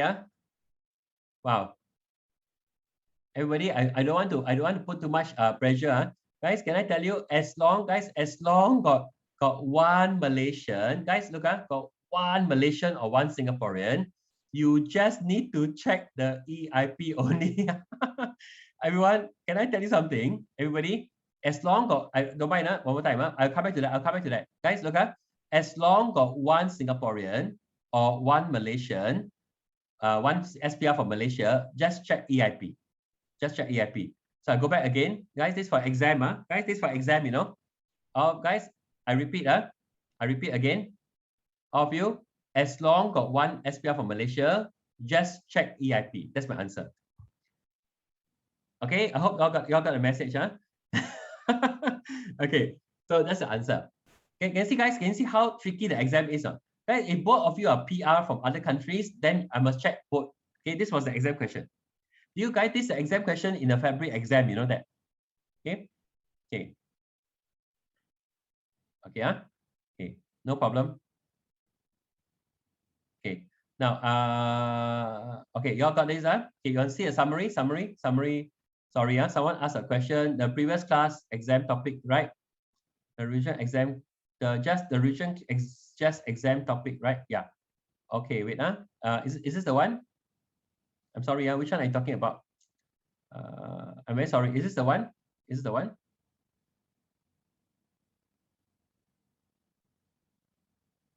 Okay, okay, good.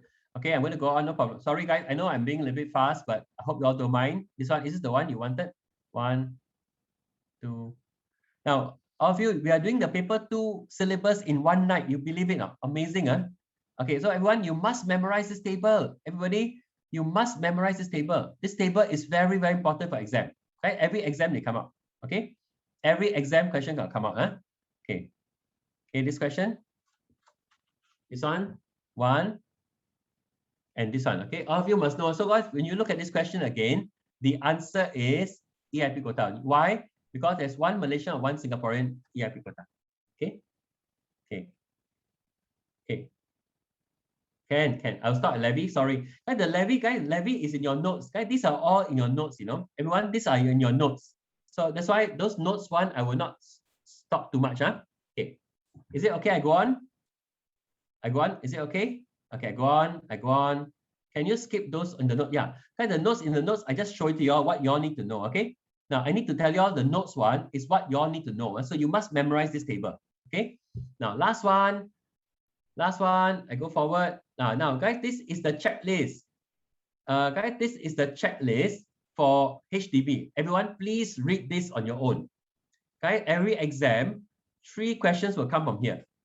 Again, guys, I repeat, every exam, 3 questions will test you on here. So I request everyone, yeah, it's okay. At least you all learn, Okay. Okay. Okay. Yeah. Guys, I go forward. I go forward. This is a checklist for HDB. Now I know it's too late. You got your exams around the corner, but you should have read this already. Okay. Okay, I go forward. I'm sorry. I'm going to go forward, guys. If you don't mind, I'm just going to go forward. Okay. Okay, I just go forward. I won't be, I'm just going to go straight into the summary because I'm going to close my session soon. You all took a picture of this. Okay, I'm going to go forward. And guys, the HDB resale portal came out for exam. Okay. Okay. Yeah. Now, guys, the intent to sell valid for how many months, the intent to buy valid for how many months came out for exam. So all of you take note, the last exam, they asked a question about the resale portal. They asked like, when you submit, they asked this question. Guys, can you take a picture of this? I'm going to go forward. I'm going to go forward. Now, if you're coming from my revision class, guys, I'm not going to teach, I'm just going to go practice. So please practice before coming for the class. Okay, guys, to buy a HDB flat, you can be a PR, PR couple can buy HDB flat, but if one Malaysian and one Singaporean, or as long as one Singaporean and one Malaysian, only EIP quota. If both of you are PR from different countries, then I will check both SPR quota and EIP quota. Now, in the last exam, they asked a question in February exam.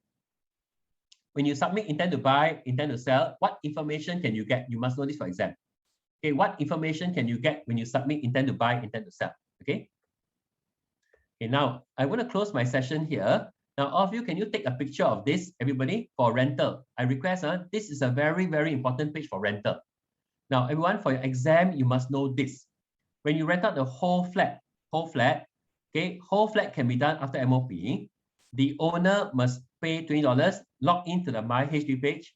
Now, when you rent out the whole flat, you got to check NC quota. NC quota is non-citizen quota by block and neighborhood. Now, as long as the tenant is a foreigner, the tenant is a Singaporean, the tenant is a foreigner, minimum 6 months up to 2 years approval, each time you apply for approval. Now, if the tenant are all Singaporean or all Malaysian, minimum 6 months, maximum 3 years. Okay. Now, what's NC, guys? What's NC? Anyone? What's NC? Anyone can help me? What is NC quota? Yeah, non-citizen. Thanks, guys. NC means non-citizen quota. Okay, non-citizen. Okay. Now, everyone, for room rental, there is no MOP. No need to check NC quota. Okay, for room rental. Okay. Now, I encourage you all to come for my revision, guys. Honestly, if you all study, please come. Okay. Okay. Now, last one. Okay, last one. Okay. Now, block and neighborhood. Just remember, block and neighborhood. B means block. Thanks a lot. Yeah, block and neighborhood. Okay. No, not 8 and 5 is 11 and 8. Okay.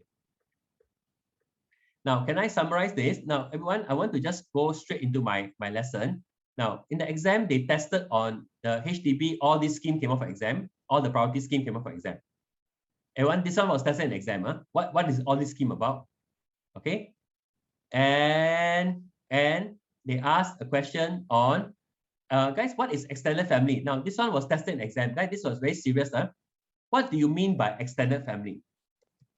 Okay, extended family. So I request all of you to take a picture of this. You must know this for exam.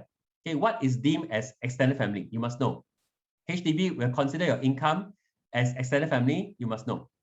Yeah, the previous page. Okay, no problem. Okay, now please read on your own. Okay, you must know all the schemes. All of you must know all the schemes, and you must know here. Again, I request you all just follow the round 1 to round 10. Then you will know what I'm talking about.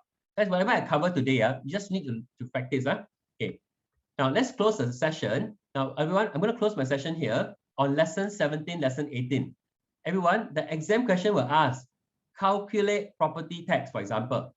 Guys, if the annual value, we don't got what to do now. They can ask you a question.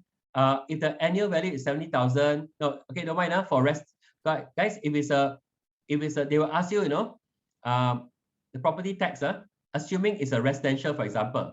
Assuming it's a residential, what is property tax? You must calculate. I won't calculate now. Okay, I will not calculate now. Okay, residential. Okay. Now, guys, they can ask to calculate the seller's stamp duty. If you bought the property on this date and you sold the property on this date, if it's an office, and any seller's stamp duty, if it's an industrial, any seller's stamp duty, if it's a residential, any seller's stamp duty. So if you bought a property on this date and you sold it on this date, is there any seller's stamp duty for, or if it's an office and all that, you must know this for exam. Okay. Then they ask you to calculate income weighted average age. Okay, they'll ask you to calculate the buyer's stamp duty, or they can ask you to calculate, guys, they can ask you to calculate e-stamping for rental. So guys, in the exam, they can ask question about the haircut, the total debt service ratio, haircut. Okay, all of you must know this. Okay. Mark, I contract multiple property, pay buyer's stamp duty ABSD for the rest except, yeah. So first property, you pay buyer's stamp duty. Let's say I bought 3 properties, right? The first property, I'm a Singaporean, I pay buyer's stamp duty.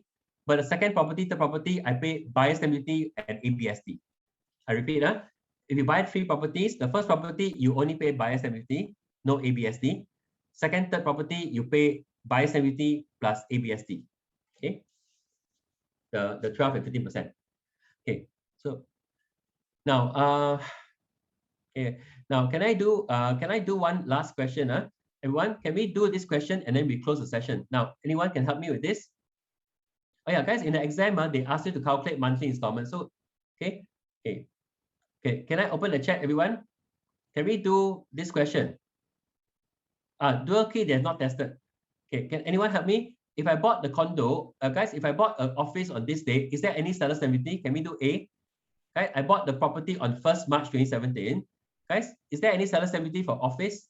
No, there is no SSD for office. Okay, guys, if I buy industrial, if I sold within 3 years, guys, 1st March 2017 to 1st February, how many years holding? Guys, how many years holding period? Anybody can help me? How many years? No, how many years exactly? No, 3 years what? 3 years, 11 months. Okay, now, so 3 years, 11 months. So how? So everyone, so the answer is for industrial, the industrial, no. Okay, now, can I ask the class for residential? For residential?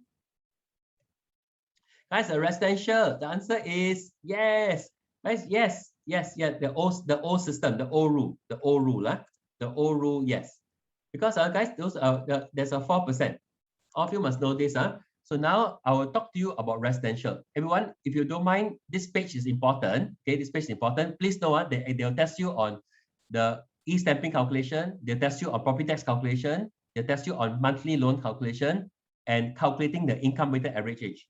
Okay, now, okay, can undo? Okay, okay. Now, can we do, guys? Can I ask you all for your exam? Can you take note of this? Guys, look, don't mind. I'm going to go straight here.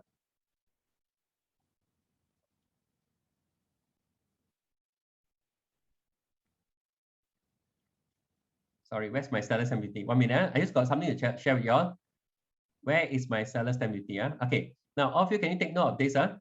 This table is very important. Sorry. Wait. Where is it? Give me 1 second, please. I cannot find my seller stamp duty. The most important page for today, before we close. Okay. Now, all of you, can you take note of the old and the new? Guys, this is a very important page for guys for your exam. If you can take away anything for today's session, this page is very important. Now, all of you, please take this one. Guys, I request there's an old seller stamp duty and there is a new one, the old one, new one. Now, the old one is no longer valid, no longer valid. But the exam question can ask you a question. For example, just now, guys, if I bought, guys, can I ask the class? If I bought on this date and I sold on this date, they ask you this question. So must you pay seller stamp duty? Anyone can help me? If you bought on this date and you sold on this date, must you pay seller stamp duty? Anybody? This is the exam question. So all of you, you must know the old and the new. All of you, you must know the old and the new. How many percent? How many percent? How many percent? Okay, all of you 4%. Now, all of you look at December 2016. So it's 3 years. Guys, December 16, wait, 17, 18, 19. Yeah, is it 8 guys? How many years? Sorry, can anyone? 3 years, 8 months, right? Okay, 3 years, 8 months, right? 3 years, 8 months. So you will come under the year 4. Guys, 3 years, 8 months, you'll come under year 4, within the year 4, within the year 4. Guys, within the year 4. That means you sold, guys, if you sell within the first year, 16%, Within the second year, 12%. Within the third year, right? The moment is 3 years, 1 day. Everyone, the moment is 3 years, 1 day. You are in year 4.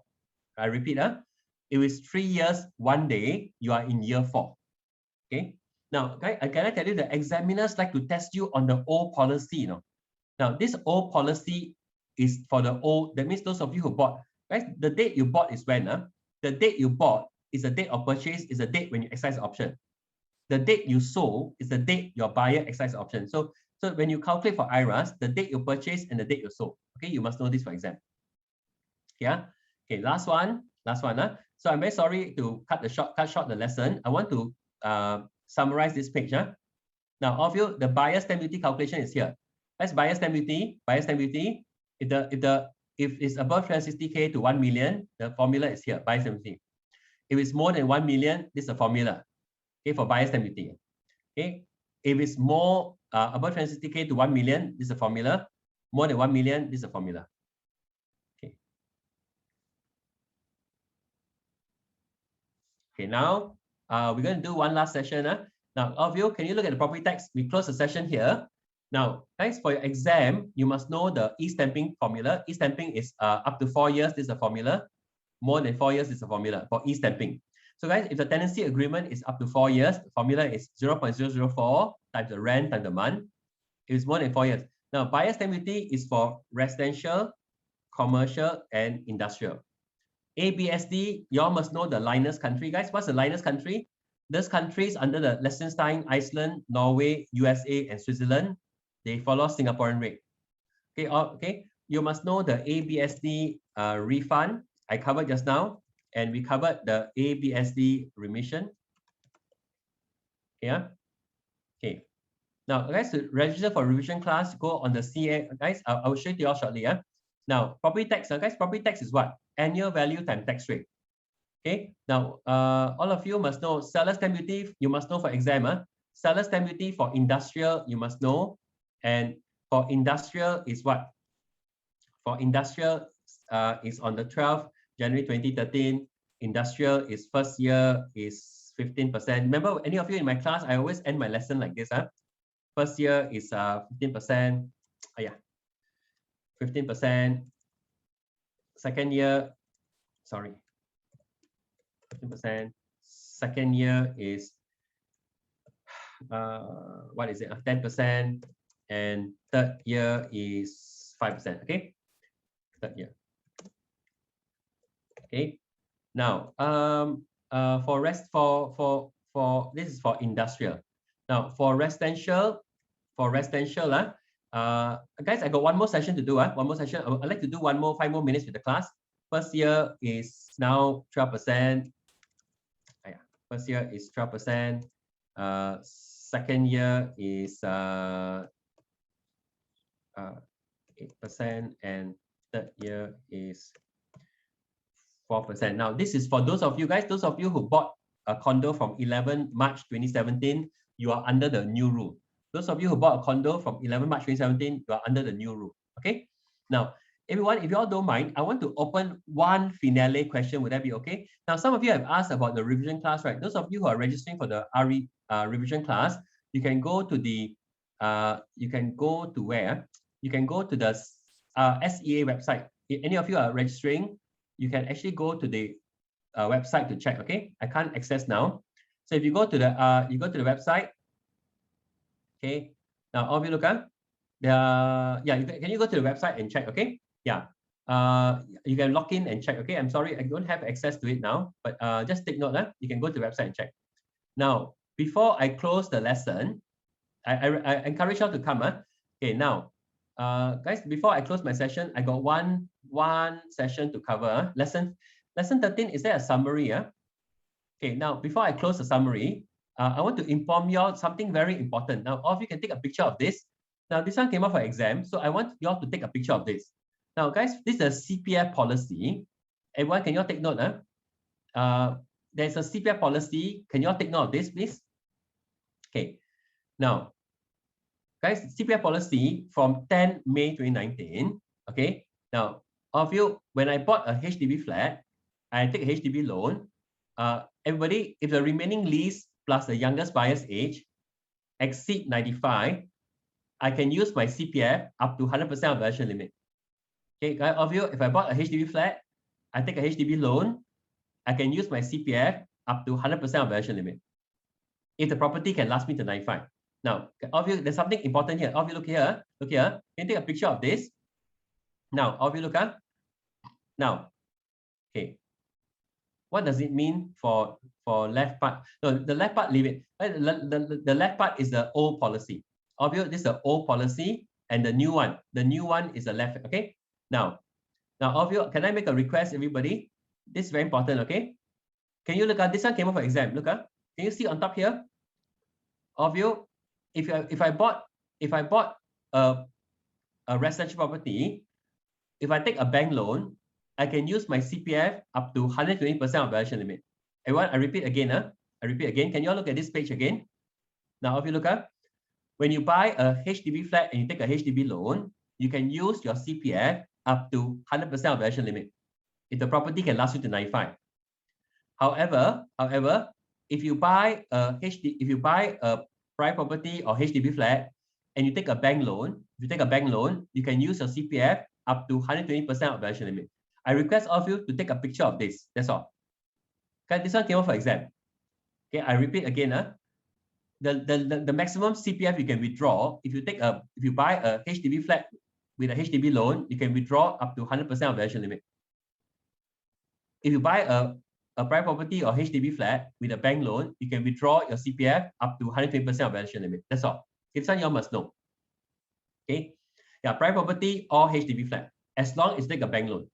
As long as you take a bank loan, whether it's private property or HDB flat, you can withdraw up to 120% of valuation limit. So please take note of this picture. This is an old policy. This is a new policy. Yeah. Okay. Now, everyone. Just now someone asked about lesson 13. Before I close my session, I'm sorry. I want to open the chat. My checklist. Guys, this checklist. Can we do income weighted average age? Okay. Yeah. The old policy is just for you all to know. Okay. Now, all of you, the last one. Guys, this is very important. Guys, if the husband is 40 years old, I would encourage you all to come for revision. Honestly. Okay. Guys, the wife, his wife is 30 years old. Okay. Now, everybody, their income is $10,000. You know, the husband income is 10,000, and his wife income is 5,000. Okay. Now, all of you, yeah, guys, okay, can I ask the class how to, guys, if you calculate the income weighted average age, look at this, before you calculate, everyone, before you calculate, can I tell you something? The husband, his income is commission. His income is commissional, and the wife, her income is fixed.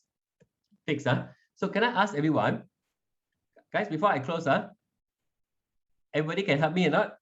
What is the couple's, when you calculate the income weighted average age, how do you do it? Anybody? Must you haircut? Guys, must you haircut the husband's income? So of you, the husband's income, you must haircut first. Of you, you must haircut the husband income. Yeah. Guys, you must haircut the husband income. So the husband income is what? Is 7,000. Okay. Sorry. The husband income is treated as 7,000. So of you, how can anyone help me? How do you calculate the income weighted average age? No, so you don't follow 10,000. Guys, don't follow 10,000. Now this one is your lesson 17. Right, this is your lesson 17. Income weighted average age. Okay. Now ready, guys? What's the answer? Husband's income. Everybody. Husband's income over the total income. Okay.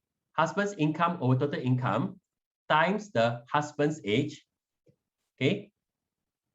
Plus, guys, 7 plus, yeah, 7. Okay. Plus the wife's age is what? Guys, the wife's age is what? Wife is 30. The wife's income is 5K over 12,000 total income times the wife's age. So of you in the exam, they ask a question like that, no? Calculate the income weighted average age. So anyone can help me? Guys, because those haircut, guys, haircut means those variable income earners haircut. So you round up. So of you, the couple's income weighted average age is 36 years old. Okay. Now, I will repeat, guys, this is a typical exam question. Okay. No, bank loan, only, guys, haircut is only for bank loan. Guys, bank loan, as long as the bank loan got haircut. Whether it's HDB or private property, as long you take a bank loan, you got haircut.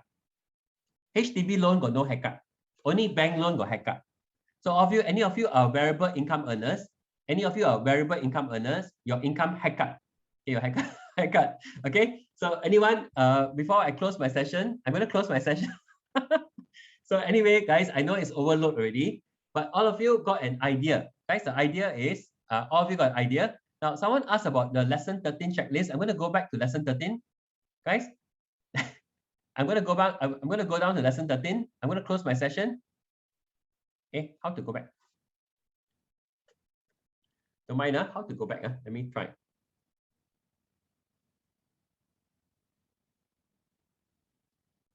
Yeah, guys, paper one of guys, lesson 13, right? Okay, wait. Where's my lesson 13 checklist? You wanted lesson 13, right? I think someone asked for lesson 13. Okay. Where's my lesson 13? So guys, I'm going to close my session. No, guys, these are all open book, open book. Okay. Guys, can I tell you something? Just practice the question, you'll get it. Guys, practice round 1 to round 10, you will get it. Okay, guys, good night, everyone. For those of you, lesson 13, where's my lesson 13? Good night, guys. I hope this has helped you all. Okay.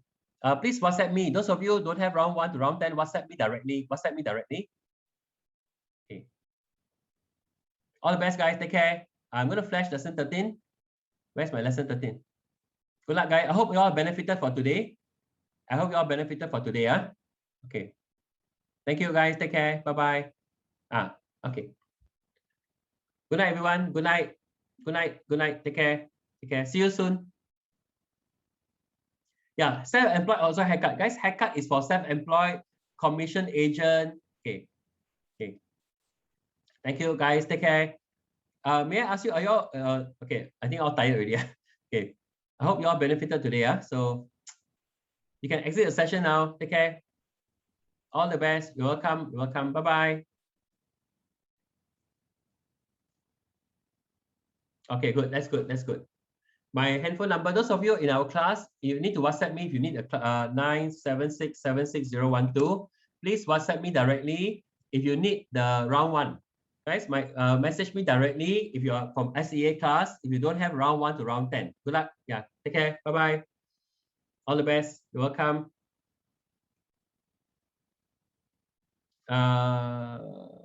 Which one is lesson? This is the one, right? This is lesson 13. This is lesson 13.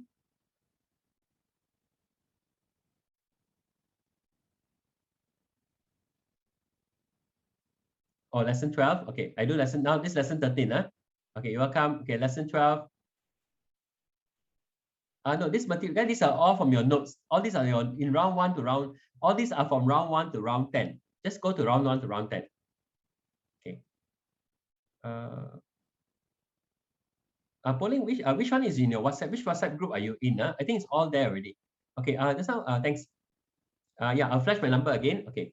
Okay. Thanks. Okay. 97. Wow, you put in the chat. Guys, it's 976766012. Okay. 976766012. Okay. Now go forward. Lesson 12, right? Where's my lesson 12? Lesson 12, there's nothing much. Guys, lesson 12 is this one.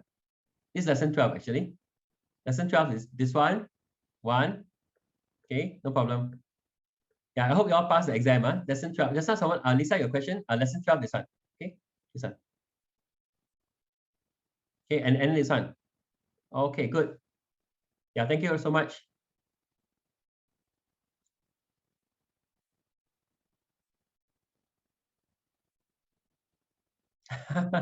I think it's February exam. Yeah. Okay, bye. Take care. Bye. This is the number. This is the number. This is the number. This is my handphone number. You can WhatsApp me. Thank you. Bye-bye. Good night.